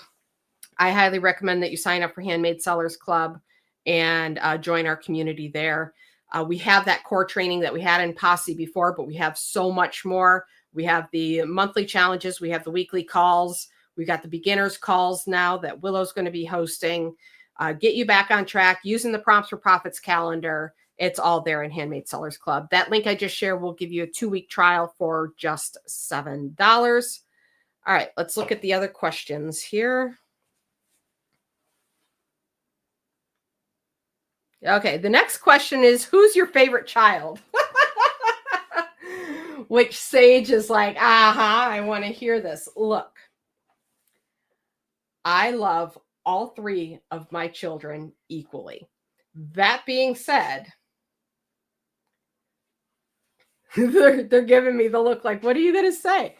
That being said, they are all so very different and unique in their own way that my relationship to each one of them is unique. Even though I love them equally, my relationship to each one of them is very unique, and I love that. Willow is a lot like me, so it's easy for me to relate with Willow because I really see myself in Willow. But Danny was my firstborn. Danny is the one that challenged me and my parenting techniques when he was young. He's challenged me in so many different ways, and we've developed such a great relationship that I didn't know was going to even happen when he was younger, because it was a very difficult time raising him. But it's kind of like, I say this about I'm not comparing my kid to my dog, I swear, but I say this about my dog as well, that like Eddie was great. He was a great dog, but he was an easy dog.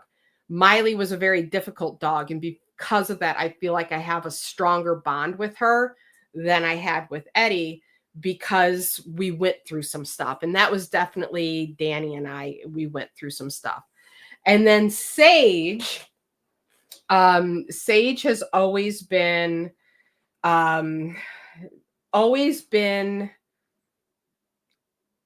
how do I want to say it? Just like easygoing, sometimes a little too much of a people pleaser, but always very caring and sensitive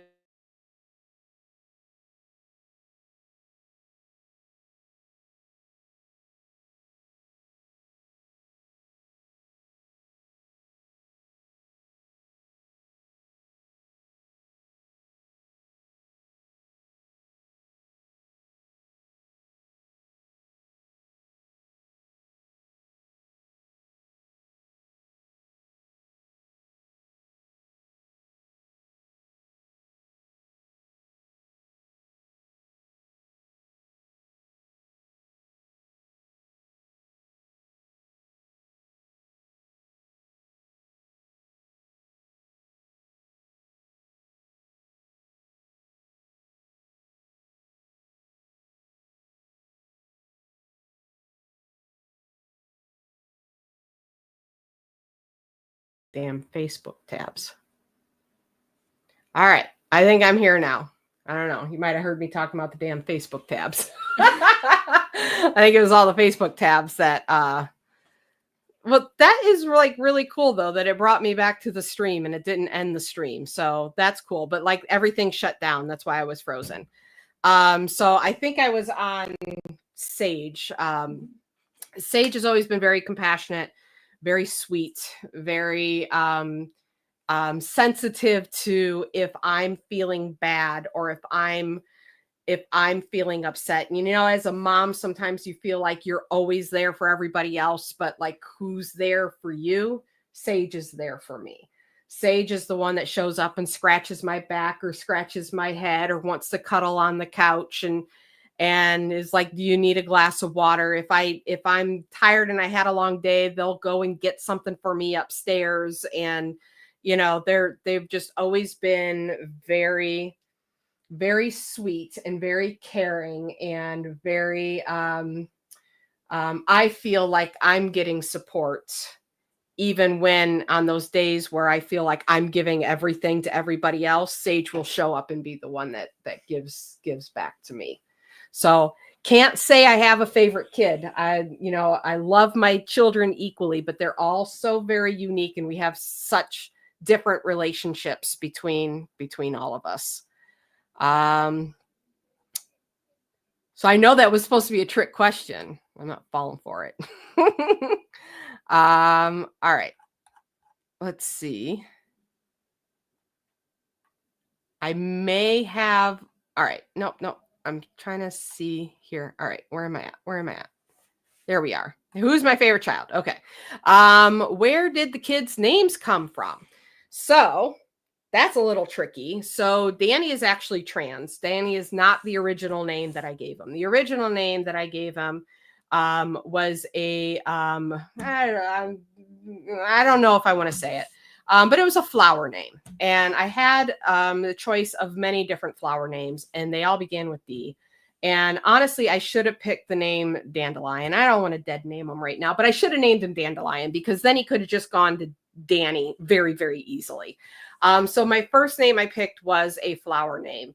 And then with my second child, so I knew Danny's name I fought with a lot. With Willow, I knew exactly what name I wanted. Like as before I was even pregnant, I'm like, if I have a girl, it's going to be Willow. I always liked the movie Willow, but it felt like, I don't know, kind of the theme, like botanical. We're thinking of botanical themes. And then when Sage came along, I was seriously thinking about Apple. I was going to name that child Apple, and I would still be proud of it to this day, except Gwyneth Paltrow named her kid Apple.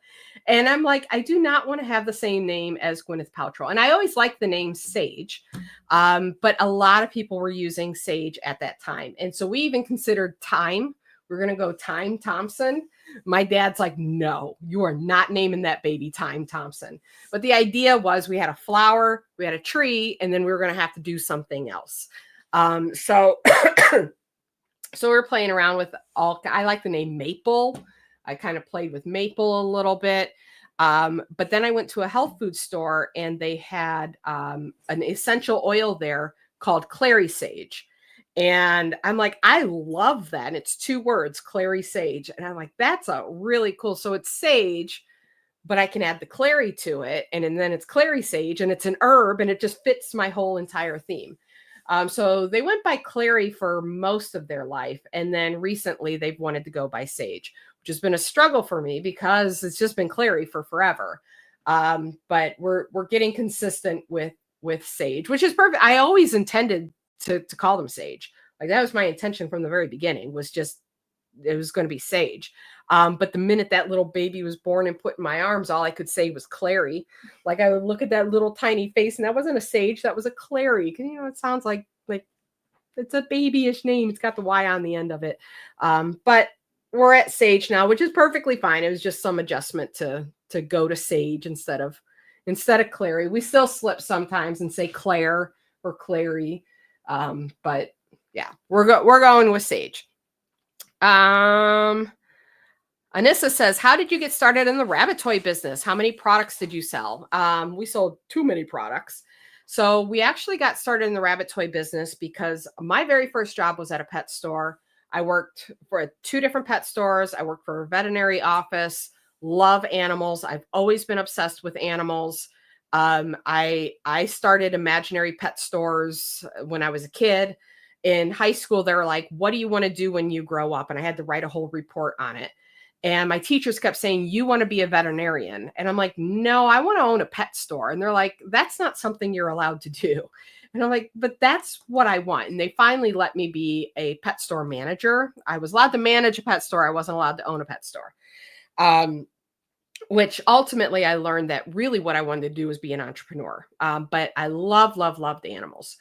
And so when I met my husband, one of the first things he said to me before we even started dating, or early on, after he was my boss. He was my boss, and we worked at a factory that made wood products, and there was a lot of scrap wood.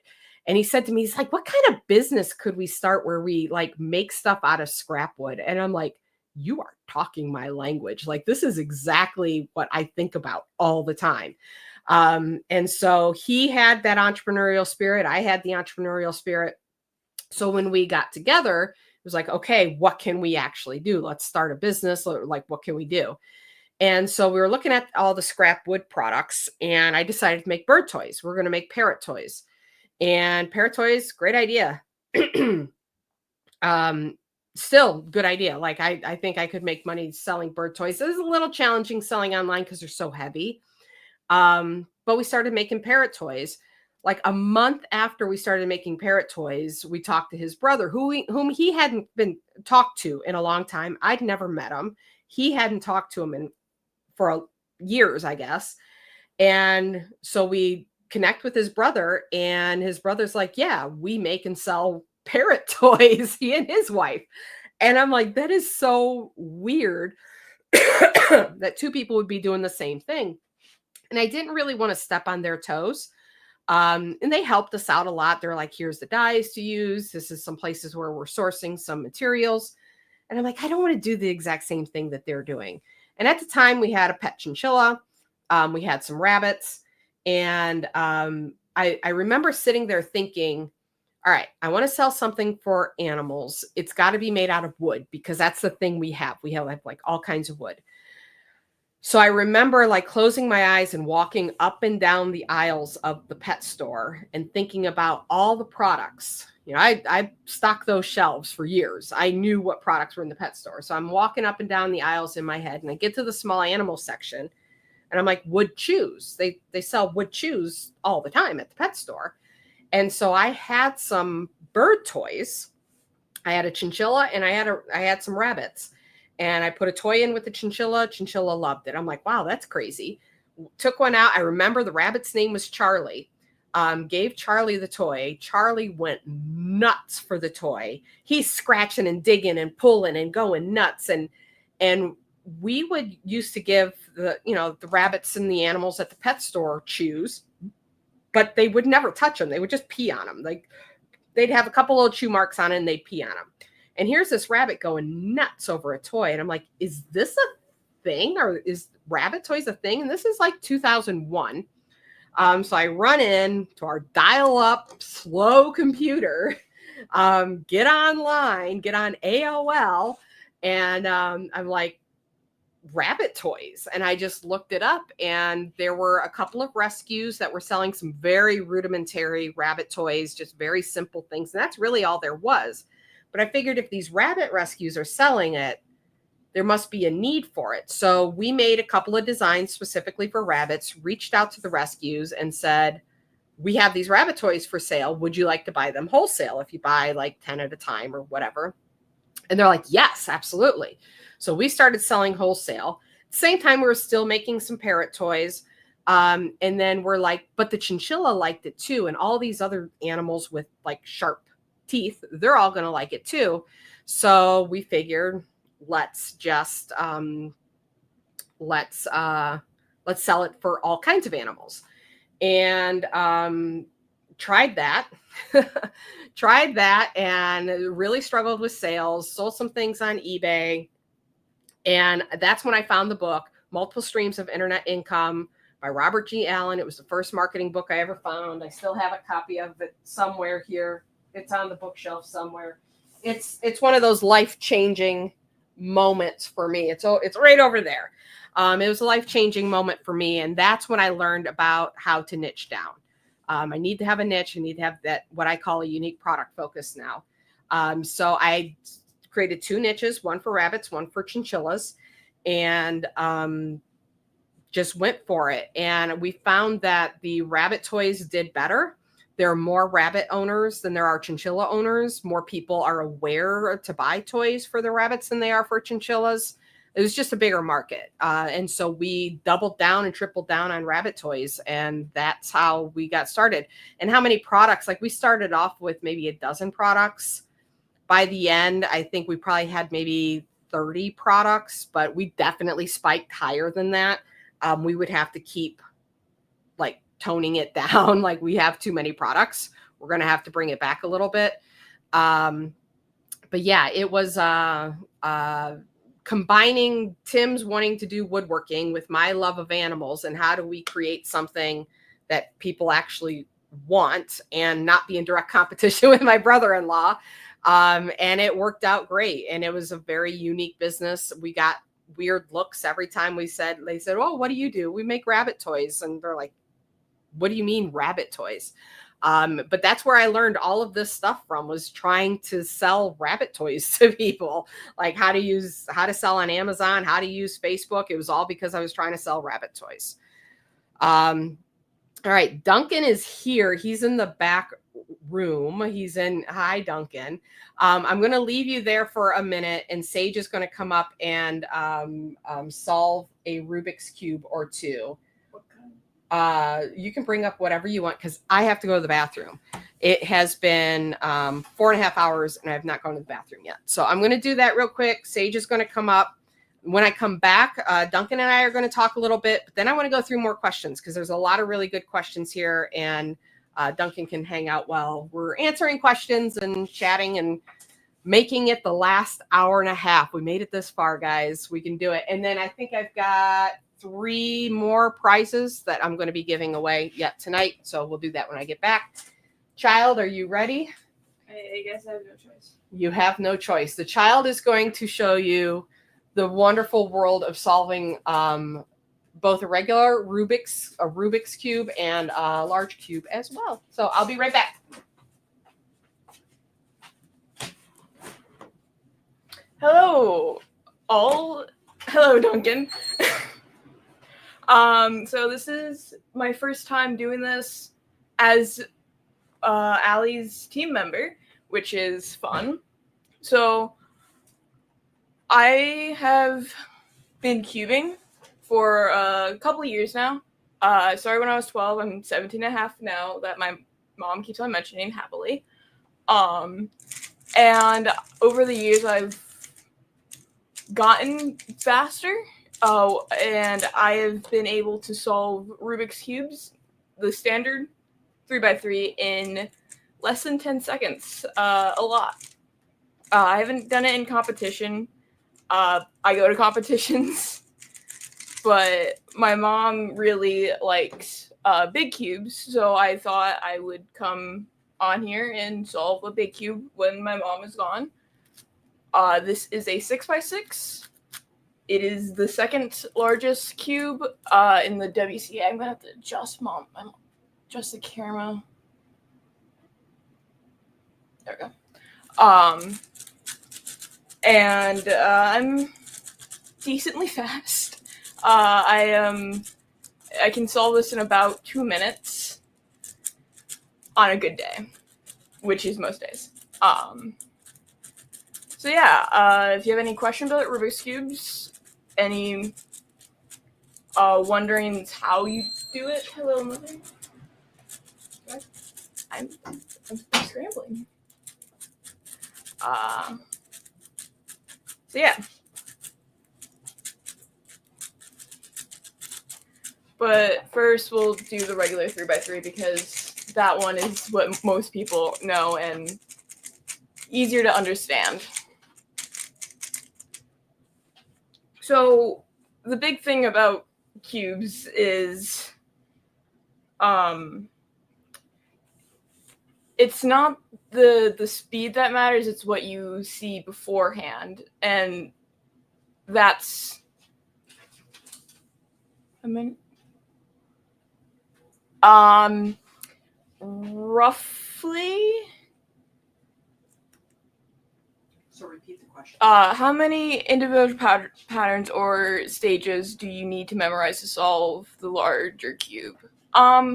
So it's pretty much the same basis for a regular 3x3, except the centers, because you have to build those first. So basically, when you look at a 3x3, it's just centers, edge, corner. When you look at this, there's a lot more, but it's the same premise with just center, edge, corner. The only extra algorithm you really need to know is if a parity happens, which is unsolvable unless you do the one algorithm that there is. So I would say there's 3 extra algorithms you need to know to solve a bigger cube than a regular 3x3, which makes it more fun and makes it less you have to be fast to solve it, and more skill-based. Skill-based. More how much you know about the cube. So this is gonna not be the best solve probably, but I wish I kind of brought my stack mat with me.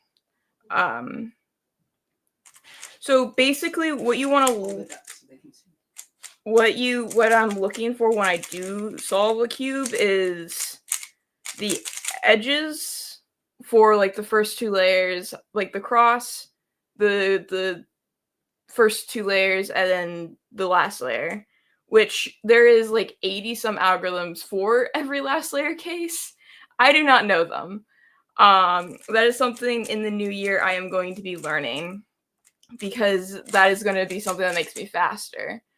But it is once you get used to it, it is such a easy thing to know. Like, I can do most algorithms without even looking at the cube until I mess up. Like, it is thank you.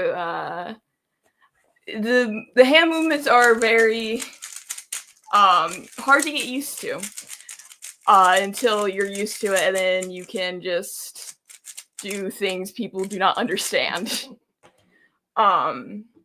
So 3x3, very easy. Thank you, Duncan.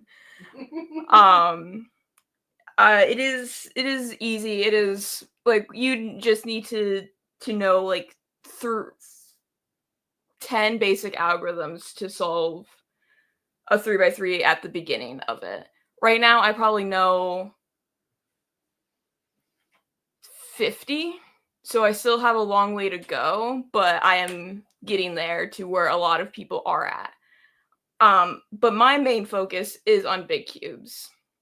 I work really, really hard to get faster at these. I work a lot on 6x6 and 7x7, and I'm hoping that I will continue getting better, because I want to be world class with 7x7 at least. And that is a goal for me going into 2025, is to be the best cuber I can be. And that's going to be really cool, because there's world championships for cubing, and I was able to get in. So this summer I am going to the world championship, which only 2,000 people are going to, which seem like a lot, but there's so many cubers. And I can't wait to compete with some of the fastest cubers in the world. Like, there's going to be world record holders like in the past and now. So like, it's going to be, I'm going to geek out so much for it. It's going to be so cool. So I'll start doing this 6 solve, because I can kind of see what I'm doing. Is that a 6x6? Yes. I I love this event so much. I've been trying to get better at it than I have been.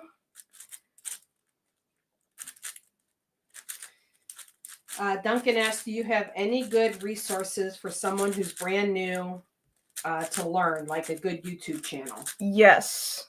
There is a YouTuber called JPerm that gives like the best advice for cubing. He is the reason I know all I know about big cubes. If it wasn't for him, I would be nowhere. And he has a really good beginner tutorial video. Michelle wants to know, where is the World Championship? It's going to be in Seattle, which this is the first time since the World Championship started. So, like, the first World Championship started in the US, but ever since then, it has been everywhere else. And this is the first time in, like, 10 years, I think. I think you said 11. 11 years, yeah. 11 years that is back in the US. And I'm so excited, and I'm so happy I got in. And, like, I'm so excited to be able to, like, see some of, like, the fastest cubers in the world. I checked today, and a world record holder, like a 10-time, 20-time world record holder is going to be there. And I'm so excited. Like, it's just so cool that I get to see them. Jessica Lee said, so amazing, Sage. I have a student who is using the same cubes and interested in finding groups of like students. Love it. So where could somebody go to a competition? Because that's how you found like-minded people that you're now friends with. Yes. Where would somebody go to find these competitions? The place that you would go to find competitions is called the WCA. It is what does WCA stand for? World Cubing Association. It is the one place that like every competition is like organized by, and it is the best resources for cubers because they have places where you can go to Discords, and just the best way to reach out with people who also like solving cubes. And it is the best experience that I've had. It is such a welcoming community, and they're like 5-year-old kids there and getting their personal bests, and it's so amazing to see them fall in love with this. And then there's older, like 50-year-old people that are doing this, and they're competing the best they can, and it's just amazing because you're not competing against really anyone except yourself. You're pushing yourself to your own your own best, and there is such a beauty in that it's not just, oh, I'm gonna beat you, but it's I want to beat myself. I want to beat myself right now. Basically, there's beauty in beating yourself. There's beauty in beating yourself. There's beauty in not just be like the enemy. And everybody cheers for, if you get a personal best, you know, your friends are cheering for you and not saying, oh, I'm going to beat you. And like every time I would be done with doing like an average, I would go back to my friends and we would talk about our times. And if it was a PR, congratulate each other. It's just really cool. Where is it? The World Championship? Yeah, that one I already asked. Duncan said, what's your goal time for 6x6 and what's it going to take to get there? Great question. This is how I know you're my mom's friend. My goal time for 6x6 will be under 2 minutes. I have gotten a 2-minute 10-second solve, and that was like the best solve I've ever done, and like I'm really happy about it, but I want to get under 2 minutes because I know I can. And to get that point will be practicing and getting used, being able to recognize cases faster and be able to execute them in a decent way where I'm not shaking at a competition. That's the hard thing also, is when you're at a competition, like your hands are like shaking so severely and like your heart rate is raised, but it's such a beautiful But you're getting feeling. better about that too. You're getting more comfortable. Yeah, it takes a long time to get used to it, and I can't wait till the day where I'm not shaking before doing my first event. Yeah, as the day goes, you tend to calm down a lot more. But yeah, this is my hobby. This is something I've dedicated 5 years of my life to. And I'm excited to dedicate more of it because I know I can be up with the big dogs. Yes, you can. Yeah, I got top 10 for 7x7. Top 10 for 7x7 out of like 30 some people. It's a really good feeling once you're able to, once you know you can get that far and you know you can get that far again. Yeah. And have that and just feel confident in that. I'm really excited for the next competitions and for the World Championship this summer. Very good. Thank you. Yeah. Love it, love it, love it. One of the things I'm most excited about for Sage in 2025 is they weren't able to do competitions at all while we were in Florida. So we just got back to the competitions and they've met some really great people. And it's the same thing I talk about in HSC, right? Being part of a community. Because not only does it give you somebody to talk to about it and be friends with, but it's kind of an iron sharpens iron, right? Like you see your friend doing well in this thing and you can ask them like, how did you get there? Or it can just give you that extra drive to say, you know what, I'm going to push myself. I'm going to go a little bit further here. And were you able to help Lucy with her cube? No, she fixed it. No, she decided to do something else, but we've talked about like next time, the next comp, I'll fix it. Yeah, so they're able to help each other and do things where they have different expertise in different areas. But just being around other cubers makes Sage want to work harder and is more inspired and push themselves a bit more than just cubing at home alone. And that's why we created the Handmade Sellers Club community, because if you're just doing this alone on your own in your own living room, it can be very difficult to motivate yourself. One of my favorite lines from Avita is, it's difficult to keep momentum if it's you are following. But when you're in a group of people and you're all encouraging and lifting each other up, and it's not a competition between people, but it's all about everybody reaching their personal best. Didn't realize how good of an analogy that was going to be. Then it helps you in a way that you don't get anywhere else. You can have all the best training in the world.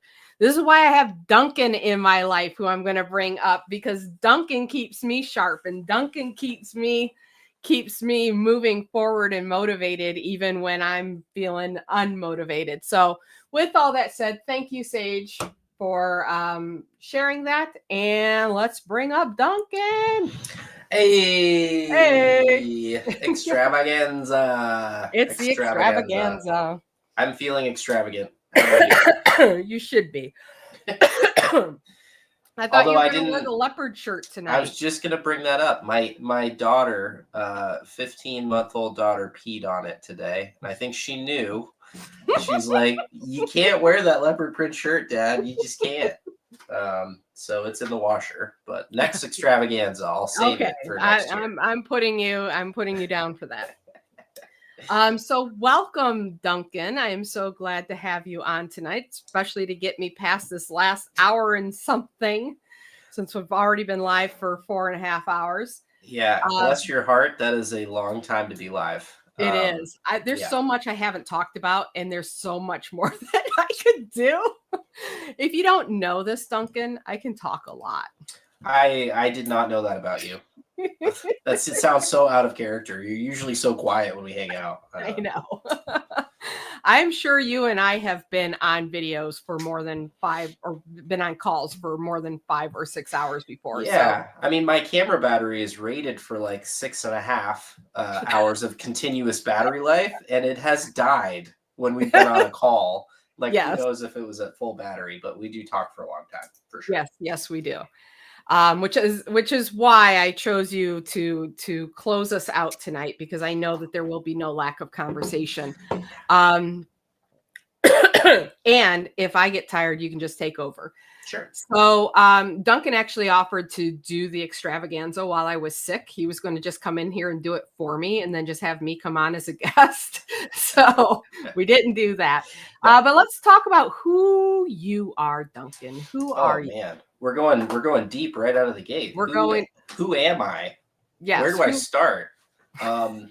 So my name is Duncan. I am a marketer, much like Allie, a business owner, much like Allie. Different kind of lanes in the marketing space, though. So I own a digital agency, and I provide services like, running ads, copywriting, email marketing, AI, cool fancy tools for businesses that sell mobile homes. So very specific niche, much like Allie's, specific product focus. Our niche is mobile home retailers, and that's like a niche even within a niche, because you got mobile home parks, you got manufacturers, and then our customers are the ones that actually sell the homes in kind of like a dealership scenario, much like a car dealership. They got the houses on the lot. So that's who we sell to. And recently, that has kind of like taken over my whole life, right? So we picked the niche after a long time of Allie being like, hey, why haven't you picked a niche yet? I was like, I know, I tell everybody they need one and I don't have one. So finally like buckled down and started really focusing on the niche. And we launched our own ad campaigns to the entire country maybe 2 months ago now. And it got to the point where we had to turn them off because we were getting enough customers that we actually had to figure out how to do this and scale and hire people. And we just turned them back on. And just to I'm kind of getting off on a tangent here, which is kind of why we're here, right? Tangent for a little while. But just turned the ads back on. And within an hour, we booked a call with someone to get on the phone with us for us to potentially sell them something. And one of the reasons that it's working so well is because I am speaking directly to those people. So you just can't understate the value of a good niche. I can't understate the value of a good focus for what you're selling and who you're selling it to. But that's kind of me in a nutshell. Like I'm a little bit everywhere. I do a little bit of a lot of things, which a lot of business owners are like that. You're very open to new experience and you like doing new different things. And I am no different. I'm a photographer. I owned a production company for a while. I do a lot of wildlife photography. I got professionally trained in how to handle venomous snakes. I did that for a long time. I played in a band for 6 years, like 2-3 nights a week at bars and clubs here in Southwest Florida. So I've been a little bit all over the place, but right now my new life is digital marketing agency owner extraordinaire. So that's me. Yep. Yes. And so Duncan and I met while we were living in Southwest Florida. Actually met at a networking event, which was really cool. There were a bunch of different marketing type people there, and I never saw a group of marketing people together like that after that night. It was like a magical night where we were all there together. Yeah. Met Duncan, got his card, looked him up on Facebook, and he's like, worked at this pet store, taught about wildlife stuff here. And I just told you guys like what an animal person I am. I'm like, this guy's a marketer and he loves animals. Yep. Like there was so much similarity between kind of Duncan's background and my background. And so when we talk further, I'm like, we are talking the exact same language.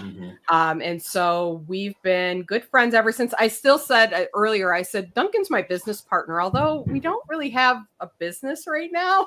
Yeah, partners. I feel like we're business partners because I think really all that means is like we work on, even if they're separate businesses, like we'll get together and help each other work on our businesses, even though there's nothing in it for us, for the other person, other than just seeing the other person succeed. Yeah. So I would say that we're besties, and like in that we are also business partners in some way, shape, or form. So. Yep.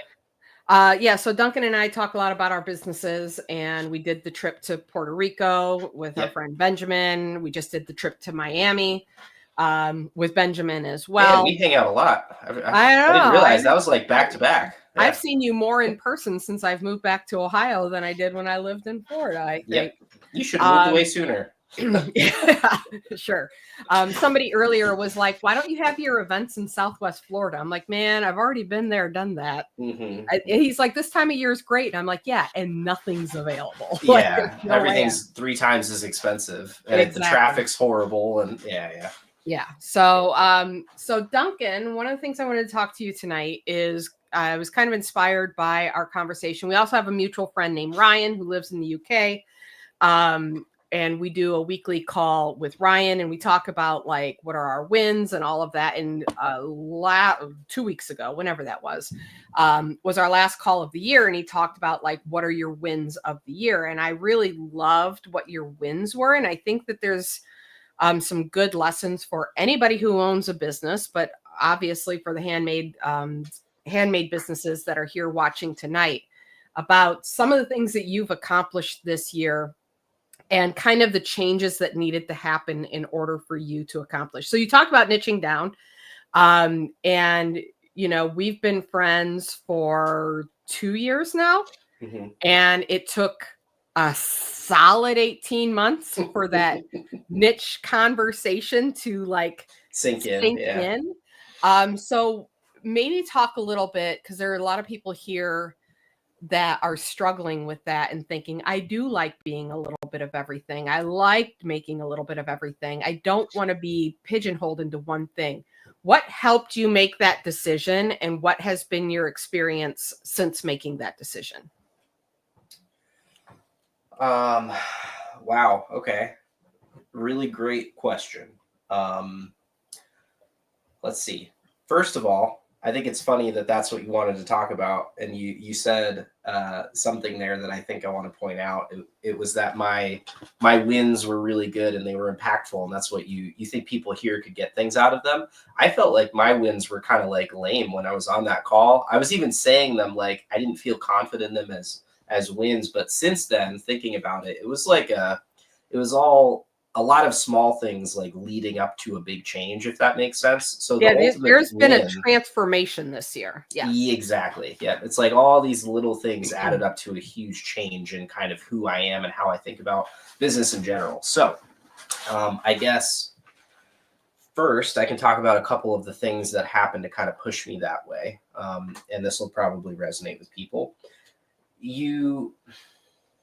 It's kind of like therapy, right? If you go to a therapist and they're just like, here's how you change your life. Do these 3 things and it'll all be better. You're not going to listen to them. You're going to like go back home and not take any of their advice. What good therapists do is they leave like little breadcrumbs, and they get you to come to the realization, or at least they make you feel like you came to that realization of your own accord, so that you're much more likely to actually implement it into your life.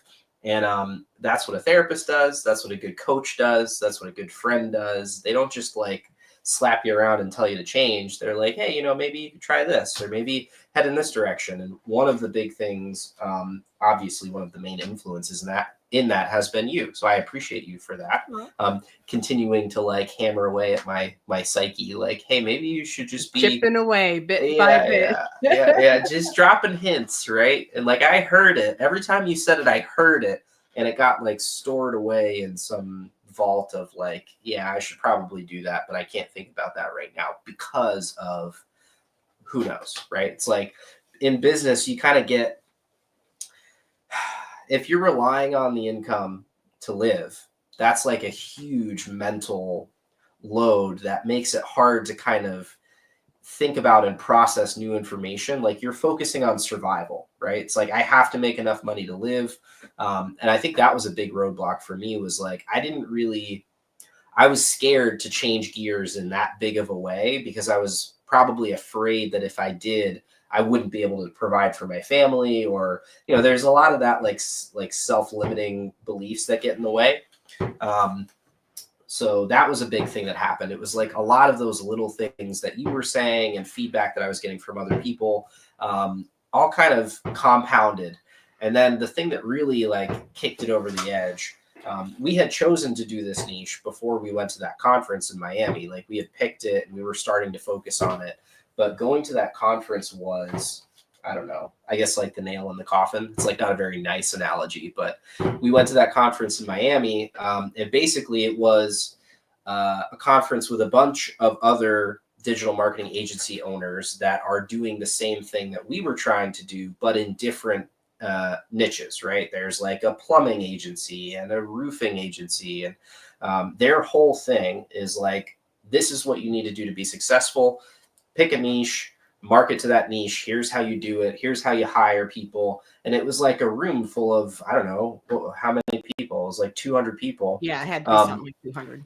Yeah, and like the big people that were there speaking that had been members for a long time, they got $1 million plus businesses selling only to, pick your niche, lawyers or doctors or whoever. And it's like you can only, I feel like it would be hard to be in that room and not take that in a way that was like, it made you feel bad for not having a niche. It's like, I got kicked off the fence mentally just by being in that room with all of those people. I maybe hadn't even fully committed to like just the one thing until I was in that room seeing all of those examples from people that were super successful, more successful than me, doing the thing of like being very specific. And then on the other side of that, it's like we were talking to people that hadn't quite picked a niche yet, that were further behind than we were, right? I was seeing people that were in the situation that I was in. I was like, oh yeah, like I have been you. Like I know exactly what your mindset is and like why you're, I guess like justifying the choices that you're making here while you're this size. But it's like I'm seeing the label from the outside of their jar. That's the expression that you use all the time. Hard to read the label when you're stuck inside the jar. And it was like I had just like taken the tiniest step out of my jar, and I was seeing other people's jars like, oh, they're doing the same thing that I was doing like 3 months ago, and they're having a hard time because of it. So that perspective was massive. Like it just kind of took all of those little things that were getting put in that drawer and just like piled a whole bunch of stuff in there so that you couldn't shut the drawer anymore. And I was like, well, obviously, like I've been in my own way. And that was kind of one of my big wins. It's like, and I've been internalizing that since then. It's like, how do I identify those things in my life and in my business that I'm getting in my own way? And how do I get myself out of my way faster? It's like, that's my whole goal this year is like speed, forward momentum, not at the sake of like, the business failing or whatever because you're growing too fast, but how do I figure out what those things are in my life that are getting in my way, that I'm getting in my own way, and get myself out of the way so that the business can grow. Was that a good answer? I feel like I've been talking for a long time. I love what you said about getting in your own way. And I also love what you said that you were looking at other people being able to read their label, but then how they were justifying their actions. Yeah. Mm-hmm. That you're like, yeah, they have lots of reasons. And there was that one couple we talked to on the first day. And I think by the third day, they were still not convinced that they should niche down. And they had 100 reasons why they shouldn't. Mm-hmm. And you were able to see all these people be successful with a niche, and they're seeing it as, no, but you don't understand. We like all of our different clients and all. I don't think we could even pick one. Like, how could we pick one when there's so many things that we can do? And and so there's a lot of excuses and a lot of justifying. And that idea, we talk about this a lot, about business being a mental game. Mm-hmm. That it feels like from the outside, it feels like business is simply like selling a product to a marketplace. And then you get into it and like, okay, you got to learn how to take a product to a marketplace. And there's skills that you need to learn. Yeah, got to learn how to build a product. Like there's so much involved in that. Yep. But then I think when you get to the next level is when you realize, what is my involvement here? And I don't know if you were listening when Lisa was on earlier with the teas. But she was talking about like taking my 30-day journaling challenge, and that was life-changing for her, and that it made her look at her business differently. And then every time I have a challenge, she takes a challenge. And then anytime I say something, even if she's heard it before, like learning how to say, okay, how can I apply that differently? How can I take that and build on it instead of like, oh, this is just the same old, like, how can she do more with it? And that's all practicing how to think, right? Mm-hmm. And learning how to look at your business in a way that like you were saying, like being aware of how you're influencing your business and being intentional and working on that part of you, and that self-work is probably some of the most important things you can do. Oh yeah. in your business. Yeah, I think the realization for me is like the business is only going to grow to the size that you allow it to grow to based on Oh, I your love that. own- That's such a good, yeah, it's so good. Yeah, it's going to grow to your capacity. And like that's I don't know. It was a huge lesson for me, and like I keep relearning it, and like I don't know the best way to describe it. It's like that's the lesson, but it pops up everywhere. It's like in getting myself to do things. Like I don't know, getting myself to like sit down and focus and do work. Telling other people how to work in a way that motivates them to work, understanding what gets them excited and learning how to tell them or get them excited to actually do the things. It's like you have to stretch and grow so much in order to grow beyond just yourself, that it takes constant work on yourself to do that. The thing that it's such a lie, but like the analogy that pops up for me is like, well, the fish only grows to the size of the aquarium. I was thinking the same thing. Yeah, it's like they'll die early too, but like it's like that's why they think it only grows to the size of the tank. But that's really the picture in my head. It's like I was seeing, my business is inside the jar, and like how do you take yourself out of the jar and like look at your business inside the jar, read the label, look at it from that perspective, while also seeing yourself inside the jar and seeing how you're operating in the business and how to fix the things that you're doing wrong. Like it's a mental game, but it's almost like it's like a meta game too. I don't want to get too like, but it's very, very meta. Yeah. And all of that takes intention, and all of that takes honesty with yourself. Yeah. That you are the one in the way. And I think with handmade businesses, especially because it's so easy to start a handmade business, you could just learn how to crochet and you can crochet things. You know what I'm saying? Yeah. I'm not saying that you're going to be overly skilled, but you can start a business doing almost anything. Yeah. Low barrier to entry. Yeah. Low barrier to entry. And, it's really easy to just keep focusing on the product, and that it's about the product, and it's about the product, and it's about the product, but it's really about you. And I love that idea too, that the business will only grow to your capacity. Like you think of the fish in the tank, you're not the fish, you're the tank. Yeah. The business is the fish. Yeah. And you're the tank. And if you stay small, the fish is going to stay small and die. Yeah. But if you expand, then the fish is going to expand. And something else. Yeah. Sorry, keep going. I was just going to say something else that I've talked about before is that if you, even with the skills that you have, if you were going to grow with the mindset that you have, you would already be there. The fact that you're not where you need to be is the sign saying there's something holding you back, right? So that's your signal. A lot of people get angry and upset and frustrated, and they're like, I can't get any further. And I understand all of those emotions, but I've learned to get really, really excited. Like, hey, this is an outward sign pointing back at me saying, look, you just hit a roadblock. You're going to have to learn a new skill. You're going to have to get a different mindset. You're going to have to grow and expand in some way in order to get past that. And so I get excited because I know that something bigger is coming when I hit those roadblocks. If I'm not hitting roadblocks, then I'm not growing. I'm comfortable in my particular box, my jar, my aquarium, whatever we're going to call it. I'm comfortable there, and I'm going to get the results that are comfortable there. But you got to be uncomfortable and push yourself and expand yourself and do new things, get out of the jar, get out of the box, whatever metaphor you guys like, to get to that new place that you're able to accomplish that bigger goal. Yeah, I think that comfortability is kind of it's the enemy. For me, that's my signal that something is very wrong. Like when everything's working really well and like I'm relaxed. I know that sounds bad.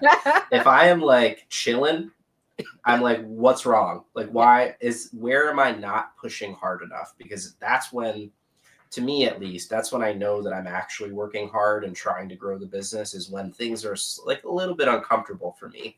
And like, it's, for me, it's probably a similar case for a lot of you. I'm in charge of marketing and sales for my business, for the agency. My business partner, Benjamin, handles product and kind of operational stuff. I am not a natural salesperson. I'm pretty good at it, but it makes me very uncomfortable. And like, I know that if I'm having like a normal, okay day, it's because I haven't been doing my sales responsibilities enough that day. And I'll feel it. Like I'll be in kind of a flow state doing things that are important, but not as important as my responsibilities in marketing and selling and growing the company. It's like checking the easy items off the to-do list and ignoring the big one that's going to move the ball forward the most. And I'll feel it. I'm like, oh, I'm too chill right now. Like I need to get uncomfortable and go call some people and like push a little bit. Because you're not going to make more out money in that business unless you get on phone calls and call and talk to people. Like that's how it goes. 100%. It's all me. And like the thing with that too is like, it might not be sales for you. It might not be sales for somebody listening to this. That might be what you love, but your product might need work, right? It's like if you're out there trying to sell and promote and that's what you love, and you're not focusing on building a better product that people like, they're going to get it and they're not going to come back and buy again, or they're not going to recommend you to somebody else. Like whatever it is for you, it definitely exists in your business. You just have to figure out how to like identify whatever that is and push a little bit more there than you already are if you want to be super successful.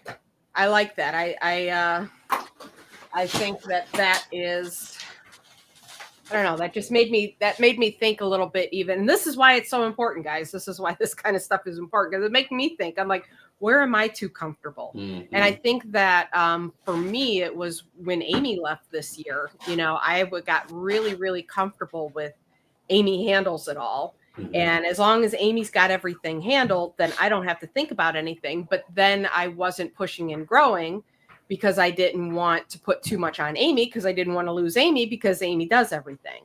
And so when Amy finally decided she needed to back out and focus on her own stuff, it put me in a situation like, oh, wait, I've got to look at parts of my business that I haven't looked at. Mm-hmm.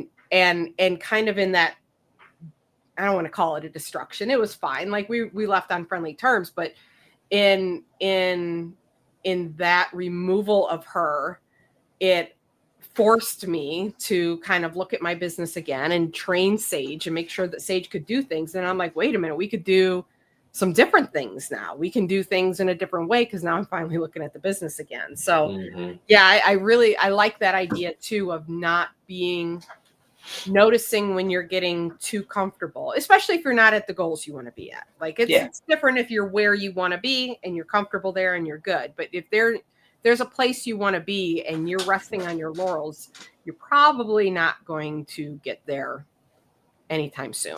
Yeah, and like I oftentimes have to look at it from the negative, because I have a hard time getting motivated by it's. I know I'm working on that one with you too. Yeah. Whether you know it or not, I've been chipping away at that one.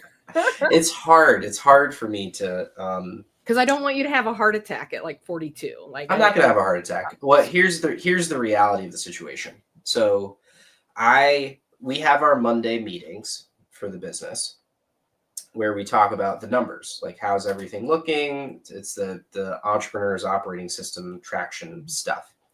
And I had to redo the numbers because I was reporting on things that made me feel good. I was not reporting on things that made me feel bad. Like, oh, you need to work on this. It's like, that's what motivates me more than success and achievement and money. And like, obviously I want those things, but what I want more is for people to like me and like my business partner to think that I'm doing a good job, and like my wife to think I'm a good provider, and her family to think I have a really cool big business. Like those are the things, like them not thinking that I'm a failure. That's what motivates me more than going after the money and cars and expensive things. Right. So like, I just have to know that about myself, and I have to build those negative things that I'm trying to avoid into the structure of the business. Not like, hey, dummy, do your work or you're a failure. It's not that. It's like, I need to build accountability in. It's like, if I don't actually do something, somebody else needs to know about it, and I need to feel bad about it. That's what motivates me to like get things done. I'm not saying I'm like, and that's all very fair. I just, as long as you're not taking it home with you, right? As long as you're not carrying it on to where you're constantly stressed and constantly worried. Well, that's what getting it out does, right? So it's like, now it's not just in my head, this list of things that I haven't done. It's in ClickUp. Like, it's in my task list.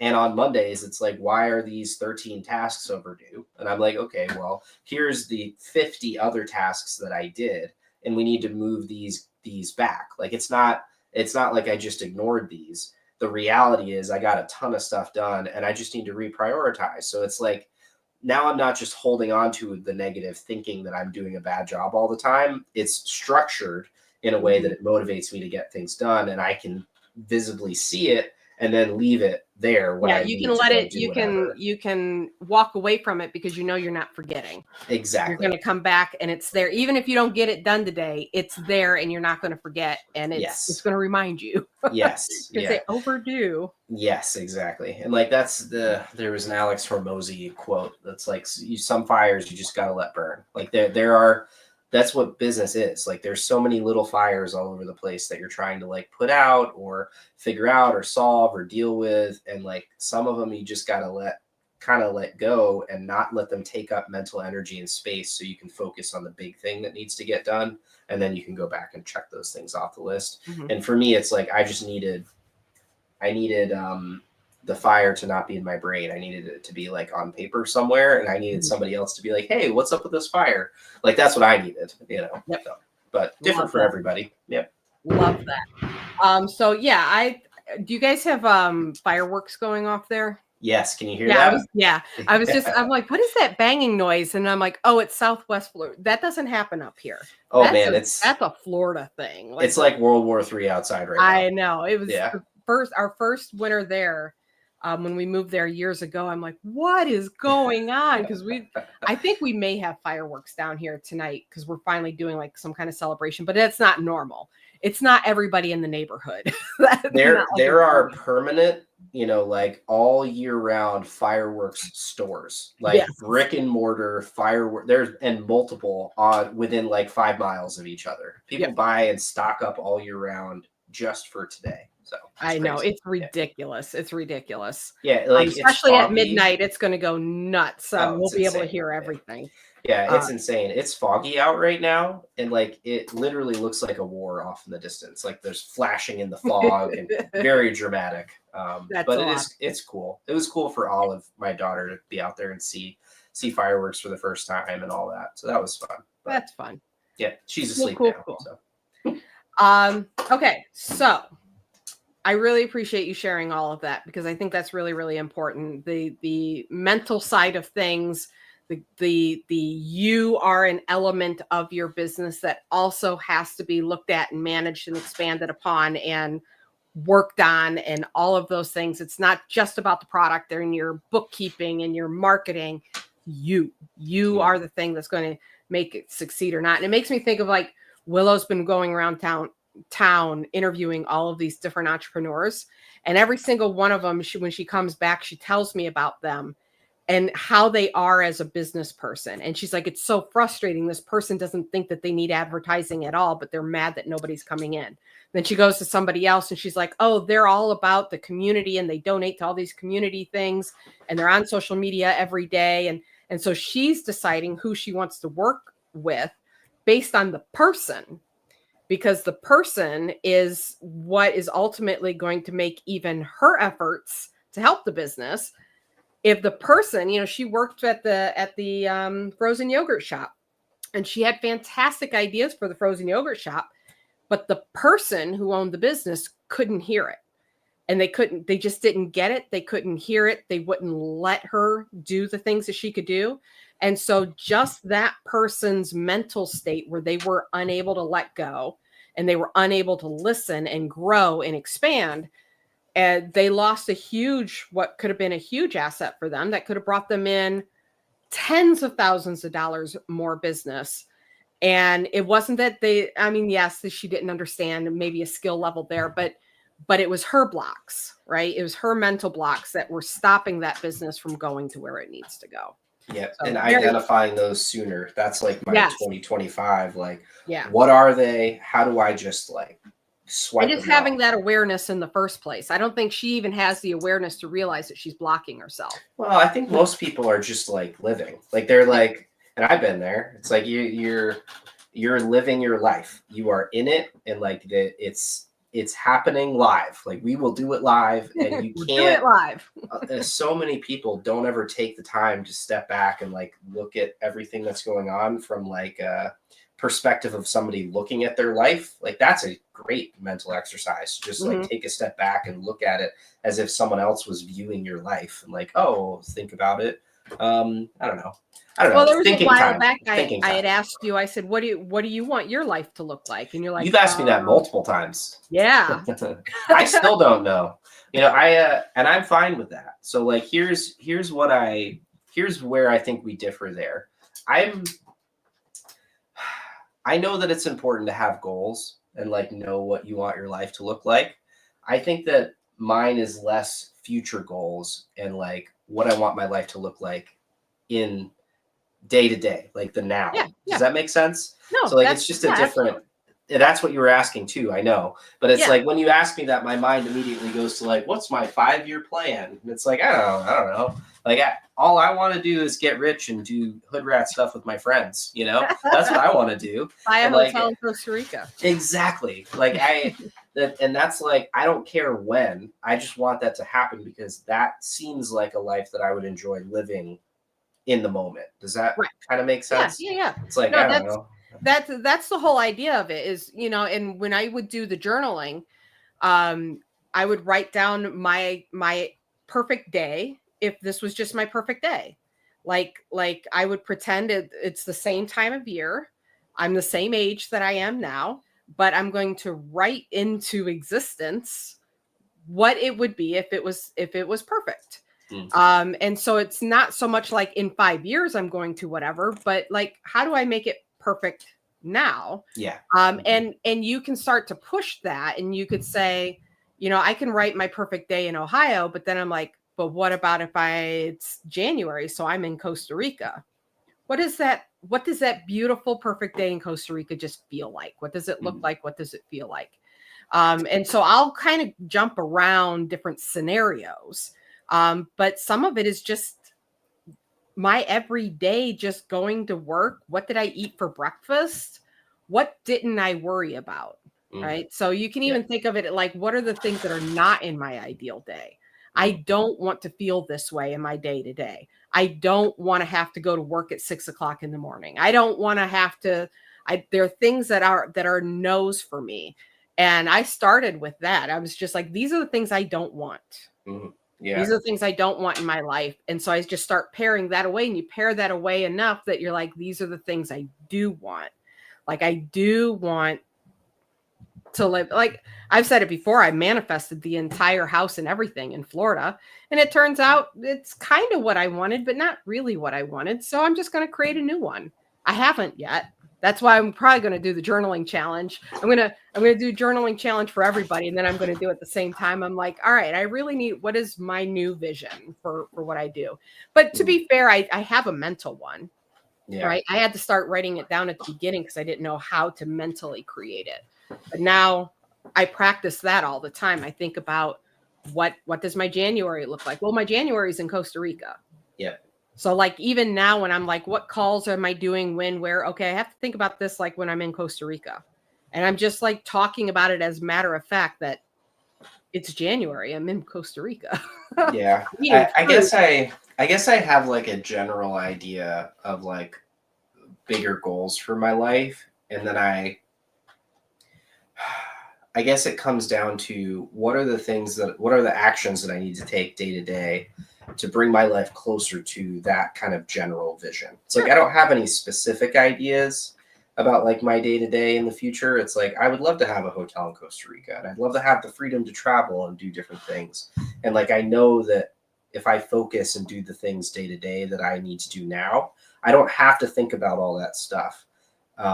Because focusing on and doing the things that I need to do to move the business forward are going to afford me that life and whatever else I want when I get Well, there. sure, but you can lose sight of what it is you ultimately want to do. So if you want to travel, but then you create a business because you're in the day to day that doesn't allow you to travel, and you're not keeping that in mind as you're living your Building life, the business, yeah. then you end up putting yourself in a corner and you're not traveling. Yeah, so it's important to That's why- have the understanding of that future. And to have some awareness of that as you're building. Yes. And that's where you guys keep saying, Allie, don't you want an agency? I'm so clear on what I don't want and what I do want that I know immediately that no, I don't want an agency.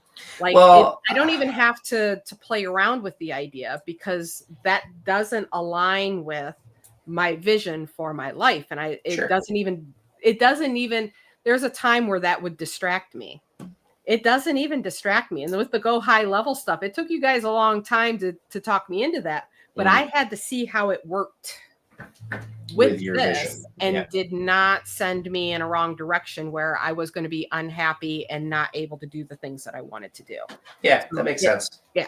So yeah, maybe I take a little bit. I'm not as impulsive as I once was, but it's keeping me out of a lot of trouble and getting me closer to where I want to be. And my life right now is pretty darn close to that ideal life. I mean, all we have to do is add the travel and a garden. Like my garden isn't built yet, but I need the garden, the hot tub, and the winters in Costa Rica. And then I'm there. Like it's all there. Yeah, I guess we have the same. We do this a lot where we're like saying the same thing. We just like think about it differently. Mm-hmm. I don't and know. Describe it differently. Yeah. Describe it differently. Yeah. So yeah, once again, I agree with you. Everything that you're saying is correct. Of course you do. We're both crushing it. So. All right, Duncan, we have to give something away. Oh my gosh, I'm so excited. Can I be involved? Yes. Okay. Do I get to press a button or make DJ air horn noises? If you have a button that you can press, you may press it. Okay. I gotta find a button. Now I regret saying it. I'll just make the noise. Don't worry. You had that thing on your phone before. Oh yeah, I forgot. No, forget about it. Oh, where's my phone? Child said no. It's too late. It's happening. He's got the phone. Okay, so we're going to do a giveaway, Duncan. We're going to give away an ornament. And then after this, I want to do some Q&A. This ornament is from Elemental Knots. This was an unclaimed ornament from the 12 Days of Christmas Small Shop Discovery giveaway. And this is the ornament itself. Ooh, that's beautiful. A macrame angel ornament. It's very, very cute. She's got a cute little wooden head there. Yep. And her little angel wings. So what we do, Duncan, to do a giveaway, they have to react to this video. So either the thumbs up, the heart, the care, laughy, you know what a reaction is. They have to react to this video with a specific reaction. Okay. And that's how we get our list of people. And then I will have you pick a random number between 1 and however many people react that way. Oh, I'm so Which excited. reaction would you like them to? Let's do, since it's an angel, we'll do the love react one there. The love one. The hug. care or the heart? Sorry. Oh my gosh. The care one. The care one. The care, the little huggy. Yeah. All right. Who doesn't want to be hugged by an angel, right? It's got little huggy arms. We're going to do the hug care reaction for the angel from Elemental Knots. And how did she have that? Was that in there? Yes, that was in there. All right, so we're going to give this away. You have to react to this video. There's only 23 people on right now. So you guys, your odds are pretty high. You know, like earlier we had 50 people on, so your odds were a bit lower.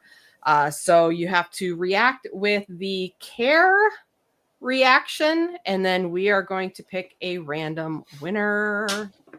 Gosh, I want to care react on this video so bad. No, I you won't be a cannot jerk. enter your own. But I want the angel, please. Well, then you'll have to go buy one. See, that's the whole point. That's why we do this. Why so don't you you- want it, you don't win it, and then you have to go buy it.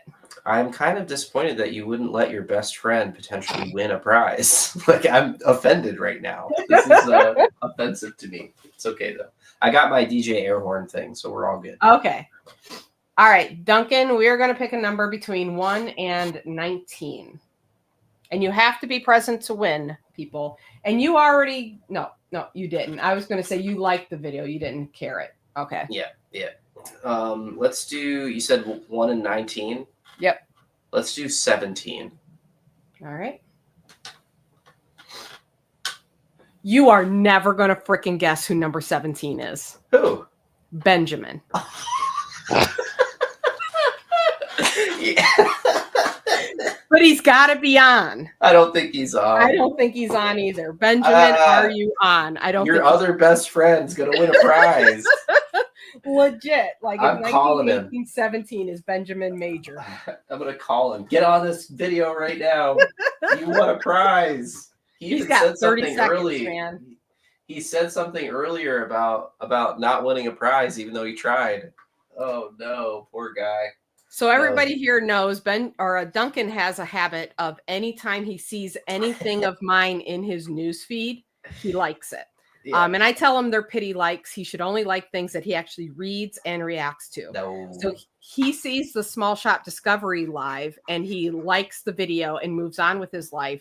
And he was the winner on Small Shop Discovery, but because he didn't hang out and actually listen in, his prize was forfeited and he didn't actually get it. And that's what's going to happen to Benjamin, because I'm sorry that Benjamin and I are both such supportive friends that we support anything that you do, no matter what it is. I apologize for that. That is so funny. Yeah, Duncan wasn't on when he won. All he did, he saw the video, clicked the like, and scrolled on by, and that was Michelle was hosting. Yeah, and I just happened to come on because I'll like spot check. A lot of times I'm not on the whole time. I just happened to come on at that moment when she announced you, and you weren't there. So well, I got there's context there that's important. You told me that Michelle, that was kind of around when that started. And you were like, yeah, Michelle's going to start helping out and doing these. She's great. And I was like, oh, hey, it's Michelle. Like, so like I was liking it for a reason. Sure. Yeah, okay. All right. You got to pick another number because Benjamin's not here. He lost. 3. Number 3. Natika Gadsden. Natika Gadsden, are you on? Natika, please say yes so I can click this Thug Life button and make the air horn noise. We're watching Superstore again, and the kid on there does the wow. Every time it makes me think of you. It's so great. Great show. Natika Gadsden, are you on? Natika. Oh man, going once. Gonna give her. None of the comments are coming through yet, so just there's a delay. It takes a minute. Twice. All right. We'll give her another 30 seconds. Natika, 30 seconds, Natika. Yeah. That was about 30 seconds. Look like it. Probably. I'm on the actual video. On yeah, I'm on the actual video on this side too. I'm not. There she is. She's here. Natika, she's here. Wait. All right. Did you hear it? Yes. Okay. Yes, we heard good. it. That's good. Okay. So Knots, Angel, Natika Gadsden. Nice. Awesome. Congratulations, Natika. Just send me a message here on my Facebook page. Say, hey, I'm the one who won the Angel, and I am she's commented 3 times, I'm here. She's like, don't forget me. Yeah. We got you. Just message us here on the page and tell us you won the angel and send us your mailing address and we will get that to you. Awesome. Thank you, Duncan, for helping me do that. We'll probably do one more. That was the most fun I've ever had in my entire life. I do have. Today I was opening up all the ornaments and I thought this was an unclaimed prize until I opened it and looked at it and realized one of my members sent me an ornament, which I thought was very, very sweet. Nice. And I love it. And I think you would appreciate it as well, Duncan. It's so super cute. Check this out. So this is from Grand Story Ornaments. I am not giving this away because this is mine. Okay. Look. Oh, that's awesome. It's a shark. I love that. So cute. I know. I am going to put it on the tree and we got to treat it all nice and stuff. Yeah, it's a little shark. That's I great. opened it up and I'm like, I don't remember giving away a shark. And I'm like, this is for me. So thank you very much. Yeah, that's great. Grand Story Ornaments. I really, really appreciate it. It's so, so cute. All right. I'm going to go back to Ask Me Anything questions, which were very interesting because one of them was, which of my children is my favorite? So there were some really good questions there. I answered that one already, but I didn't get to see like all the other questions that were there. And it'd be a good way to like just keep going. Let's see. Vibhuti asked, I always wonder why you moved back from Florida. I know you loved the weather there. I did, and I had some really good friends there as well. Duncan, of course, and there were some other business people that I really, really enjoyed spending time with. The move back was for a couple of different reasons. One, Florida's expensive, dog. Like, oh yeah, it really, really is expensive, and we knew that going into it. But the house that we bought, I really enjoyed the house. There were a lot of very expensive upgrades that we were going to have to do to that house. It was like a 2,200 square foot house with a garage, all one story. We were going to have to completely replace the roof. It was going to be like a $40,000 replacement job. And on top of like rescreening the lanai, and the pool needed work. And there was just so much stuff that we needed to put into the house. At the same time, realizing that we went to an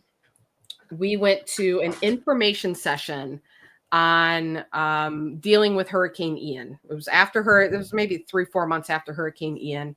And a lot of people were fighting with the insurance companies. And so this was a group of like contractors, insurance, not adjusters, but what are those people called that are like the middleman sort of thing? Yeah. That will come in on your behalf and like give a different quote or something like that. Like it's not a mediator. I don't know. It's called something, but it wasn't the insurance companies themselves, although there was an insurance agent there. Is it an adjuster? Something like that. Yeah, it's something like that. I fall asleep just like thinking about insurance. I know, it's so boring. I know that they can save you a lot of money and get a lot more money from the insurance company, but I don't know how they do it. So a bunch of these guys are standing up at the front of the room talking about like how to get the insurance money and things to not tell the insurance company and things that you need to make sure they're looking at and how to handle it when they won't give you the money for your claims. And they're talking about, $100,000 worth of damage, and the insurance company come back and say, we'll give you $10,000. And this is the game that they play. And I remember sitting there next to Tim at the first of these informational sessions, knowing that we live in a hurricane prone area. So Ian, we got hit by Ian, but that's not going to be the last hurricane that we're going to experience. They're talking about the changes in the law and how it's like really detrimental for homeowners with the changes that they've made. Insurance costs are going up. Insurance companies are pulling out.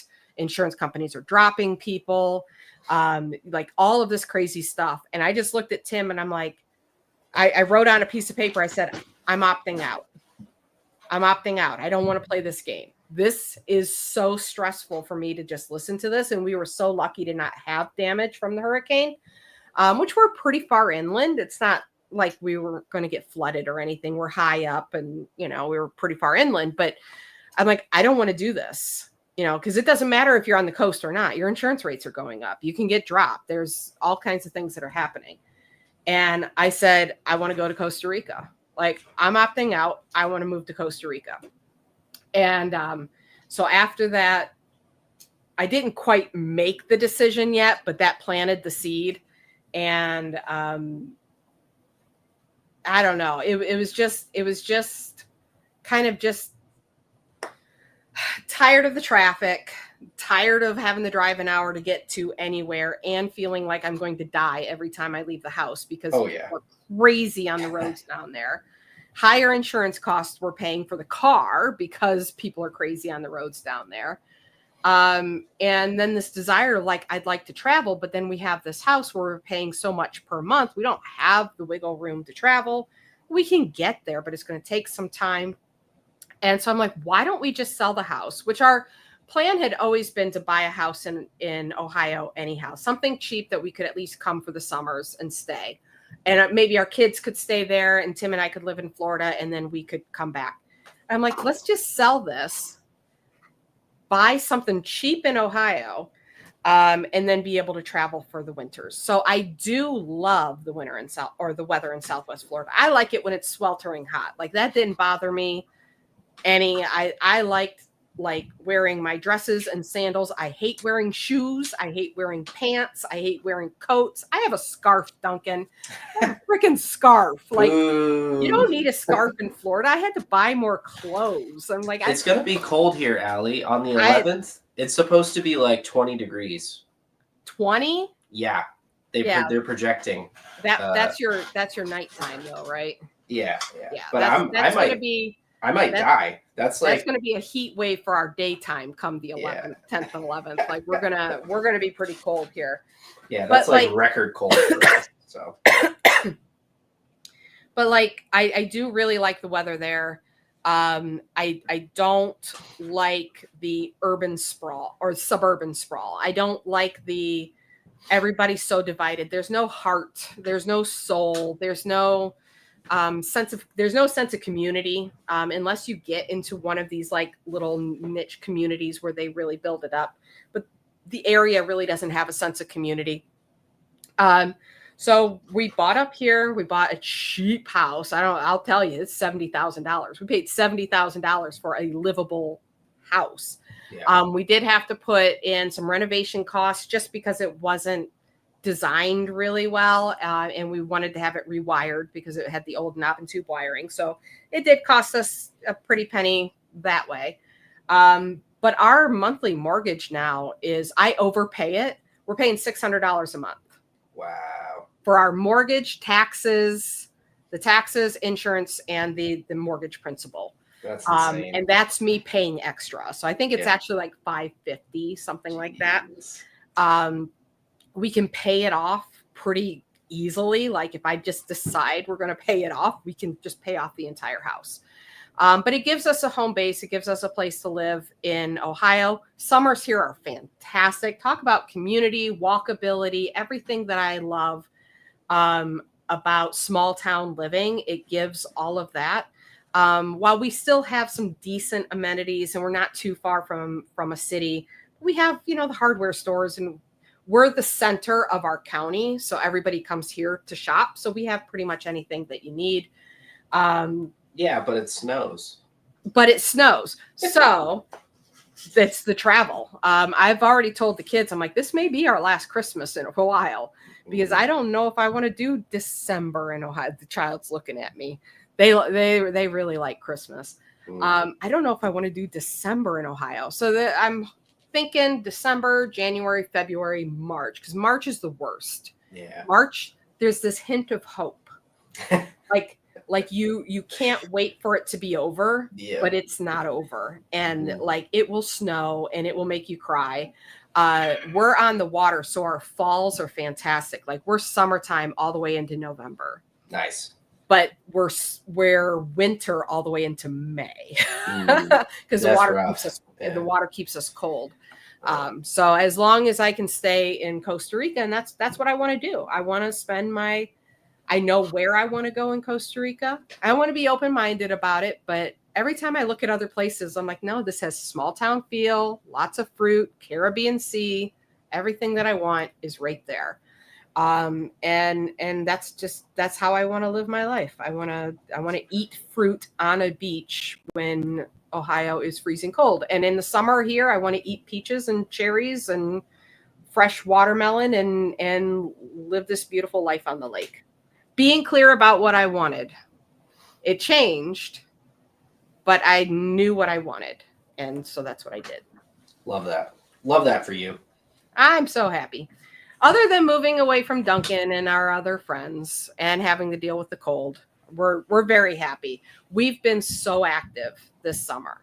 And it made me realize how inactive we were in Florida. Yeah, it's like you just live in your house here. Like there's not really, if you want to go do something, you got to drive a half hour. Like, oh, you live by the beach. It's like, yeah, it's 30 minutes away. Like you drive there and then you sit on the beach. It's an hour for us. Exactly. Any beach we wanted to go to, it was an hour to get there. Yeah, and like there's a downtown, but you got to drive and pay $20 to park and like kind of walk around and do stuff for an hour and then leave. Yeah, you don't like go live sit back there. to your house. It's not a neighborhood. It's yeah. Mm-mm.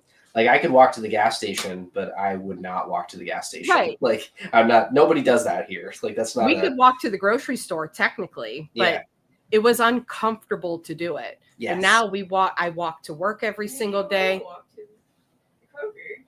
Yeah, they walked to Kroger and had a better time than walking the Jacks.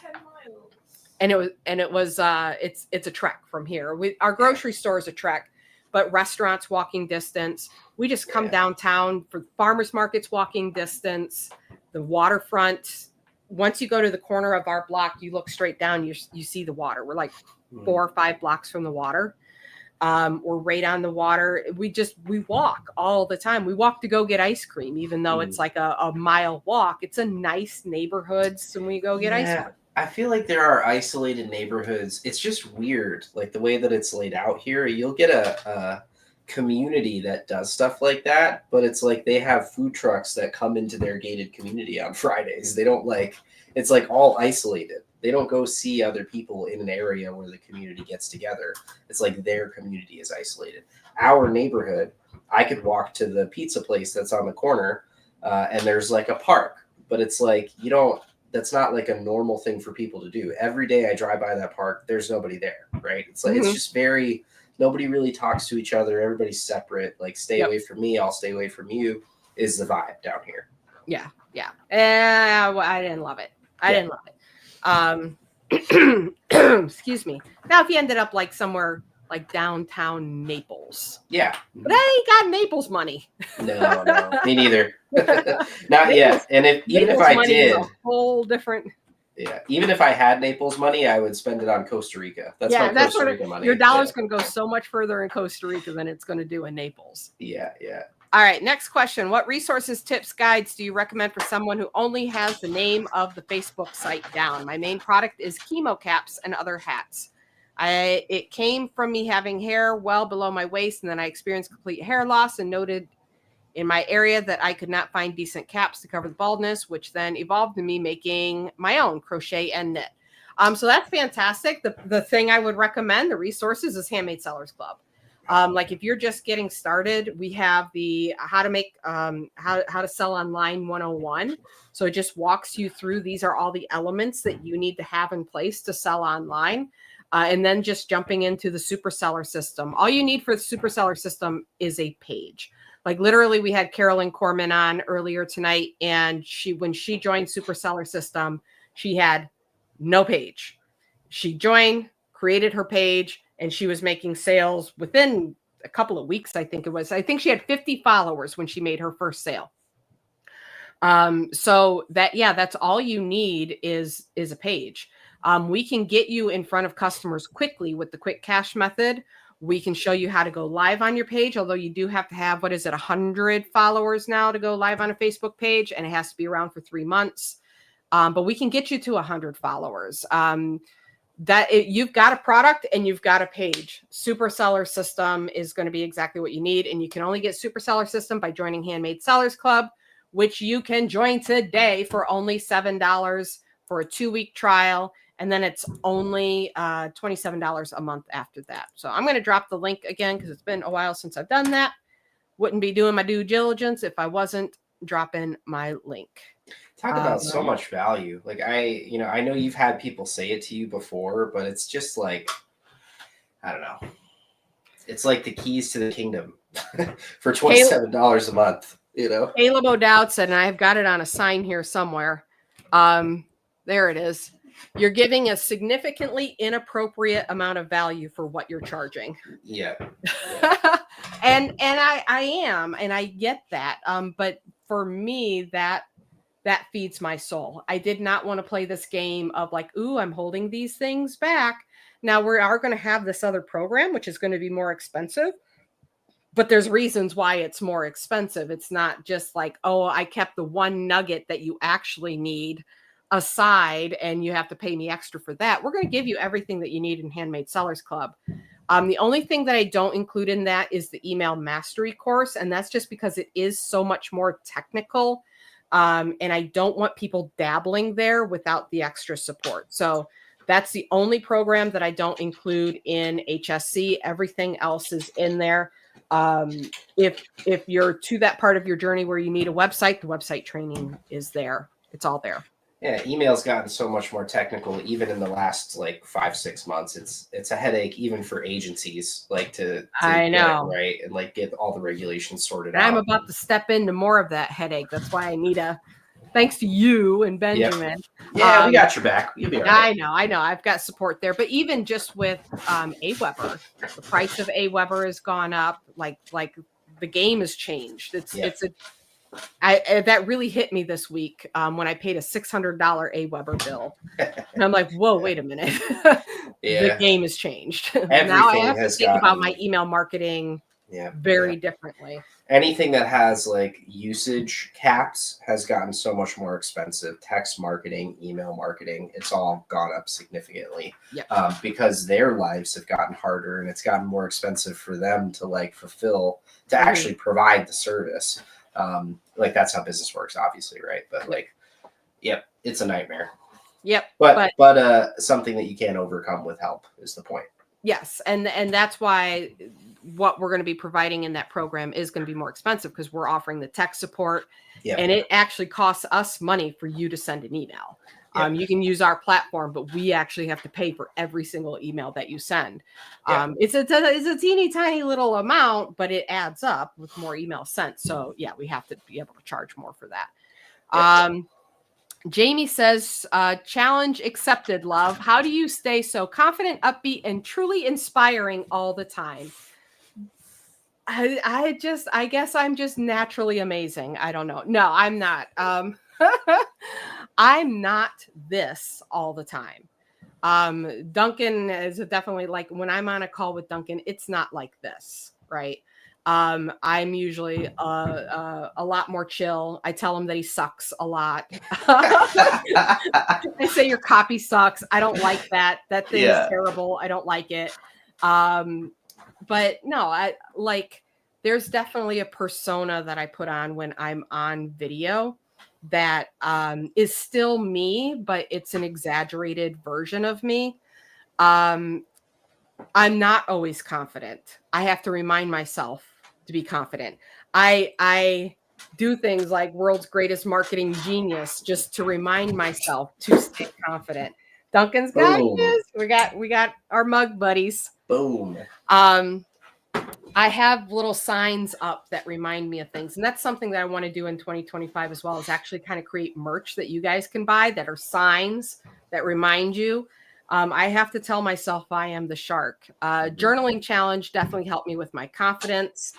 As far as being upbeat, I'm generally an optimistic person.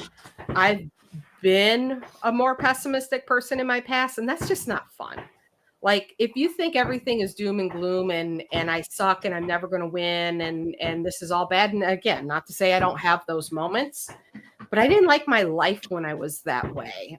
There's no hope there. You know what I mean? Like what, I'm just going to accept that my life sucks. That doesn't sound fun. And I don't know. It just, I want there to be, I enjoy my life when it improves. And so I want to always believe that I'm moving in that direction of improvement. And I truly believe that if I believe I'm moving in that direction, it moves me in that direction. If I think everything is doom and gloom, it moves me away from that direction of improvement. It sends me in the opposite way. I've read a lot of Wayne Dyer, Law of Attraction, all of that. And while I don't think that there's like this universal law of attraction that brings you what you need, I think it's all in your brain. And if you train your brain to look for the positives and look for the opportunities and look for the opportunities to growth and be aware of itself. And sometimes there's too much awareness, right? And we get self-conscious, but to have that awareness, if you train your brain that way, then things open up for you because you're looking for those openings. If you train your brain that I can't, I don't know how, I'm not good at, like I always say that when somebody says I'm not good at X and it's something they would want to do and they're kind of saying it in a way, I'm like, but I'm not good at X. I'm like, what's the value in saying you're not good at it? There's no value in saying I'm not good at it. It literally keeps you stuck at being not good at it. Just accept that you're going to suck at it as you learn. And then the more you learn, the better you get. Like if you think of it that way, that's that growth mindset, right? Carol Dwyer, I think her name was, that wrote that book about growth mindset.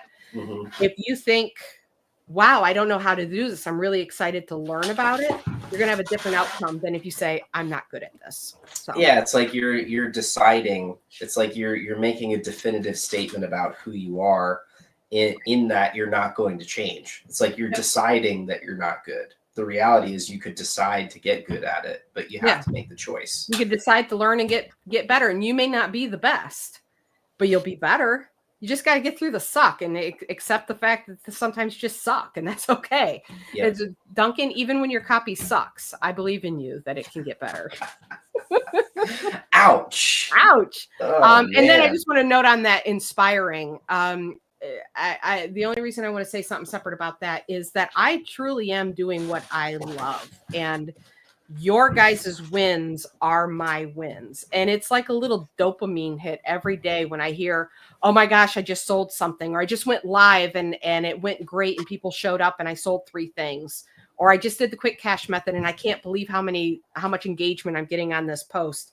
Or, the stories that we heard tonight about just like how they went from struggling and stuck and it's just a hobby to I'm an actual business owner now, because I remember myself through that process, and to see you guys go through that process, it's like me doing it over and over and over again. I'm getting that same feeling of like, look, I did it.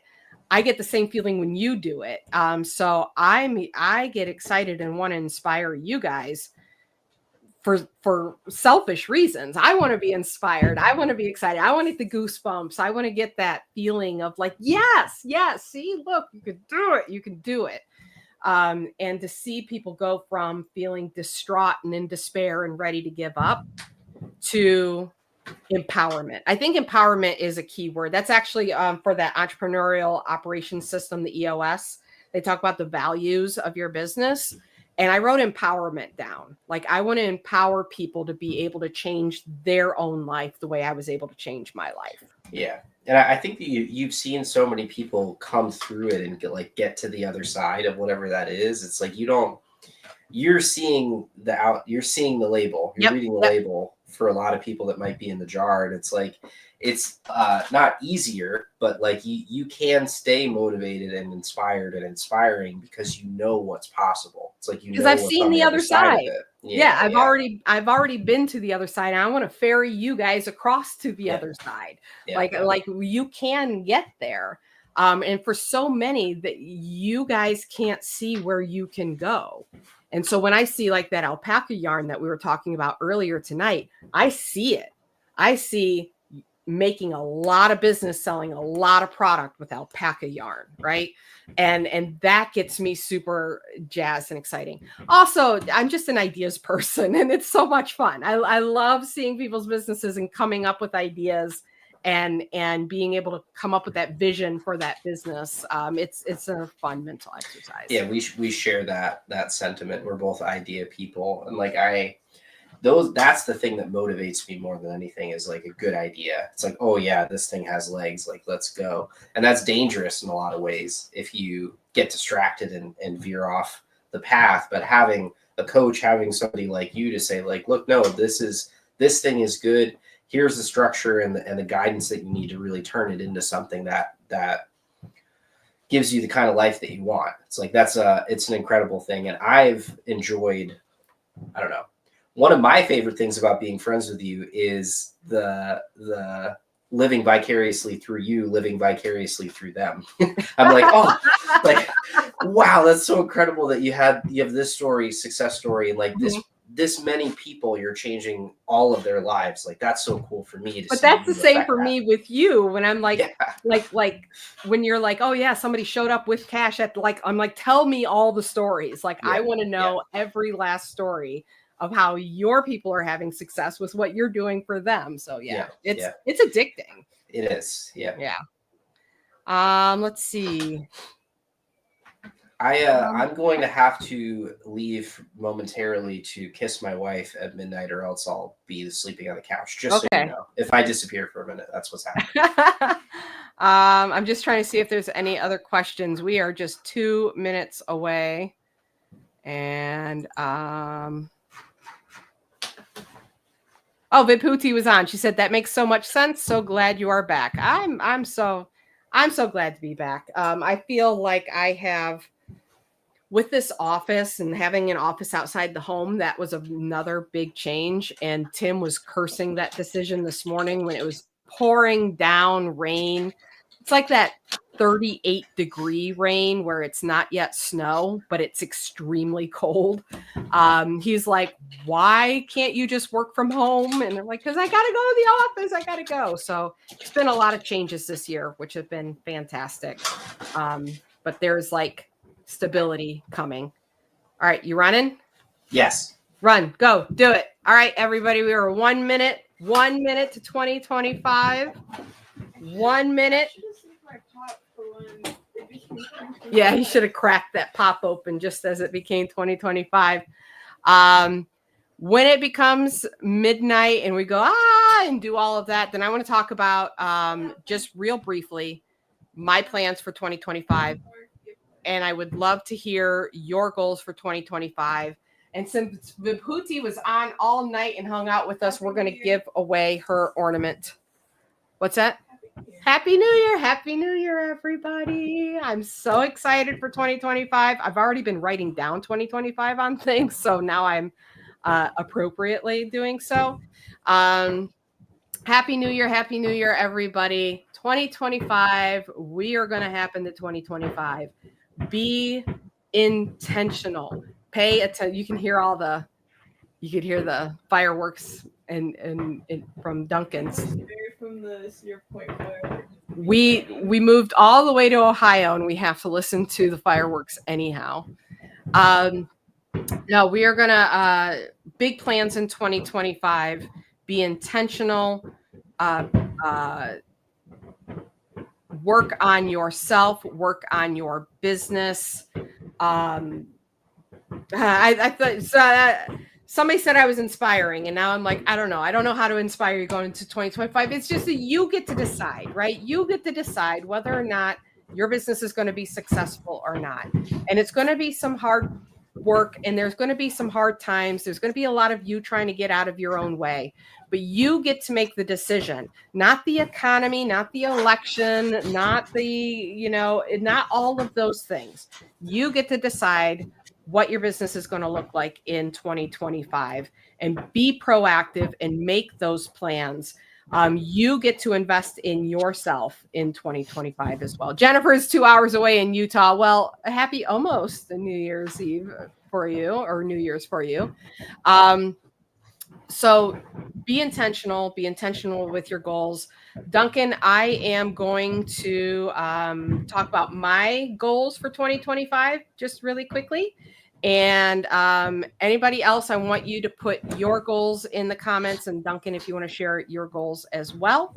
My goal for 2025 is definitely to grow Handmade Sellers Club.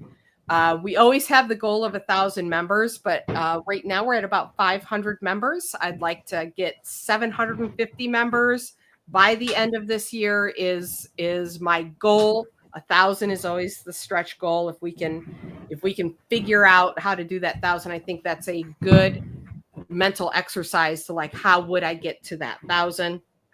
And then we want to launch this new program and get at least 20 people in the program after the beta testing, and see. I don't want to say see how it goes because that's passive, and make it happen, man, and just make it happen. So that's my goal. I want to read more in 2025. I want to. I'm looking forward to working with my kids and really building a team, a solid team that supports the business and me and everything that I've built. So those are my goals for 2025. I know you're absolutely going to crush it because you're laying the foundation and have already laid a solid foundation and have an incredible business that is actually producing incredible results for people. So like, that's not, I don't know. I don't have any doubts. It's like, I just kind of know. I already see the future. So. You see the other side. You're trying to ferry me across. Yeah. I within 6 months would like to have $1 million a year business. That's like with my next 6 months goal. And I want to be bigger than the monetary goal. I want to be completely out of fulfillment. I don't want to have to like touch anything in a client account. That's like my big goal for this year. And I think it's going to be a lot shorter term than I think it is. I think that's going to happen very quickly. But it feels like a really big step for me because I've always done the work. So that's like really big goal. And then I guess, I don't know, I guess like become synonymous with like the best agency in our space. And like, we're already like, I don't know. Well, you're kind of the only agency in your space right now. Almost. Yeah. So that's not too hard to accomplish. There are others. There are others, but like it's weird. We don't have to get into the weeds, but sure. But I was on a call with somebody today. I'll tell you, we got a client yesterday. Mm-hmm. They were on a free trial. So they were already kind of a client. Every possible thing went wrong. Did I tell you this already? You messaged it to me, yeah. Yeah, everything went wrong, and we got to the end, and he likes us so much that he decided to be a client. He's paying $1,500 a month to a company. They built him a website, and they have a CRM that they give people, and that's what he's paying $1,500 a month for. And that's it. He doesn't use the CRM, so he's paying $1,500 a month for a website.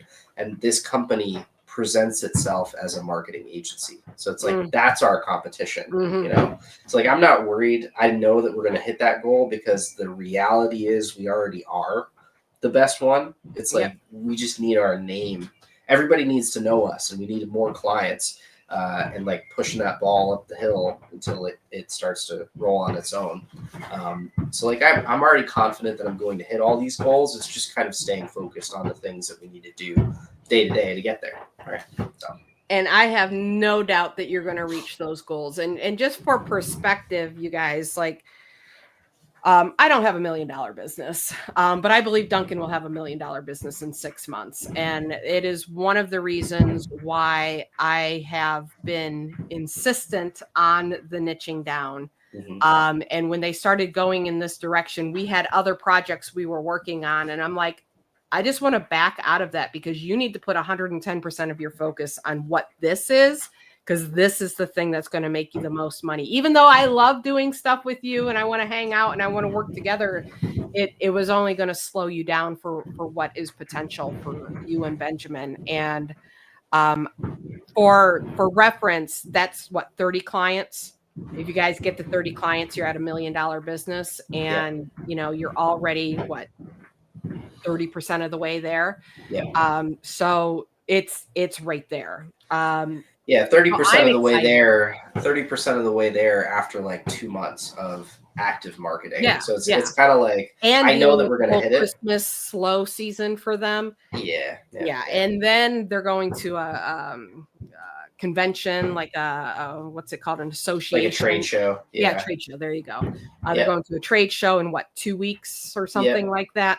I ordered all my stuff for that a couple days ago. Procrastinator to the very end. Yeah, of course you are. I'm most excited for Duncan to reach his goal because he has promised that if he reaches this goal, that he will buy a hotel in Costa Rica that we will then share. Like he and his wife can go down and spend time there, and then Tim and I can go down. It was going to be a house, which I'm still open to, like a house. But like a hotel, we can get like money back on that investment. Turn it into a business. Yeah. To me, it's like at that point, it's a write-off. The whole thing's I know. And traveling down there, that's a business expense. Yeah. You could do your retreats there, like the whole nine. Yes. Who wants to go to a retreat in Costa Rica? I'm just saying, like we could just totally do that. So that's why I'm most excited about Duncan reaching his goals. He keeps telling me, he's like, Allie, I know you can do it. You could build $1 million business. And I'm like, you just want me to pay my half of the hotel. Yeah. That's all. I'm gonna keep pushing. We're gonna ferry each other to the other side.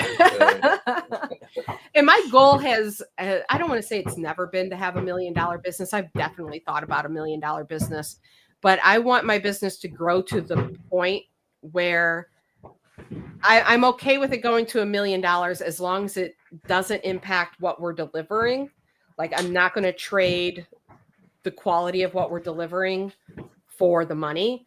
And as long as I can still live out that vision I see for my life. So as long as those things are conducive, I'm open to $1 million business, but that's not like the thing I'm journaling about. If we grow 3 to 4 times bigger than what we are now, we're going to be in a very good position. And I'm excited about that. So I had to look at my thermometer and think of how many times I would have to grow it to be at that real good comfortability. But then we're paying the kids for full-time work, which is really important for me. And I can pay some towards the place in Costa Rica. I think the having that perspective is important too. It's like 30 clients, it's still not an overwhelming amount of business to deal with. And it fits the lifestyle that I also want to have. Like, I don't want to have a physical location with, dozens of employees and tons of stuff to manage. And like for me, for our business, it's more feasible to hit that $1 million without getting stretched too thin. Right. Because it doesn't take as many clients. An AC company reaching $1 million is different than very different animal than you reaching $1 million. Yeah, and really, it's an arbitrary number. It's work. It's just barely management. So that's the beauty of it. Seeing lots of goals here. Duncan, you froze. Seeing lots of goals. Jennifer says, I just need help setting up my Shopify store. If I can do that, it's all good after that. We do have the Shopify training in Handmade Sellers Club, but honestly, we use, even in Handmade Sellers Club, just for the setup part, not creating the pages, not putting products in, not writing product descriptions, etc. Just like the mechanical part of setting up a Shopify store, just look on YouTube and follow the directions step by step, and then go through my Handmade Sellers Club training and tweak it. Because there are things like with the homepage that they're not going to talk about in a tutorial, and there's things with product description they're not going to talk about on the YouTube tutorial. Natika's goal is tripling sales. That's an actually great goal. Deborah says actually get up and start it online. That's what Handmade Sellers Club is for. PF Crochet Creation says, I am making my business a priority this year and joining the club tonight. I love that. Welcome. We're excited to have you. Let's see. Diane says to make tails wag by donating percentage to rescues. So Diane, I've said this. I had a client who said, well, she didn't want to raise her prices, and she was very reluctant to budge on that. And she's like, all I do is send my money back to my parents in Russia anyhow. And I said, wouldn't you like to send more money back to your parents? She's like, well, of course. Like, then raise your prices. And that was like that perspective shift that she needed, realizing that if she really focused on her business, she could have a greater impact on her parents. And for you, Diane, the more you work on your business, the greater impact you can have on the rescues and the dogs, and that is important to you of why you're doing your business. So focusing on the business end helps everyone. It helps you and it helps those you're trying to help. Lisa says, fire my job and do my business full time. I'm going to remember that one, Lisa. That's very good. I'm excited. Sarah says, making online sales. Yes. Handmade Sellers Club can get you there. Pat says, my goal, get back on Facebook mid-year, work on a Shopify website. Never got it up and running last time. Watching more training and focus on building. I do many shows, but I want to add Facebook and a website. All the training is there for you, ready to go, Pat. You know where to find it. And Jennifer would like to go to Costa Rica to the retreat. Jennifer says, thank you. I think I will join. Been on all night. Thank you. Well, Jennifer, for not being a member, congrats to you for making it this far. Duncan, we are like 15 minutes past midnight. We still got 23 people on, which is fantastic. Who here has been on the entire time? I'm just really curious of who has been here since 6 o'clock. I know there's a handful of people. Jennifer just said that she was, but I would love to know who's been on all night. I didn't get to all the questions. I didn't talk about everything that I wanted to talk about. There's so much more I had on my list that I could have talked about. 6 hours flies by. It really goes really fast. Lisa's been on all night. Alice has been on all night. Thank you guys. PF Crochet got here at 7. So yeah, it's pretty close. Sarah came at 6:45. Diane's been on all night. I really appreciate you all. Thank you so much for Michelle's been on all night. Of course she has. Jennifer was 15 minutes late. We'll count it. Because we're going 15 minutes over. So I didn't get here until 10:30. Are we still friends? You did like the video earlier though. So I wasn't sure. And I think you made a comment earlier too, but then you disappeared. I don't remember. I have a good excuse. It's just family. It's just family. Oh, we were going to give away Vib Pootie's ornament. We're going to give away Vib Pootie's ornament as a thank you to everybody. Vib Pootie does tatting. This is her red ornament. We are going to do a heart. I'm just claiming it. Heart reaction. Hit that heart reaction. And then we'll pick a winner. But thank you guys for being on here with us all night long. And for a wonderful 2024. I had a fantastic year. It's made possible by you guys. We will continue to show up for you and give you the best darn training and support and community that anybody could ask for. And excuse me. And make it even better in 2025. I've got big plans, big ambitions for 2025. Sometimes I think too much. I was going through my list of all the things I want to accomplish in 2025. I'm like, that's a lot of stuff. That's where you want to be. Get uncomfortable. Exactly. But if I just did half of it, oh my gosh, we're gonna. Yeah. I know. Well, we're gonna get a lot more done because I got a team now. I'm really excited to bring the team into 2025 and not do this as alone as I've been. So very excited about that. I'm gonna go watch some fireworks if that's okay. Okay, you go do that. First I need you to pick a number between, so I don't have to do the random number generator. Pick a number between 1 and 32. 7. Okay. Thank you, Duncan. I really appreciate you being here with me tonight. As always, it's so much fun to hang out. I've thoroughly enjoyed being friends with you for all these years, and I'm looking forward to our hotel in Costa Rica and crushing it in 2025. Yes. Thank you. Thank you. Same back at you. Bye. Bye. Okay. What did he say? 7? I almost forgot the number. 1, 2, 3, 4, 5, 6, 7. Is Sarah Bird on? See if she said how long she's been on. Sarah Bird, it looks like you're here, so just let me know that you are here, and you will get the tatted ornament from Vib Pootie's. Gosh, what is the full business name? What did I do with it? I know I have a business card. Vib Pootie's Tatting, isn't it? There it is. I know there's something in here. All right, Sarah Bird, you are the winner. This is from Vib Pootie's Tatting. Tatting is really, really cool. She makes jewelry. She makes like these coasters.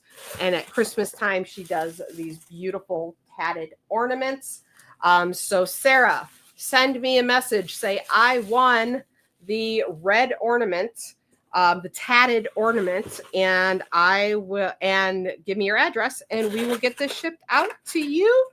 I think there was only one or two items that we didn't give away. We will give that away to a Handmade Sellers Club member sometime in January. Hopefully, if I remember. We've got a couple. I've got a whole box of things that could potentially be given away, so I might just throw it in there. But thank you again, everybody. You are amazing. Thank you for getting me through this evening. And I don't know how I do 6 hours each time, but it flies by every single time because you guys are so great to hang out with. Thank you to all my guests that came on tonight and talked about their experience with Handmade Sellers Club and how their business has grown and changed over the last year and the years preceding since they've been using these strategies. And I will see all current Handmade Sellers Club members and new members next Monday, where we get back onto our weekly call schedule. Remember, Willow is going to be on Tuesdays at 2, helping you newer members go through the basics of the super seller system. I will be live Mondays at noon and talk about what's happening and what's new in the world of online marketing, answering your questions, and just hanging out with you because we have a lot of fun. All right, guys. Let's do this. 2025 is our year. Let's make it the best year yet. Bye.